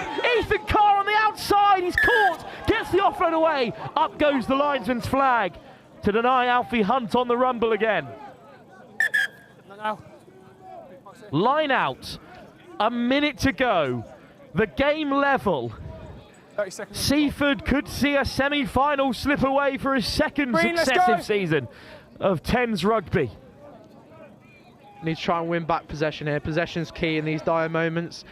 We don't really want it going to golden point because that's a bit too tense for me. I personally do. May change, yes. But I am biased. I like good rugby. We saw a golden point plate semi-final between St Joseph's College and Epsom. We saw a golden point plate final against Epsom and Marlborough last time the 10s was together. And we've seen a turnover at the line out, and there will be time for the scrum. Last play, Josh. Yeah, last play. That is an unbelievable turnover there coming in from Toby Pearce. He's like a salmon in the air. Golden point. One last chance for Seafford to avoid golden point. It's practically golden point as it stands. Final play. Can anyone steal this semi-final with Clifton or Abington to come? I know we've got a strong back line. We've got a very good back line on the pitch right now, so hoping they can pull this through. Sam McLaren-Clark to feed the scrum. He's got Churchyard outside him at 15. Ethan Carr is poised and ready in the centre of midfield. Good scrum from Gordons. But here is Churchyard. Oh, it's put down! Knock on.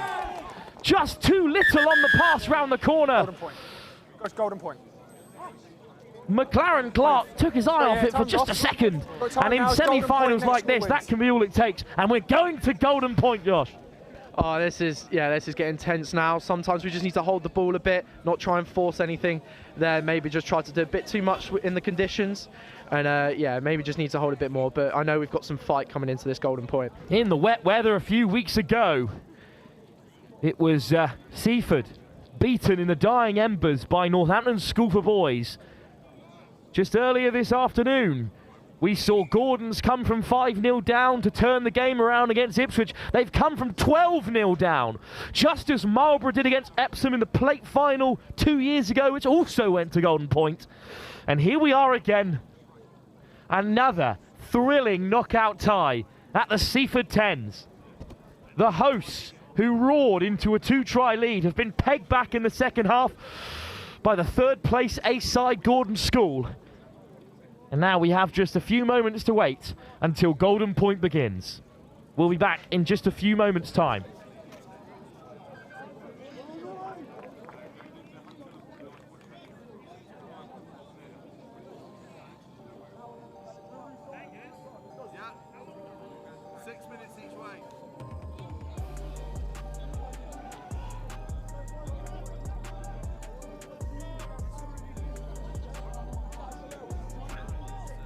So it looks like the host Seaford will kick us off. Adam Churchyard still in control for the hosts.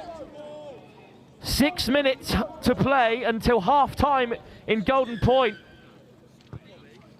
It's dug deep. Golden Point, 6 The Gordons are underneath it. And it's a ferocious carry from the men in green. Absolutely. So we need you boys on Well, the they're back to 10 as well. Firebrace onto the field again after his yellow card. It's carried in by the former Seaford man himself onto the field, Jack Harrell. Evans gets away from one. Seaford over the ball. Stolen by the host. Eddie gets it away. Now it might be on here. Golding is hit hard by Gibson. Josh Andrews still alongside me. This could be the chance. I'm hoping we can get it out here. Move the ball. Move the ball. Drag to ground. The ball is loose. Seaford have to drop upon it. Gus Ford is back out there at fly half. Here he is. Ford, the Ealing trail finder, takes contact, and he's gone down uncomfortably there, unfortunately. That didn't look good. Maybe slightly high. Not sure what happened there, but yeah. Golden Point's all about possession, and we're trying our best to do that now. So let's make sure we keep it going. Well, he was dragged down legally by Gordons, but he went down really uncomfortably there, Gosford, unfortunately. So we're going to have a break of play while things slow down and he receives the attention. It didn't look comfortable, but hopefully nothing too serious. Just went down uncomfortably. It does happen in this wet weather. Praying that's nothing major. He's been a key player to our squad, pulling the strings at 10s all season, especially being in the lower six. So yeah, he's a player we'll need to come back on. Got plenty of rugby left to play for Seaford, whatever happens here today. I'm not sure he'll be continuing this afternoon, but thank the Lord for Derby Elvey. This is his moment really to shine. Yeah, it's good. We've got a strong bench. We've got a lot of 10 options in our team. I think we've got 3. We've got Adam Churchyard, who plays as another playmaker who's able to play 10, and then we've obviously got Derby on the bench. So yeah, we've got a lot of options. Golden Point, and we're going to have an even longer delay. Of course, the plate final is coming first over on Oval 2. So there'll be a bit of a break between this game, whatever the end result, and the cup final, which is scheduled for 20-3. Really tight over on Oval 2 at the moment. It's been one of the most difficult tournaments to call that we've seen for a long time here at Seaford. Obviously, 2 years ago, Ipswich came as strong favourites and won it. The year before, Trinity had a really strong team, like Josh Bellamy and co, who've gone on to play for England under-20s, and they came and won it.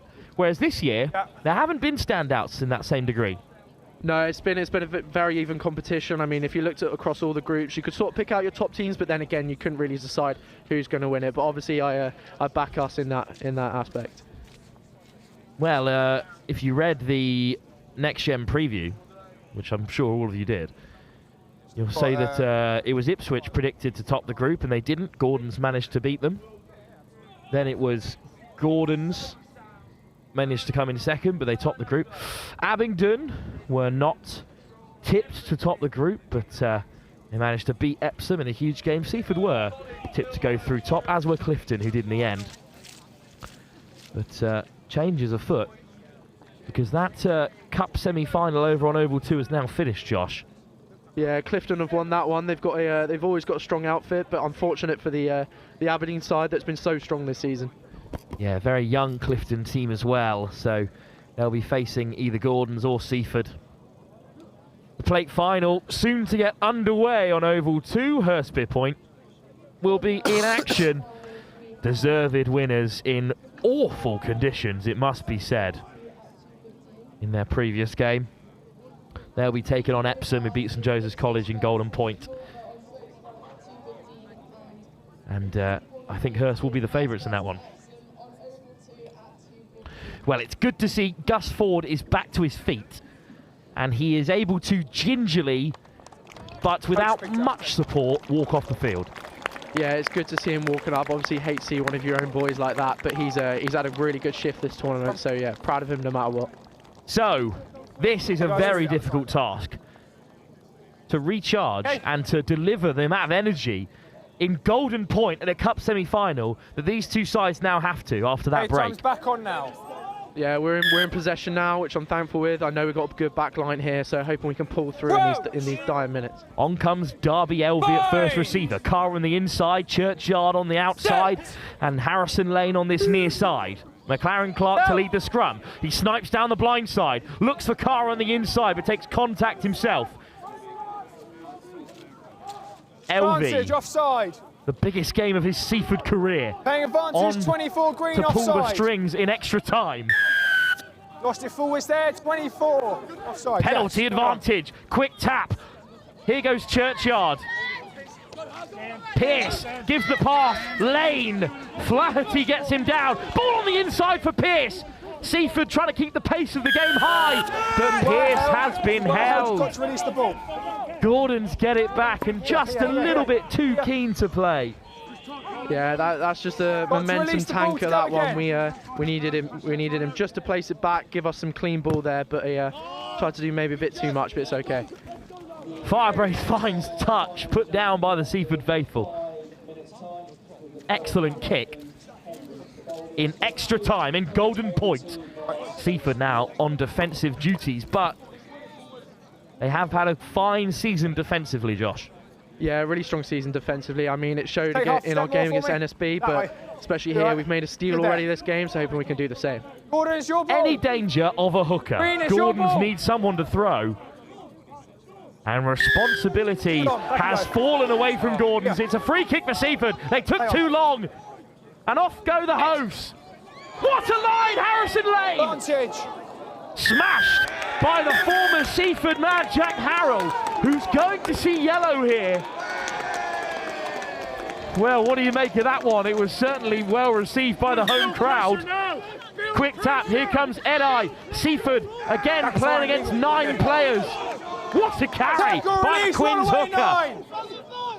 Snipe down the blind side. Lane, man on the inside. Sam McLaren Clark seals it for Seafford. Oh, that is unbelievable. That just shows what we can do in attack. We are lethal around those edges. That is great to see our 9 do that.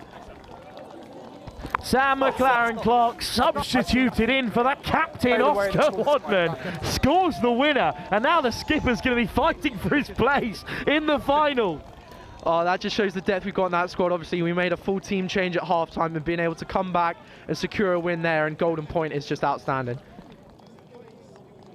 Seafford have won the semi-final on Golden Point. They go a step further than the side that competed here 2 years ago. And now they will meet Clifton College, a young Clifton College side. And they have a real chance of beating that team. Yeah, very, very proud of the boys there. We dug in there despite the momentum Gordon's had going into that second half. We fought well despite losing a key 10. So yeah, that's I'm really, really proud of them there. Gordon's down to 9, 1 man short on the blind side. Harrison Lane, who stepped up to score some huge tries here, picks out Sam McLaren Clark on the inside. Seafford are on their way to a cup final on home soil. What a moment for your side, Josh. Yeah, I'm very proud of them there.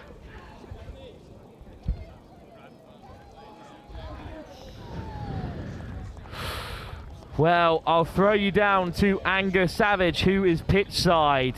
What a semi-final. Seafford are through. Absolutely, Wilf. What a semi-final. What a semi-final. Golden Point, Seaford College into the final. They will be playing against Clifton College. What a game that is set to be. Two sides that know each other so well. They love playing against each other. As Sean Thompson, Director of Rugby here at Seaford, was telling us, every year they head down to Clifton College. They bring the entire school. They have a huge block running from the start of the day to the end of the day against all of Clifton College's side. And now the two first teams will be meeting here at the Seaford Southern Tens final. It is going to be absolutely massive. We can't wait. It's a bit of a wait until it, though, actually, I must say. That kicks off at 2:40, so we've got loads and loads of time. If you're looking for live action over on pitch 2, very shortly we're going to be beginning Hurstmere Point College against Epsom College in the plate semi-final, plate final, I should say. We've also got the bowl final up on slopes 2, Solihull and Henley College meeting in that one. In the Vars final on slopes 1, it's Ipswich, the reigning champions, up against Marlborough College, who were in the Cup semi-finals a couple of years back.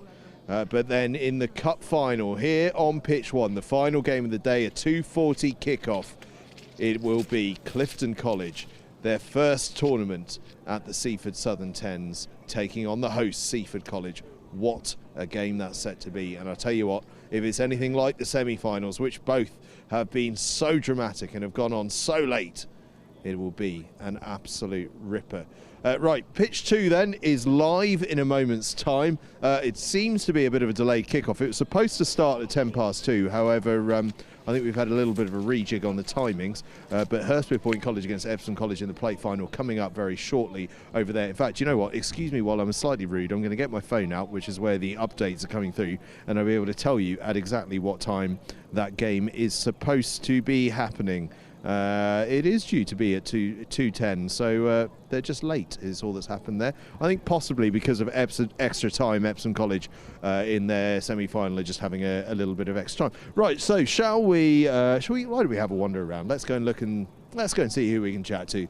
Let's see what's what. Stretch the limits of our technology. It has been very, very wet here, and apparently it's due to be so again. So fingers crossed that we can get that final underway in the drive. By the way, over on pitch 2, we are just about ready to go.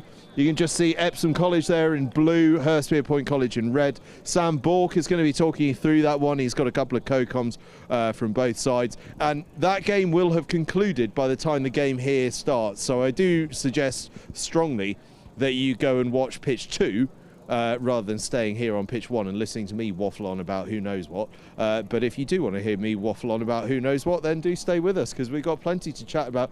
Should we go and chat to some parents? Why don't we do that? Let's see what they've got to say. Let's see what they've got to say. We've got a man with a dog. We've got in fact, Joe, we've got some pupils. They're always a little bit more chatty, aren't they? Let's have a chat. I think we might have some old boys actually. Are you old boys of Seafford College? I feel like you've been stitched up here. Yeah, boys are into the final. Nice one to come down to, as it turns out. Yeah, no, it's quality.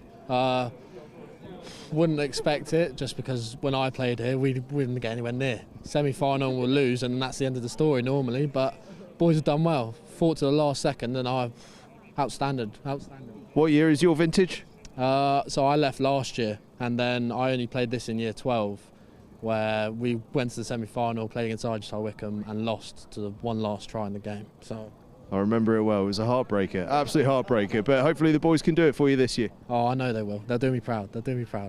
Fantastic. Cheers for chatting to us. There we go. Seaford. A media star in the making. Right, let's go and wander across this magnificent field, which has held up so well in the rain. It's been a bog at times through the Christmas holidays because of all that weather. But the incredible ground staff here at Seaford College have managed to make a pristine surface for us for this tournament. I know that it's going to be all feet off this surface until April in the cricket season after this, because it's been a tough one for them. Right, who have we got left to talk to?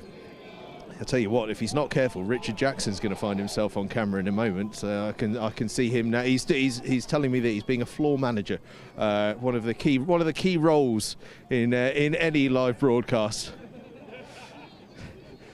Gordon's, of course, just having a bit of a debrief off to my left. Gordon's, who obviously gutted to go out on Golden Point, but they have been absolutely fantastic throughout the day. In many ways, the star side of the morning as we get into the wettest part of the field. But we are indeed off the field. Now what's going on here? If we just spin round, there's a Caterham jacket over here, just off to the left-hand side. Caterham aren't playing. Oh, look who's here. Oh, look who's here. The headmaster of Seaford College, John Green. Good morning, folks. How are you, John? How are you doing? Fantastic. Great day, great weather, nearly. Well, better weather than we thought. Pitches are holding up, and great contests of rugby, aren't they? Start the 10th season.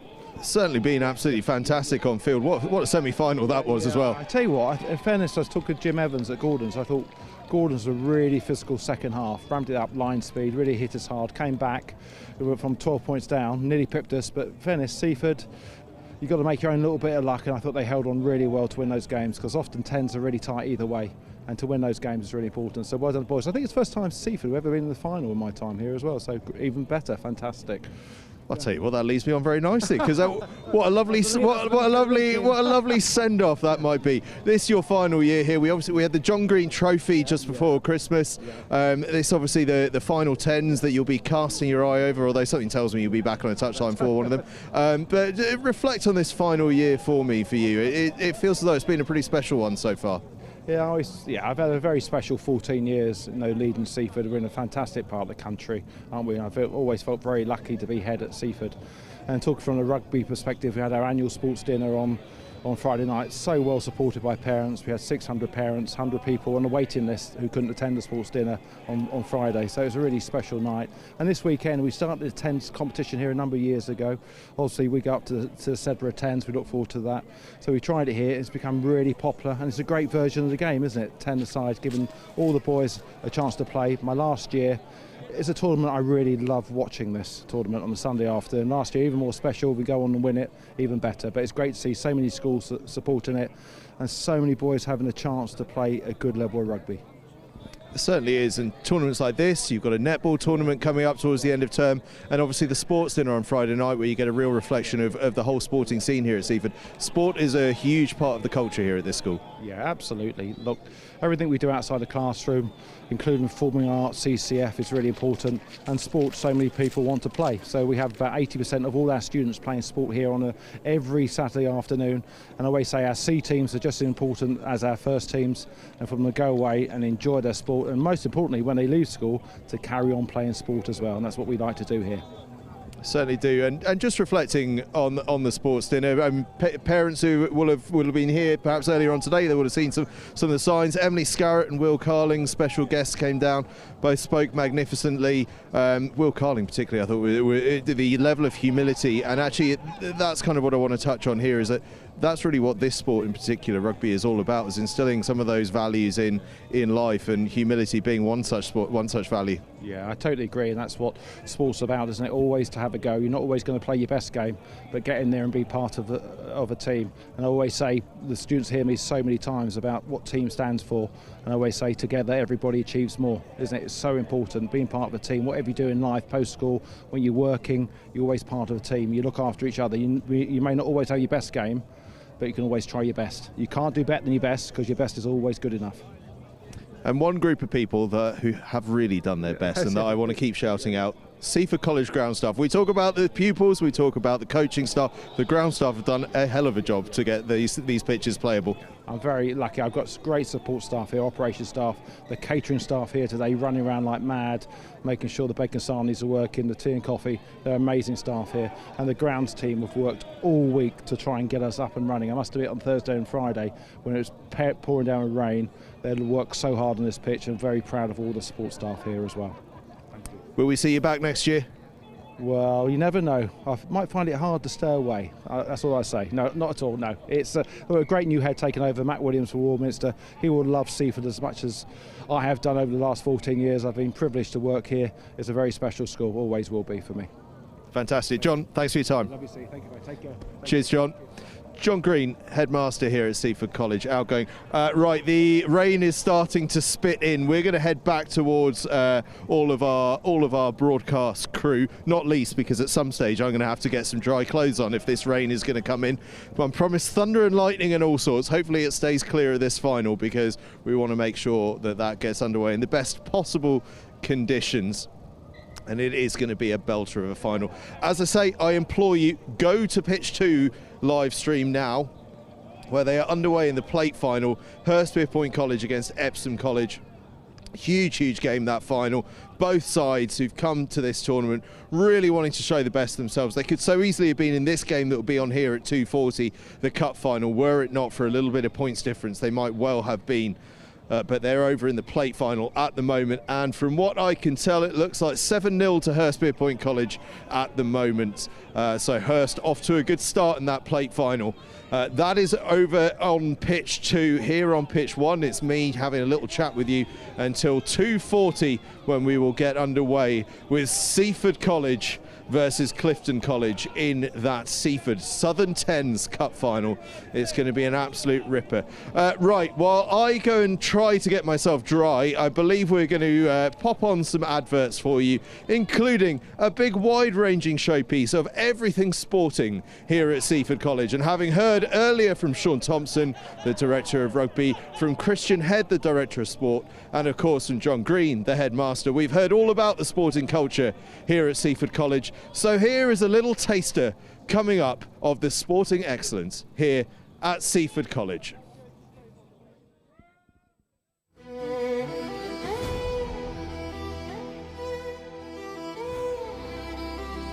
Yeah, let's go. All right.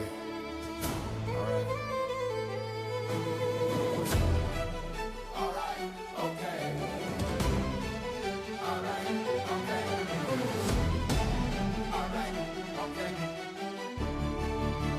This is the moment, tonight is the night. We'll fight till it's over, so we put our hands up like the ceiling can't hold us. Like the ceiling can't hold us. Can we go back? This is the moment. Tonight is the night. We'll fight till it's over. So we put our hands up like the ceiling can't hold us. Like the ceiling can't hold us.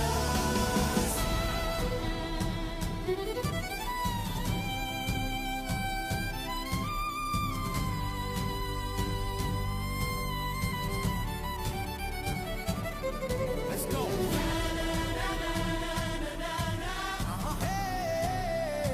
And all my people sing.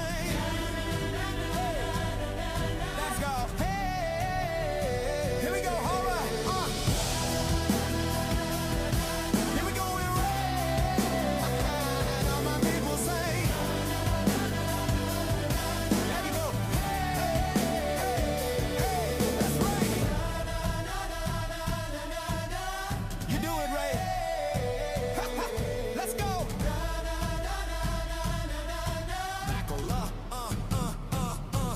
More. Can we go back? Can we go back? This is the moment. Tonight is the night. We'll fight till it's over. So we put our hands up like the ceiling can't hold us. Like the ceiling can't hold us. Can we go back? This is the moment. Tonight is the night. We'll fight till it's over. So we put our hands up like the ceiling can't hold us. Like the ceiling can't hold us.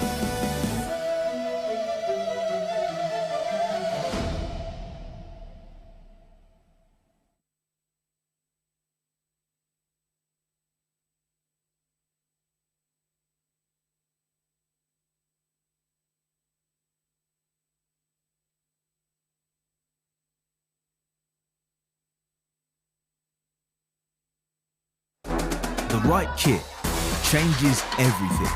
With the right kit, you're ready for anything. United, connected, unstoppable. Whatever your sport, we are your sporting partner. Creating your kit, your way. For every team, for every challenge, for every aspiration.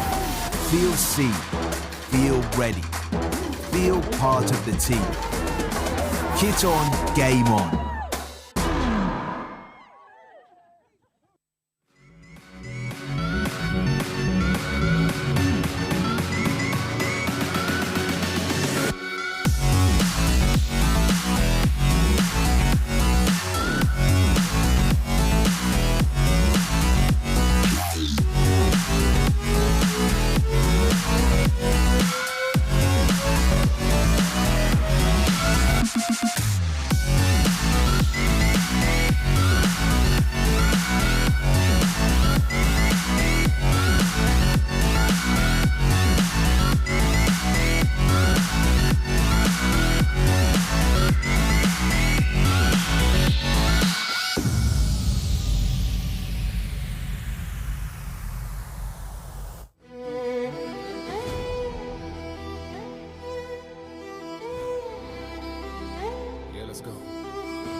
Like the ceiling can't hold us. Can we go back? This is the moment. Tonight is the night. We'll fight till it's over. So we put our hands up. Like the ceiling can't hold us.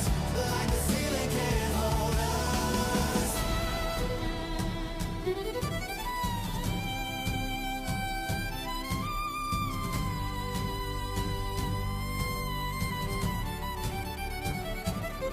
Let's go.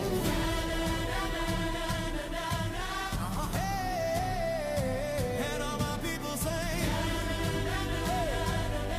let's go. Hey, here we go. All right. Here we go in red. And all my people say, there you go.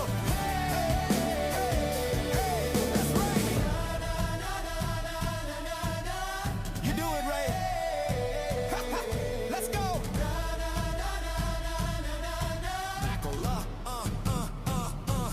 More. Can we go back? Can we go back? This is the moment. Tonight is the night. We'll fight till it's over. So we put our hands up. Like the ceiling can't hold us. Like the ceiling can't hold us. Can we go back? This is the moment. Tonight is the night. We'll fight till it's over. So we put our hands up. Like the ceiling can't hold us. Like the ceiling can't hold us.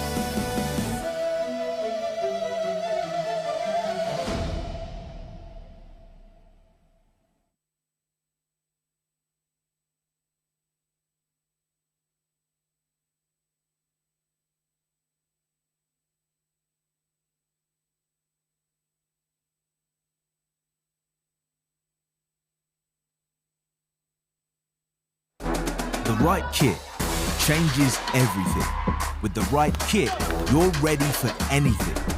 United, connected, unstoppable. Whatever your sport, we are your sporting partner. Creating your kit, your way. For every team, for every challenge, for every aspiration. Feel seen, feel ready, feel part of the team. Kit on, game on.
Like the ceiling can't hold us. Can we go back?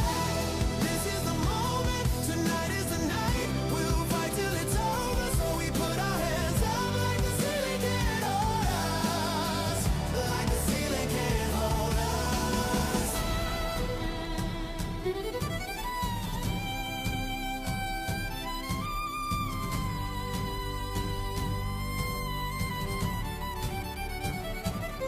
Let's go.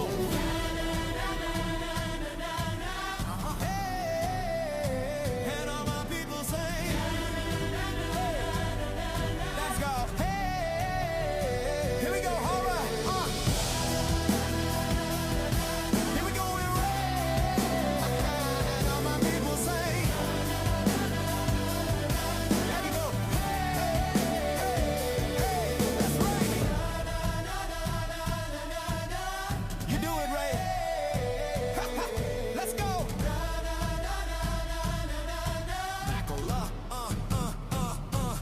More. Can we go back?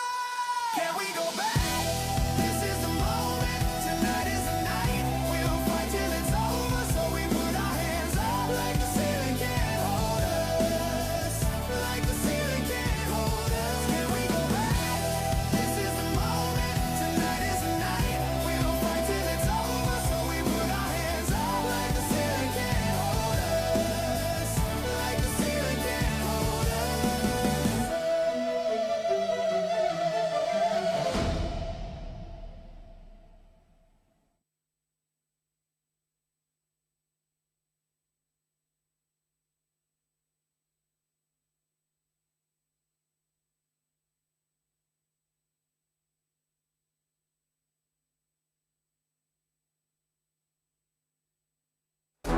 The right kit changes everything. With the right kit, you're ready for anything. United, connected, unstoppable. Whatever your sport, we are your sporting partner. Creating your kit your way. For every team, for every challenge, for every aspiration. Feel seen, feel ready, feel part of the team. Kit on, game on.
Like the ceiling can't hold us. Can we go back? This is the moment. Tonight is the night. We'll fight till it's over. So we put our hands up. Like the ceiling can't hold us. Like the ceiling can't hold us.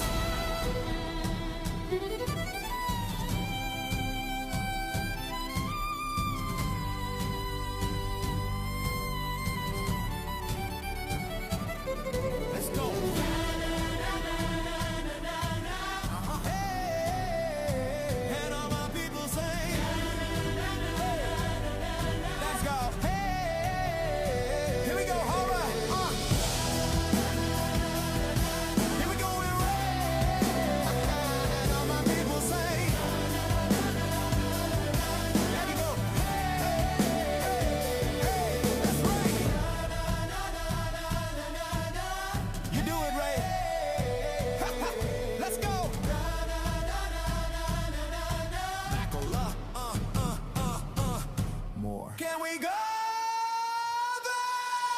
go back.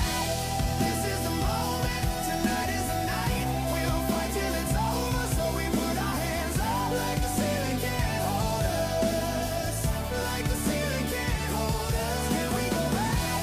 This is the moment, tonight is the night. We'll fight till it's over, so we put our hands up like the ceiling can't hold us. Like the ceiling can't hold us.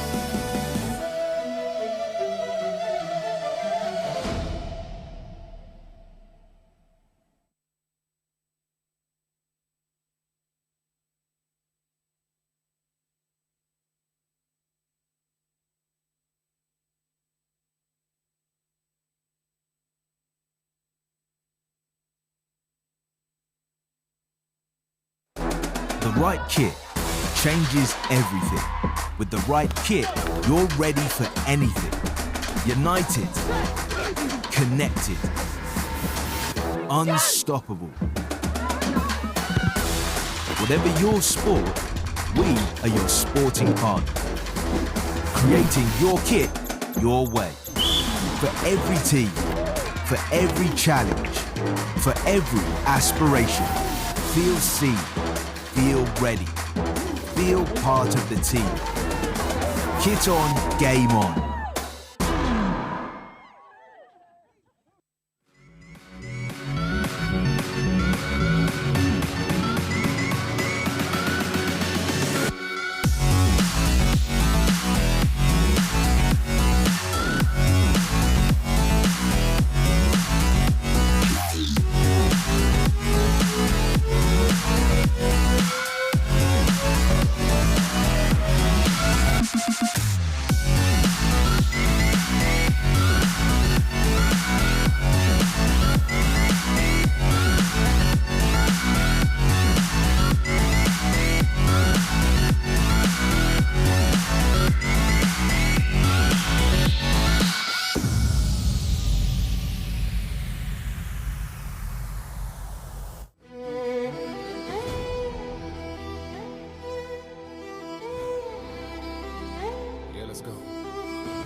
Welcome back to pitch one here at the Seafford Southern Tens. It's finals time.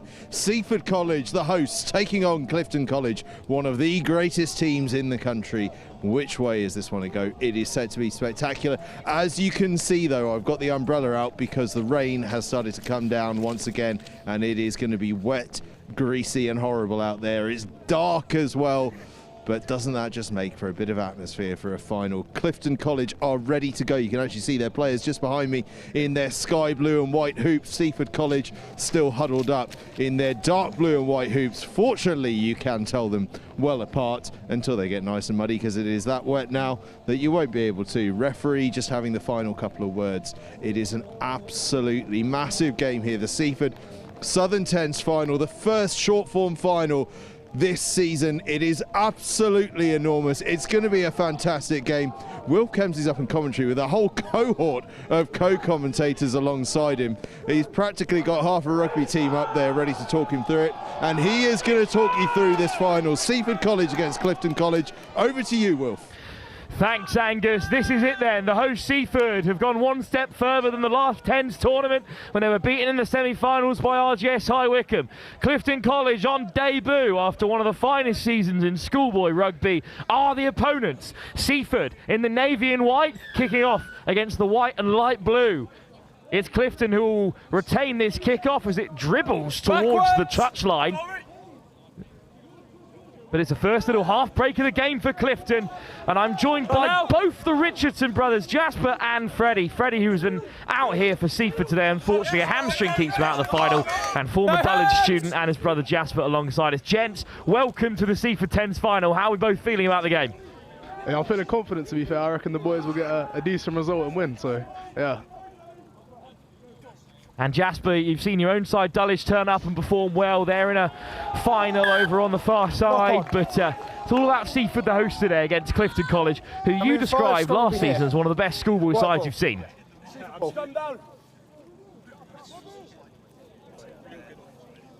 Okay, marks on the 5.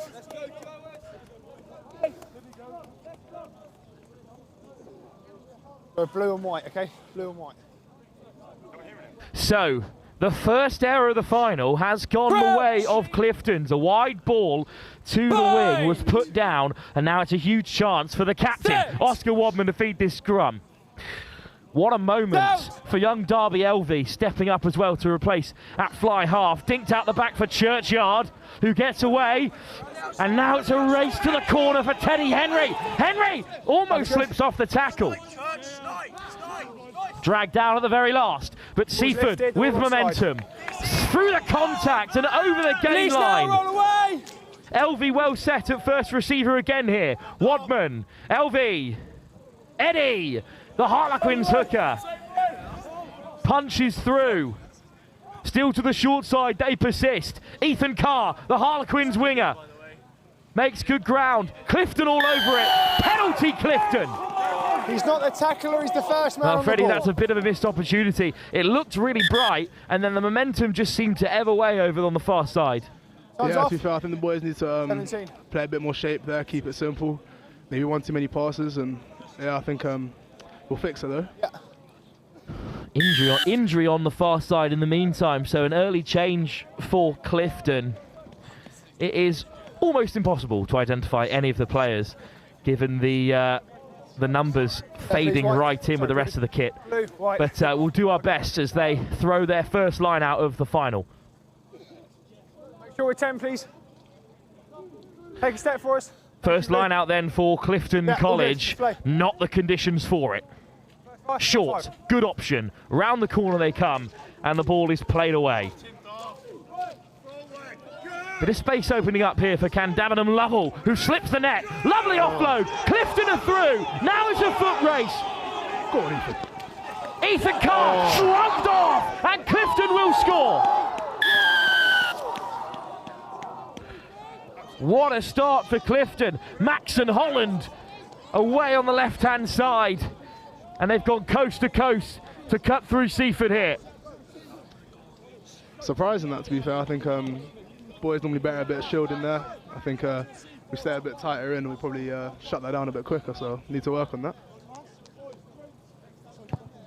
Well, what a start for Clifton. Off target from the attempted conversion, so that'll spare their blushes for the moment. But Jasper, some work to do now for Clifton, who have got to respond. Other side of it. Yeah, that's fine there.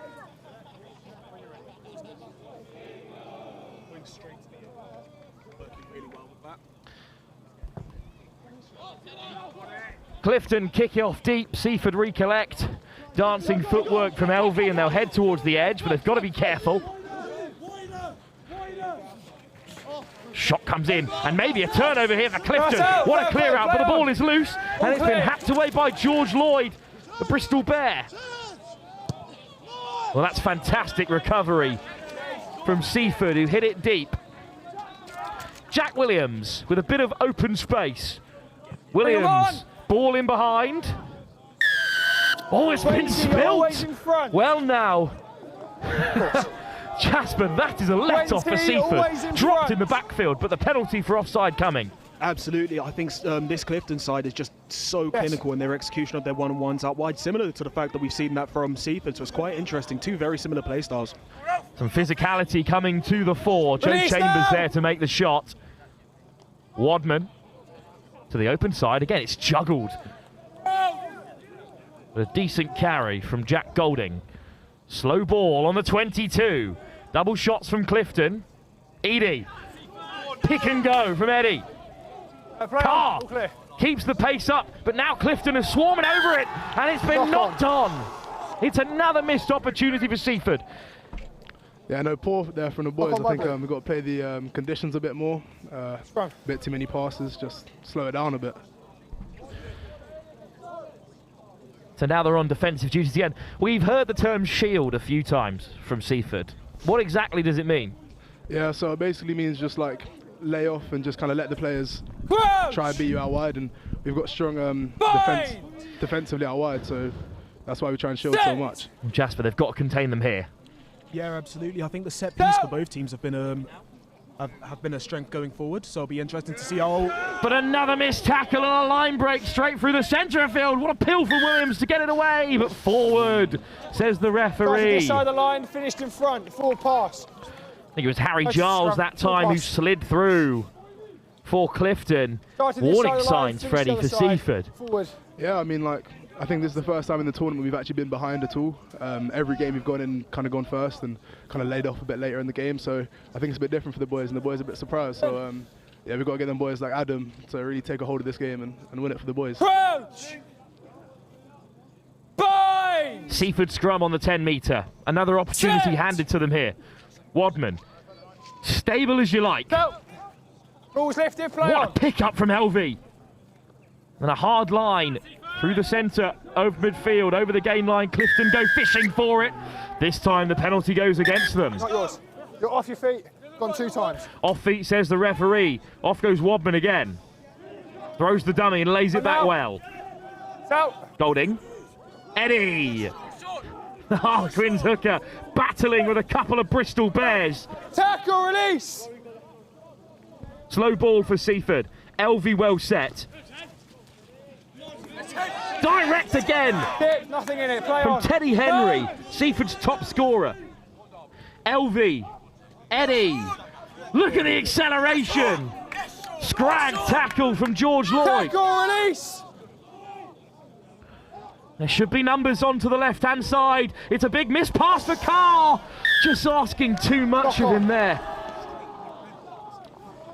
Yeah, it's a bit of the same. I think just too many times messing up out wide. If we keep it a bit more simple, play to the conditions, it'll be a bit better. But Playing in the right areas though, Jasper, but they need to contain Clifton on the counter. Twice there's been line breaks from here. One led to a score, one nearly could have. The pass didn't drift forward. Yeah, absolutely. It's been a long day at the office. It's been a long day at the office for everyone here. So we need to understand that the pitch has come under serious strain. If you tighten that, you know your change of direction in attack and defence is going to be slower. Defensively, your job is to react. So perhaps we need to see them just tighten a bit and trust their inside man while also working hard. There's a man in the pocket for Clifton. Go. It looks like they're going to dink it out the back. Great read from Seafford. Just a knock on. Oh, it's good scramble defence. Just gone forwards. Almost an interception there. Fantastic work from the captain, Wadman. Scrum. What kind of captain is Oscar Wadman, Freddie? Yeah, I mean, our normal captain is Josh Andrews, but he's a Harlequin, so he unfortunately couldn't play today. But Oscar is such a big leader. I mean, when he steps in, he's one of the greatest people I know, like when it comes to leading the pitch. So yes, yeah, he's decent. It is, yes. Another early change for Clifton. 14 off the back. Unfortunately, yes. Okay. Time's on. a key player for them has taken a knock, and that's a big loss. Bristol Bears, Zatkin Davenham Lovell, who's unfortunately had to leave the field. So new scrum half into play. What impact can he make? Good scrum from Seafford. It pops out Wadman's way, and he's over. Always out the base, tries good. New scrum half for Clifton, and his first feed of the day has gone awry, and Seafford latch upon it. You've got to take those chances, Freddie, when they come your way. Always out the definitely. back I think that's what we've been so good at this tournament. Out the back you've seen Orders, Churchyard, Teddy. They've really been clinical in those situations, so it's been class. Wadman knocks over the extras, and that means that at half-time, Seafford will lead by 2 points in the wet weather on home soil. Oh, Jasper, what a time to score. That'll change up the team talk. Absolutely. I'd imagine as from the coaching perspective, you've just changed what you're going to say straight away. I mean, that is exactly what I was talking about being direct from the set piece. Absolutely amazing. You take what you get. The conditions are horrible. Legs are tired.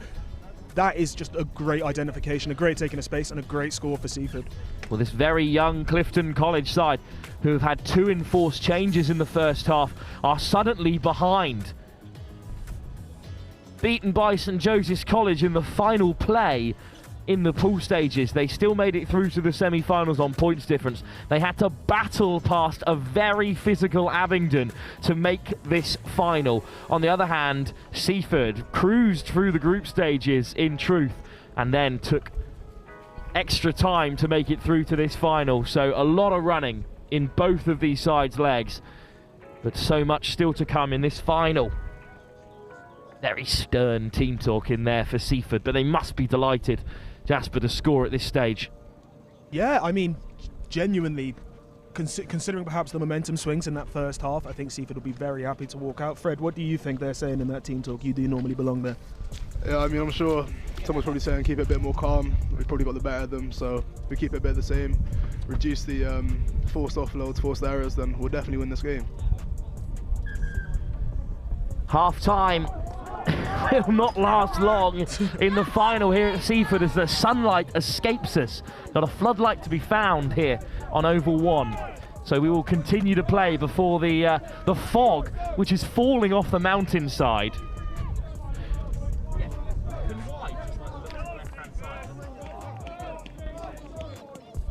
Well, you can just see the fog rolling over the hilltop here. We're going to race to the finish at the beautiful Seafford College. What a background for a game of rugby here on Oval 1. Clifton now playing left to right in the second half. They'll nudge us off. They trail by just 2. Little grabber short, trying to catch them unaware. Well, you've both had a very similar reaction there, because he went feet first, unfortunately, from the kick. Just a knock on in the end. Yeah, to be fair, I'm surprised that Harry Liddell kept his head there. Normally I'd see him with a bit more of an angry reaction than that. But. Well, he knows his place. He's taken control. I'm not sure Yestin John meant much of it, but goodness. Yeah, absolutely. That's coming together. Absolutely. It's actually, I think it's a very clever option to take. Just that execution, those last minute seconds, I think just got it slightly wrong. Sam McLaren-Clark, hero of the semi-final, on at scrum half and battling away with John. It will be Seaford's possession. Watkins!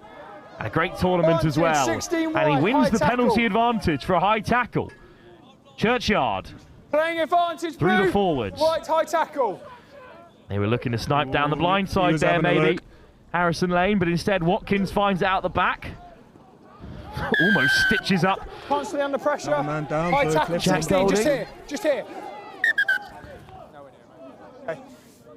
Well, it is Max Jones who is leaving the field, and he will be replaced, and then the game will get back underway. 7's gone off that side, replacement's on there, time's So on. not a bad start to the second half for Seafford. High tackle, 16. Churchyard. Watkins! Another great carry! And a lovely offload, and now they're away on that right-hand side. No hands now! Good momentum for Seafford. Churchyard has offside. moved in at fly half, and with the penalty advantage, he'll slip through. Churchyard finds the offload. Sam McLaren-Clark always there in support. Eddie plays 9. Golding. I think there's still an advantage coming for Seafford here, but Golding will not be stopped. Quick ball for McLaren-Clark. Churchyard. Go on, Ted. Henry onto the outside, dealt with comfortably there by Clifton, but Seafford deep in Clifton country. Eddie, big run up, always backwards. Good shot from Clifton, but they're off their feet. Straight off your feet. And the penalty comes Seaford's way, and the tide of this final starting to turn. McLaren-Clark, Churchyard, what a shot! Possession dislodged, Seafford miss out. I got knock on. He's going to feel that one in the morning, I'm telling you. I've not got anything That's clear. a huge hit to dislodge the ball from Adam Churchyard. And oh, Freddie, that's a missed opportunity for Seafford. Yeah, I mean, it's been like that a bit of the whole game. I think we get into the right areas, and then that kind of last bit's the poor bit. But like, all in all, that's class from Churchyard in the lead up, and one more chance like that, I'm sure we can work. What a hit to keep Clifton in it. Justin John now to feed the scrum, and they're stacked up on this right-hand side for Clifton College. Set. Down. And the ball is going to come this way. Hint of a 2-on-1. Not an easy ball to take. But Clifton in possession, down Just shy of the 22. Hail Mary over the top, but it might work out for them here. Chucking the ball around in their own half, and in the end, the penalty will spare their blushes. Just here. That's it, play on. Quick tap. Clifton keep the pace of the game alive. Cross field. Hold on now. There's plenty back for Seafford. Good take from Churchyard. He is wrapped up. And yes, St John looking to get over the ball. Little tip through the forwards again. What a tournament Alfie Hunt's had over in support. Yes, Jack Mills. Hard line from the new man. But in the end, it's knocked on. I mean, a points for that. You just got to be lost for words. Serious rugby coming in terrible conditions. Perhaps just one too many from both sides, causing those, I was going to say unforced errors, but they're definitely being forced by two very dominant defences. Coming or going?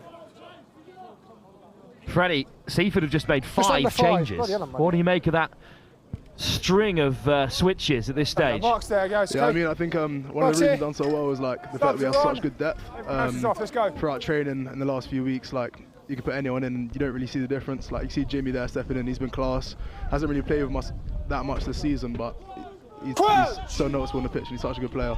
And I think that's why he's doing so well. Yes, St John to feed this scrum for Clifton.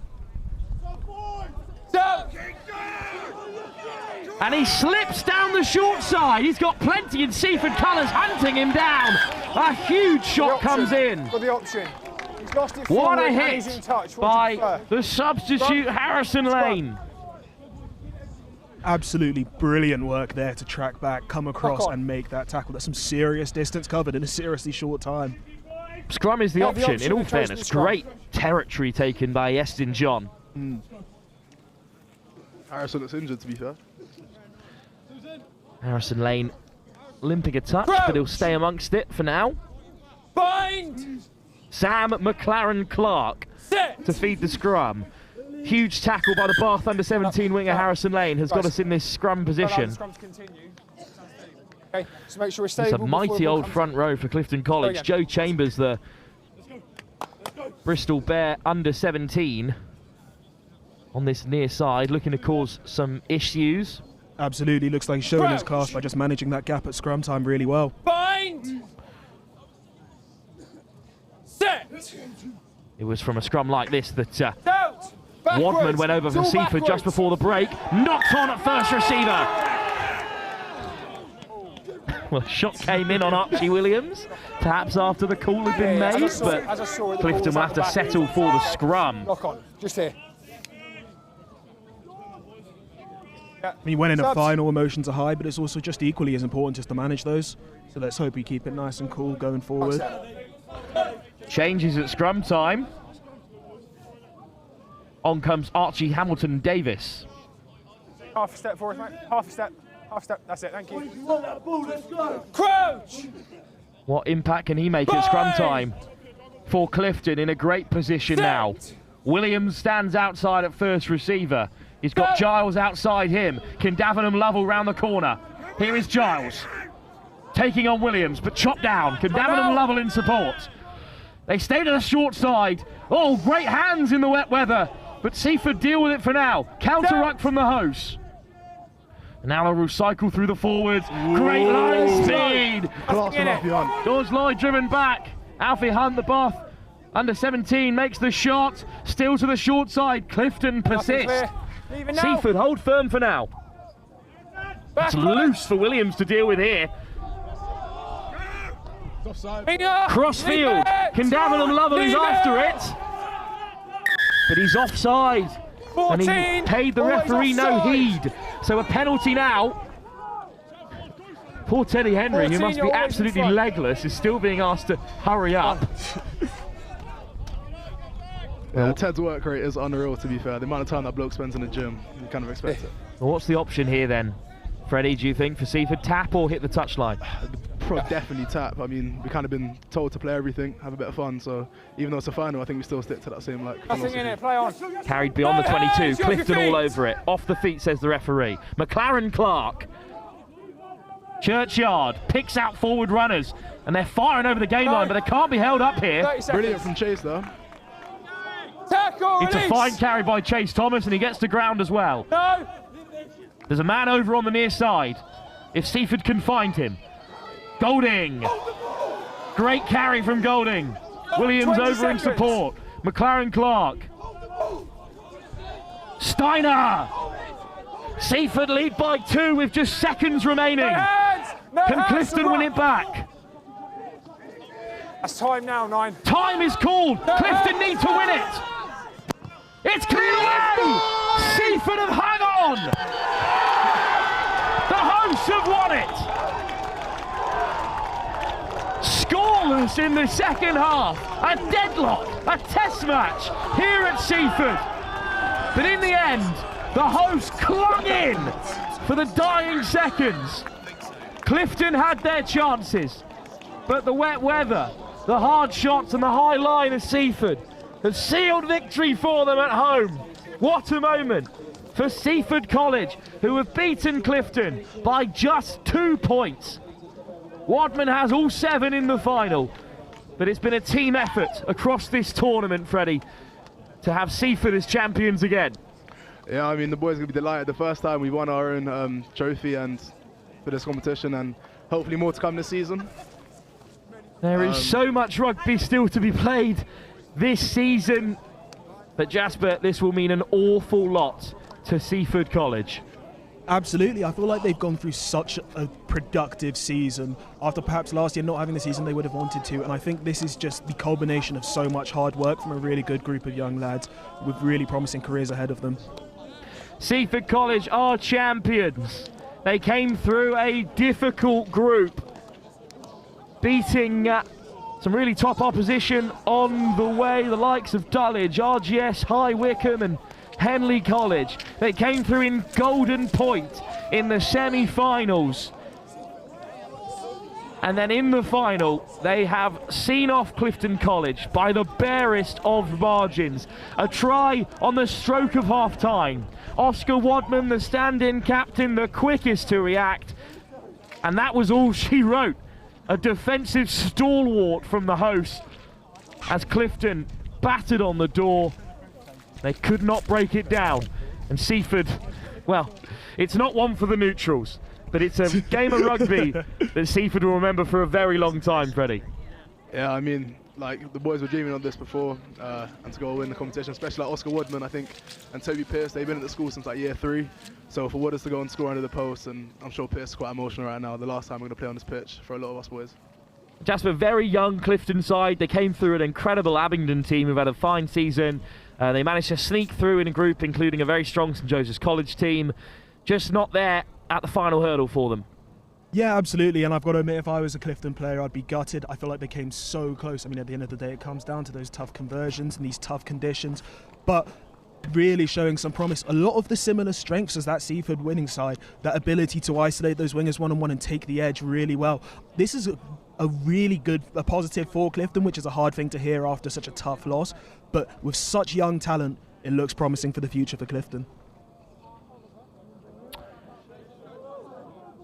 Well, Angus Savage and Sam Bork are gathering in the centre of the field, so I'll throw you down to those two who are, I think, going to try and grab some victorious Seaford players. Thank you very much, Wilf. Wow, what a final that was. The drama, the late drama, the wind, the wet, the mud. And I believe I've got the Seaford College skipper alongside me. See, Oscar. How was that, Oscar? Tell me everything about it. It was good. It was a cracking fixture. I just want to shout out the Clifton boys and everyone who's come down today in these horrible conditions. We've stuck at it all year. We've talked about it and finally got out on the win and got the win. The weather came in. It was wet. It was horrible. But you boys held out. You had to dig deep, but you've got some serious boys in there. That's right, we do. We've worked all season. A couple of boys out to injury, unfortunately. We're playing for those lads today 100%. Like, everything we do is about, as a team, we talk about our 4 pillars: effort, energy, enthusiasm, and respect, courage, teamwork and trust. And that's today. We're showing that all through the spirit or the badge. And you had to show that spirit in the semi-final. Golden Point you got through on.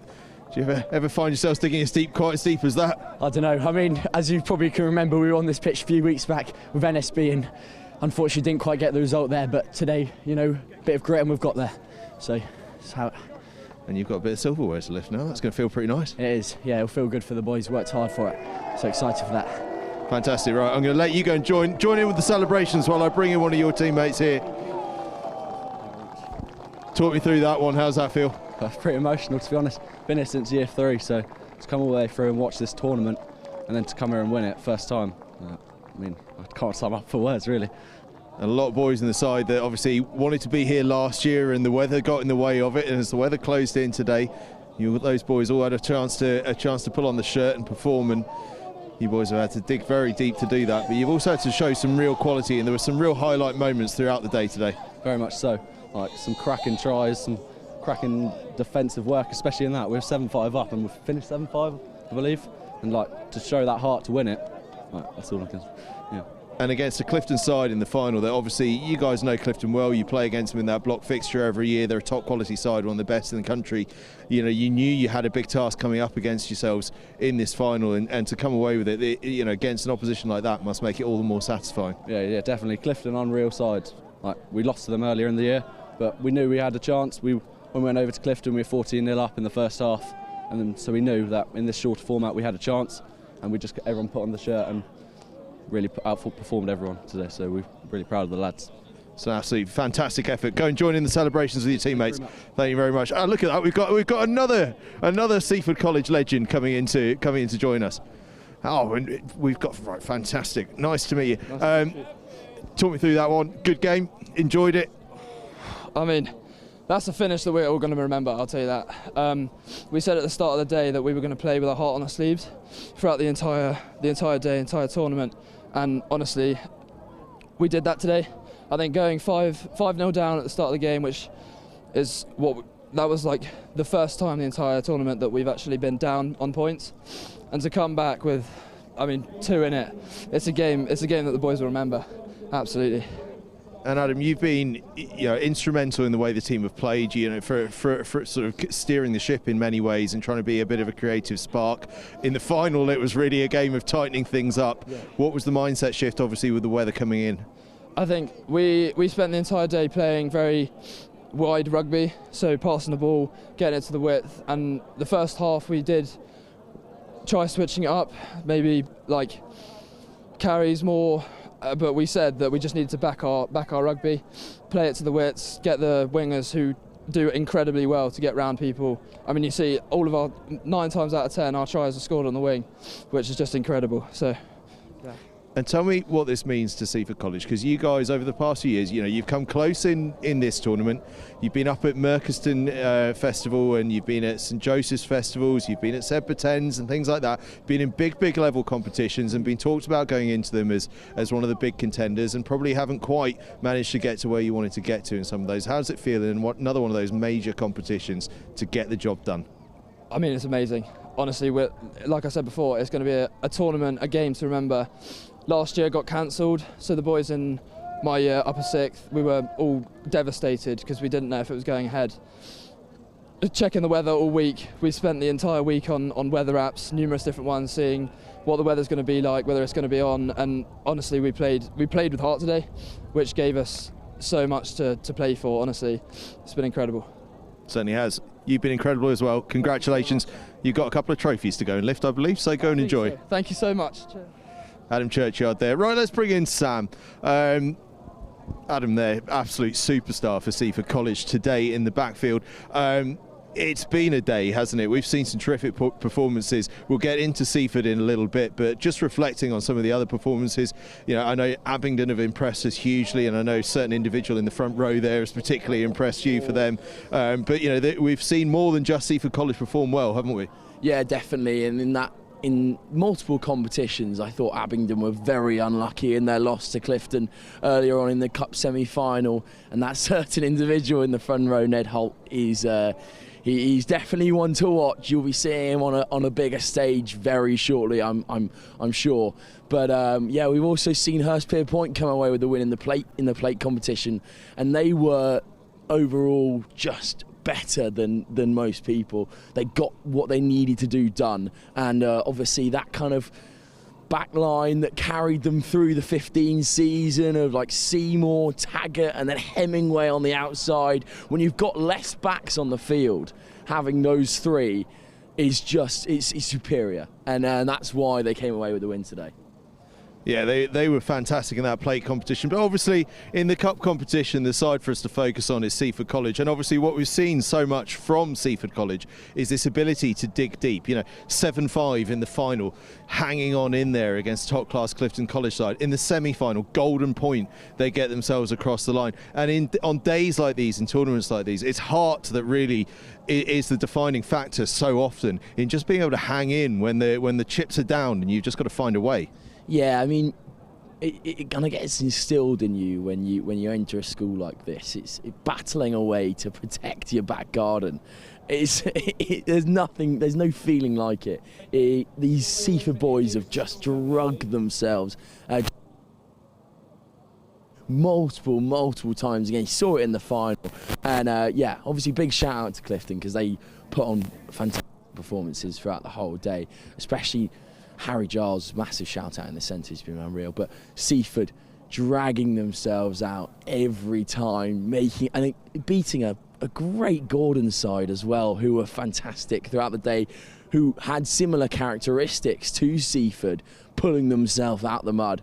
And there's no feeling like it for this Seafford side. Obviously, having it cancelled last year, we spoke to Toby earlier, first time on the pitch in this Seafford 10s competition, checking the weather apps all week, going, is it going to be on this year? Am I going to get to put on the shirt of the famous Seafford 10s? And they've done it. They pulled themselves. They've protected their backyard. And I mean, it's just such a setting, this place as well. And very lucky to be able to be here. And these boys have shown up and shown out, and it's great to see. Certainly is. Right, we're about to get underway with the presentation. Sean Thompson is on the mic, Director of Rugby. I believe he's going to be reasonably quick because the rain has started to come in, and also the fact that Ipswich have beaten a hasty retreat. It's a long way back to Suffolk, so they won't be here to pick up their Vase trophy. Vase trophy? It is a trophy. It's the vase. They won't be here to pick up that. But obviously we've got the cup, the plate, the vase and the bowl to be awarded. And Wilf has joined us. Come step in here, Wilf, because we've been talking a bit about what's been going on in the other competitions and reflecting a little bit on Seafford. But obviously you were there in the flesh to commentate through the semi-final and the final. And it feels as though the real lesson from this Seafford College side, particularly in those last two games, is all about heart, really. Yeah, the final is not a game that in itself will live long in the memory, although Maxon Holland has just one try of the tournament for that finish, and they ran it in from a line out on their own 5 metre in this weather and then fended off Ethan Carr, who's like one of the best players here, in order to score. So it was a very cool try, but Oscar Wadman fell over the ball before half time, and then the second half nothing happened. Genuine, just people very, very wet and very tired and very talented blokes running head first at each other for 10 minutes. And they talk about shield defence, they call it the shield here at Seafford. It's basically just everyone sort of loops up, closes the gap, gets up, eats up the space, and that is one of those uncoachables where you've just got to get back to your feet and just eat the space. You've got to get up all the time. You've got to keep the line speed high. And that was a performance really. Adam Churchyard got player of the tournament, but the whole Seafford team are fantastic. They had 3 10s on rotation who were all class, and they had 2 fantastic 9s, and then they had a big pack who were just constantly up in your face. And in the end, that's what got them through, both the golden point in the semi-final and in that absolute, trench warfare-esque final where the only thing to do was stop the opposition. And that is, in the end, that's what happened. And they deserve to win it. And, they've never won the 10s before, which feels really odd because they've had some really good teams here. I almost feel like they would have had a good go at things last season as well, A shame that the tournament couldn't go ahead. And it's They've just said thank you to the ground staff. But yeah, it is an unbelievable achievement that this tournament went ahead in the weather we've had over the last 2 weeks and the weather we had today. But the pitch held up really well. It wasn't the pitch that slowed down the final, it was just the ferocity of the two teams. So yeah, great day, and I'm really pleased for Seafford, but I'm also really pleased for that very young Clifton side, because there are a lot of under-17s in there, you know, a lot of players who have got a lot of rugby still to play for Clifton College, and it was good to see them cut their teeth in a game as big as that. It bodes well, doesn't it, for Clifton College in the future and for next season in particular. We spoke to Adam actually just after the game, and I was asking him the question about how in recent times Seafford have gone into a lot of big tournaments. This one, the St Joseph's Festival, in years gone by the Merchiston Festival, and they've been talked about as one of the favourites or a dark horse along those lines, and they've not quite managed to get it all to click. Sometimes a tricky group or whatever. Now they finally get the job done in a big tournament where they were one of the favourites. Could this be an opening of the floodgates for Seafford, where suddenly they've got that confidence of being able to get these jobs done rather than just being a contender and actually getting all the way to the finish line? I'm not sure, to be honest, because I think it says more about the sort of levelling up of schoolboy rugby, where, you know, there is sort of like a top tier of a couple of teams that, because of their size or their history or their location or their facilities or their staff, will always be gunning for, you know, top of the Daily Mail trophy. But I think the level below that, you know, not very far below it, you've got teams that have come here today and had good seasons, like your Abingdons or, you know, your St Joe's Colleges that came in played well, or your Seafords, where, you know, that level slightly below maybe your NSBs and your Sedbers and your Blackrocks when they come over, and teams like that, you've got a massive, it's like a growing middle class of schoolboy rugby. Do you know what I mean? It's like you know, it's like a sort of there are so many school teams now that could absolutely give your Millfields, your Kirkhams, your Sedbers and your NSBs a really good game, but they can also go and win tournaments. You know, they could win, you know, your Ardguess High Wycombes can make the final at St Joe's, and they can make the final at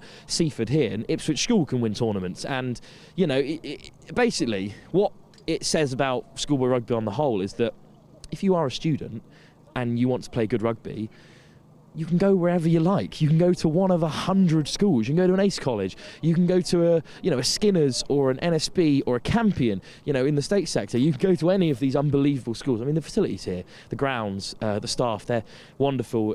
And you can come here and you can win stuff. You don't just play good rugby. You don't just get picked up by an academy. You can win stuff. And it isn't just Seaford that are going to benefit from that. We've seen Hurstpierpoint Point. I'm so glad, you know, they won the plate, because they're just a great team and a really tight-knit group of talented players. I'm so glad Abingdon have had their undefeated season. You know, that's what this year has been about. I'm so glad that, you know, Epsom, Whitgift can both make National Cup semi-finals for the first time in, you know, 5-6 years. It's great to see that there is a sort of levelling of the playing field, I think, in schoolboy rugby. And that's really exciting for us, because we're not going to see the same teams in the final of every tournament as we head into the 7s and 10 season proper. Wilf Kemsley, the champion of the middle classes. Superb. You're right, though. It does feel as though the playing field has been levelled, and anyone can do anything on any given day. And we've seen that today with Seaford College. Seen it over there, Henley College on debut. They've just picked up the bowl after a terrific effort on debut. And it was a tough start to the day for them, but they've come through well. But now I believe we are moving on to the try of the tournament. There we go. Well, we had breaking news earlier on. Who is it that's got the try of the tournament? It's Max and Holland of Clifton, their opening try in the final. Of course, if you're watching, you would have just seen it. From the line out, soft hands, little loop round the corner. Condavenham Lovell hits a really nice hole, picks out Max and Holland, who you don't think has the pace. Ethan Carr is right up on his heels, and he grabs him and he throws him away and runs over and scores. It was a really cool try. It's a shame that Clifton just couldn't kick on from there. In fact, you know, they got sort of camped in their own 22 for the rest of the half, and then Wadman scored, knocked it over from under the posts, and then they couldn't split through at the end of the final. But yeah, really deserved winner. There have been some great tries. Fionn Flaherty's for Gordon was fantastic, and I think if Gordon was still here, he might have won it, but unfortunately they dipped. So, you know, Clifton well deserved that try, and the fact that you could whip it out in a final as well is pretty special. The fact in these conditions, exactly, the weather was awful at that point, and they still scored an absolute screamer. So yeah, I mean, It's a popular home win on the. I believe that's player of the tournament, Adam Churchyard, and Wilf. You were exposing how great Adam Churchyard has been. I think when I asked you, Sam, I'm just going to pull you around the corner a little bit in here. We've been trying to expose, talk about who was good in this player of the tournament award, and you were a champion of Adam Churchyard right from the start. Yeah, absolutely, because they weren't like a one-man team at all, Seafford, not at all, because you had Elvley who could slip in at fly half. Gus Ford got injured in the semi-final and wasn't able to take any further part, and Elvley came on in extra time during Golden Point and strung things together. Churchyard started at 15, great boot, great under the high ball, slipped into fly half when he needed to as well. So yeah, he was great, and he was just really handy, really solid, and he kind of epitomised what Seafford do so well, which was they were just really, really technically sound, and they just worked really hard. So Jack Golding in the back row, or their six as well, who you spoke to after the game, Pierce, he also could have easily taken that award because they were both fantastic. Sean Eady as well, the hooker from Harlequins, could have also taken the award because there were so many players. McLaren Clark could have done it as the replacement 9. He could have got player of the tournament because he was fantastic when he came on. But yeah, really glad that Churchyard won it because, as you can hear, such a popular figure as well in the Seafford camp. It's just as well that we don't get too much of a say on it. Otherwise, we'd be chucking them long lists of about 150 odd. Sam, I want to talk to you about the plate competition because they're going to be coming up in a moment, Hurstfield Point College, to collect their trophy. A terrific level in the plate competition. Obviously, a lot of the teams in there missed out on a place in the cup semi-finals by the smallest of whiskers. But you ended up with a cracking final in the end. Yeah. And in fact, sorry, just to jump in, a cracking semi-final before it. That's very true, and again, I want to give a massive congratulations to Hurstfield Point. As Will said before, it's so good that they are on that level, and we've talked a lot on several podcasts about Ned Taggart, and he is the catalyst. He loves Ned Taggart, absolutely loves Ned Taggart. The guy, he's Mr. Consistent, doesn't really make a lot of mistakes, and then when you've got Seymour and Hemingway on the outside, as we said before on live here, having those three link up in a back line in a 10s tournament when you haven't got many backs on the field is so hard to defend against, because you've almost got three completely different players who do one thing excellently. Seymour with his boot, Taggart with the consistency of being able to run at 12, and then the gas of Hemingway on the outside. It's so hard to defend against. But also, on the flip side of that, Epsom showed very similar characteristics to Seafford today, where they just dragged themselves out of a hole constantly. And then also when you've got Carty on the wing, who can just basically run around anyone, it works very well. And that, I suppose, we don't like to talk about. We don't like to talk about the absences of players, but not having Carty in that final possibly had quite a big say in who won it. But yeah, Epsom again, they have a big fixture against Whitgift in a couple of weeks' time. It's going to be huge, and we'll see what happens. And bouncing back on Will's point, it's so cool that we get to see all this high-level schoolboy rugby. Certainly is. It's awesome. Right, lads, I'm going to let you go and get dry as we celebrate Seafford College lifting their trophy over our shoulders. We'll bring in a man who knows all about these lads. Christian Head, Director of Sport. Proud day for Seafford College, and the lads have done brilliantly. Amazing. The great kids. We've worked with them hard this year. They've done a lot of training in preparation for this, even with the weather, the less pitch sessions in the gym, theory stuff. And I think you've seen today with 21 players all involved, all chomping at the bit, working hard for each other, and we're just delighted with how hard they've worked, and I think it's credit to them. They came close against NSB, shoulda, woulda, didn't, so our lads are a bit gutted about that, even though they were kind of worthy winners on the day. So I'm just really pleased for them. For some of them, the last time wearing the Seafford shirt on their pitch, so it's just a nice ending for their school careers here as well as we build into the 7s and 10s. It certainly is, and it feels almost as though they've learned a couple of lessons from that NSB game about just how to play in these really tight fixtures. We saw Golden Point in the semi-final, winning 7-5 in this final and playing in that sort of dog-eared second half of just digging in, but a real sense of learning from them, but also just being able to just stick at it in tough conditions. Yeah, exactly that, and it's the first time we went behind today against Clifton, so you're looking going, right, how we're going to respond from this. Again, Gordon's, they pushed us really hard in the Golden Point there, and again I think this is just kind of epitomises where we're at as a school and our rugby programme at the minute. We say, an old mentor of mine, Trevor Barker from Craigs Wakefield, he would say, eating at the top table, and I think we're certainly there now. We've got some exciting things to announce for next year's fixture card as well. Sean's done a good job in kind of collating that together, so it's onwards and upwards hopefully, and we're going to keep building, keep working hard, and hopefully we keep kind of putting Seafford on the map. Certainly is. Exciting times ahead. It's been an exciting day as well. I mean, right across the board, you guys have obviously come out on top, but there's been an entire 16 teams have been absolutely excellent. We saw Henley College picking up the bowl on their debut. We've seen a fantastic Clifton College side get to the final. Your local rivals, Hurstfield Point College, picking up the plate against a good Epsom side. It's been, the depth of quality has been fantastic. Yeah, that's it. Again, you look at the programme and there's no teams there where they've got a good pedigree. It's good to get some of the ace colleges in as well. It's good. A good competition for us. We don't play them regularly, so it's good to get them involved in our 10s competition. And I think again with the academy window at the minute, some players are unavailable because they're doing that pathway there. So it's a great opportunity, I think, to start your season. Get some other kids involved, get a bigger squad. 10s is always a good. I personally think it's a great style of rugby because it's a shortened format. Because it suits you. Yeah, as well. Never got picked for 7s. But yeah, again, it's a good format and it's exciting. And I think having 2 good competitions either end of the 7th season, you keep your squads big, you keep them working hard, keep that kind of teamship value strong as well. So yes, it's a great experience, and again today's been an awesome day. I say Sean's done a great job in getting it all together. Obviously I'm delighted for John that he's got a good day as well to finish the Seafford rugby here under his kind of tenure.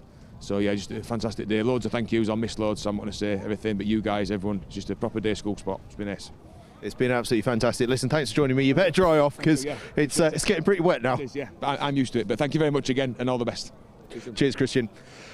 Right, let us get things wrapped up then here from Seaford College as Seaford over my right hand shoulder enjoy themselves with that trophy, well earned after a fantastic day's rugby. 16 sides have performed so brilliantly here at the Seaford Southern 10s. We missed it last year, didn't we? We were gutted to have it called off because of the weather. We've got it on this year and we've had an awesome day of rugby. Seaford have come out on top on home turf for the first time ever.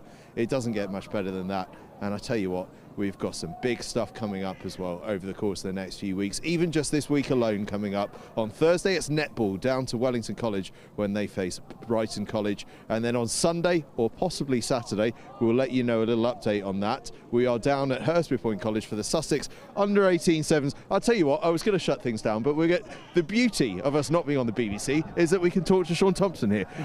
Sean, what an amazing achievement for the boys. Oh yeah, look, so proud of them. Brilliant effort. Tough, like Clifton were outstanding all day and really good in the final. We played them in the block and we knew they were going to be difficult, but no, the boys had to dig deep a few times today. Golden Point in the semi-final and then come through in the final. So yeah, really cool. First time we've ever been in our own final, so to win it is pretty special. And I just spoke to Christian actually, and we were reflecting on the NSB game just before Christmas, and obviously the boys were gutted at that one, but actually felt as though a few lessons have been learned in that, just in terms of keeping the heads cool in tough situations, and we saw that in the semi-final, Golden Point. We see it in the final, try down, get across the line, get the conversion as well, and just hanging on in there in a tough old second half to get the job done. Feels like the boys have really developed even over the course of 6 weeks. Yeah, look, we've been there or thereabouts in a couple of really tight games this year that we maybe didn't quite get over the line with, and so to do that, as you said, in both, actually all the way through sort of the second half of the day, like our last group game against Dulwich was super tight as well, and then to back it up in the semi-final and Golden Point, and then the grit sort of fight out that final was superb. The boys did so well, and actually so many of them, like 21 boys used across it, outstanding. Absolutely outstanding. And one of the other points we've been reflecting on is that you guys have probably been in pretty much every major competition that there's been for the last couple of years, and in every competition I think I've said you guys are either a dark horse or right there among the contenders, and you've found yourselves in horrible groups and stuff, and it feels like the world has been against you a little bit. To finally be in a major tournament here on home turf and actually get it done must be, on a personal level for you, but for all the boys involved and all the sort of support staff around, must feel very special. Yeah, incredibly special. Like you said, we've been there or thereabouts in some tournaments and maybe not quite got there, and I think that shows a bit of our journey as a school, that where we've been building over the last sort of 4 and a bit years since I joined. The rugby before then was building, and we've continued to do so. The fixture list got tougher, and I think because of that we're now a little bit maybe battle hard and a bit more streetwise, and yeah, came through today in a really, really positive way. So yeah, delighted for the boys. Tournament as a whole been fantastic, top to bottom. 16 brilliant sides here. We saw Henley College on debut picking up the bowl. We've seen some great work, you know, local rivals Hurstby Point doing really well, Ace College coming in the form of Gordons and giving you guys a hell of a test in that semi-final. Across the board it's been top level.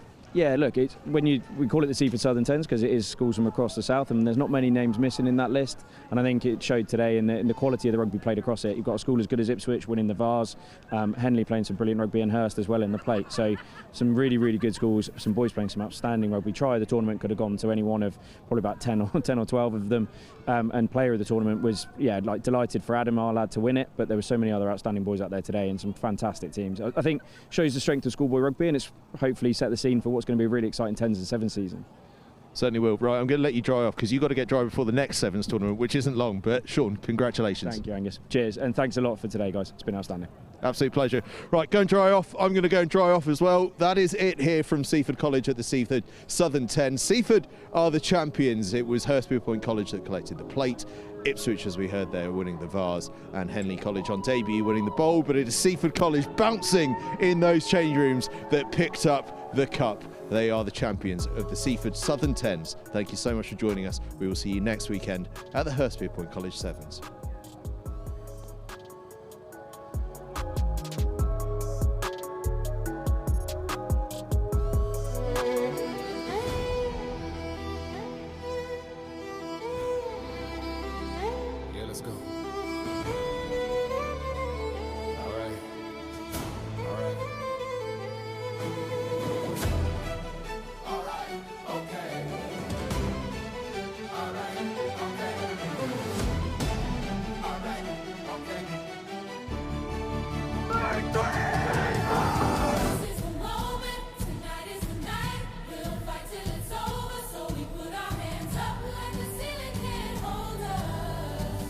Like the ceiling can't hold us. Can we go back?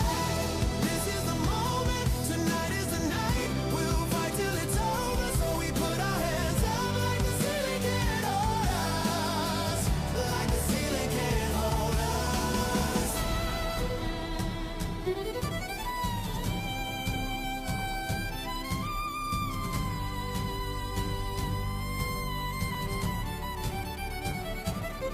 Let's go.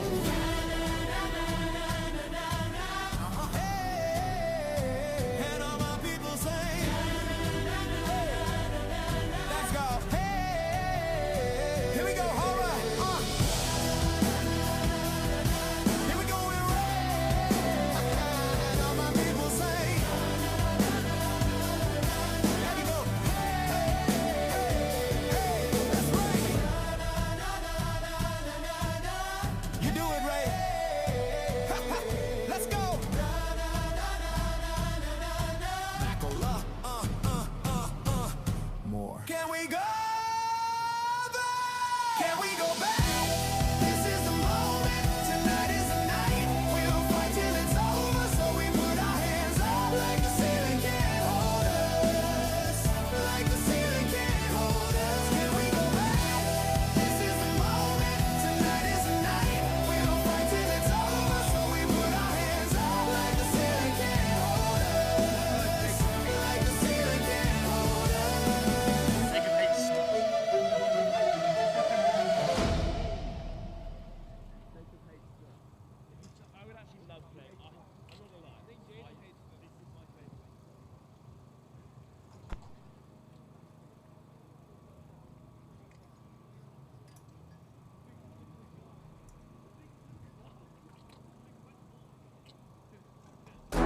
The right kit changes everything.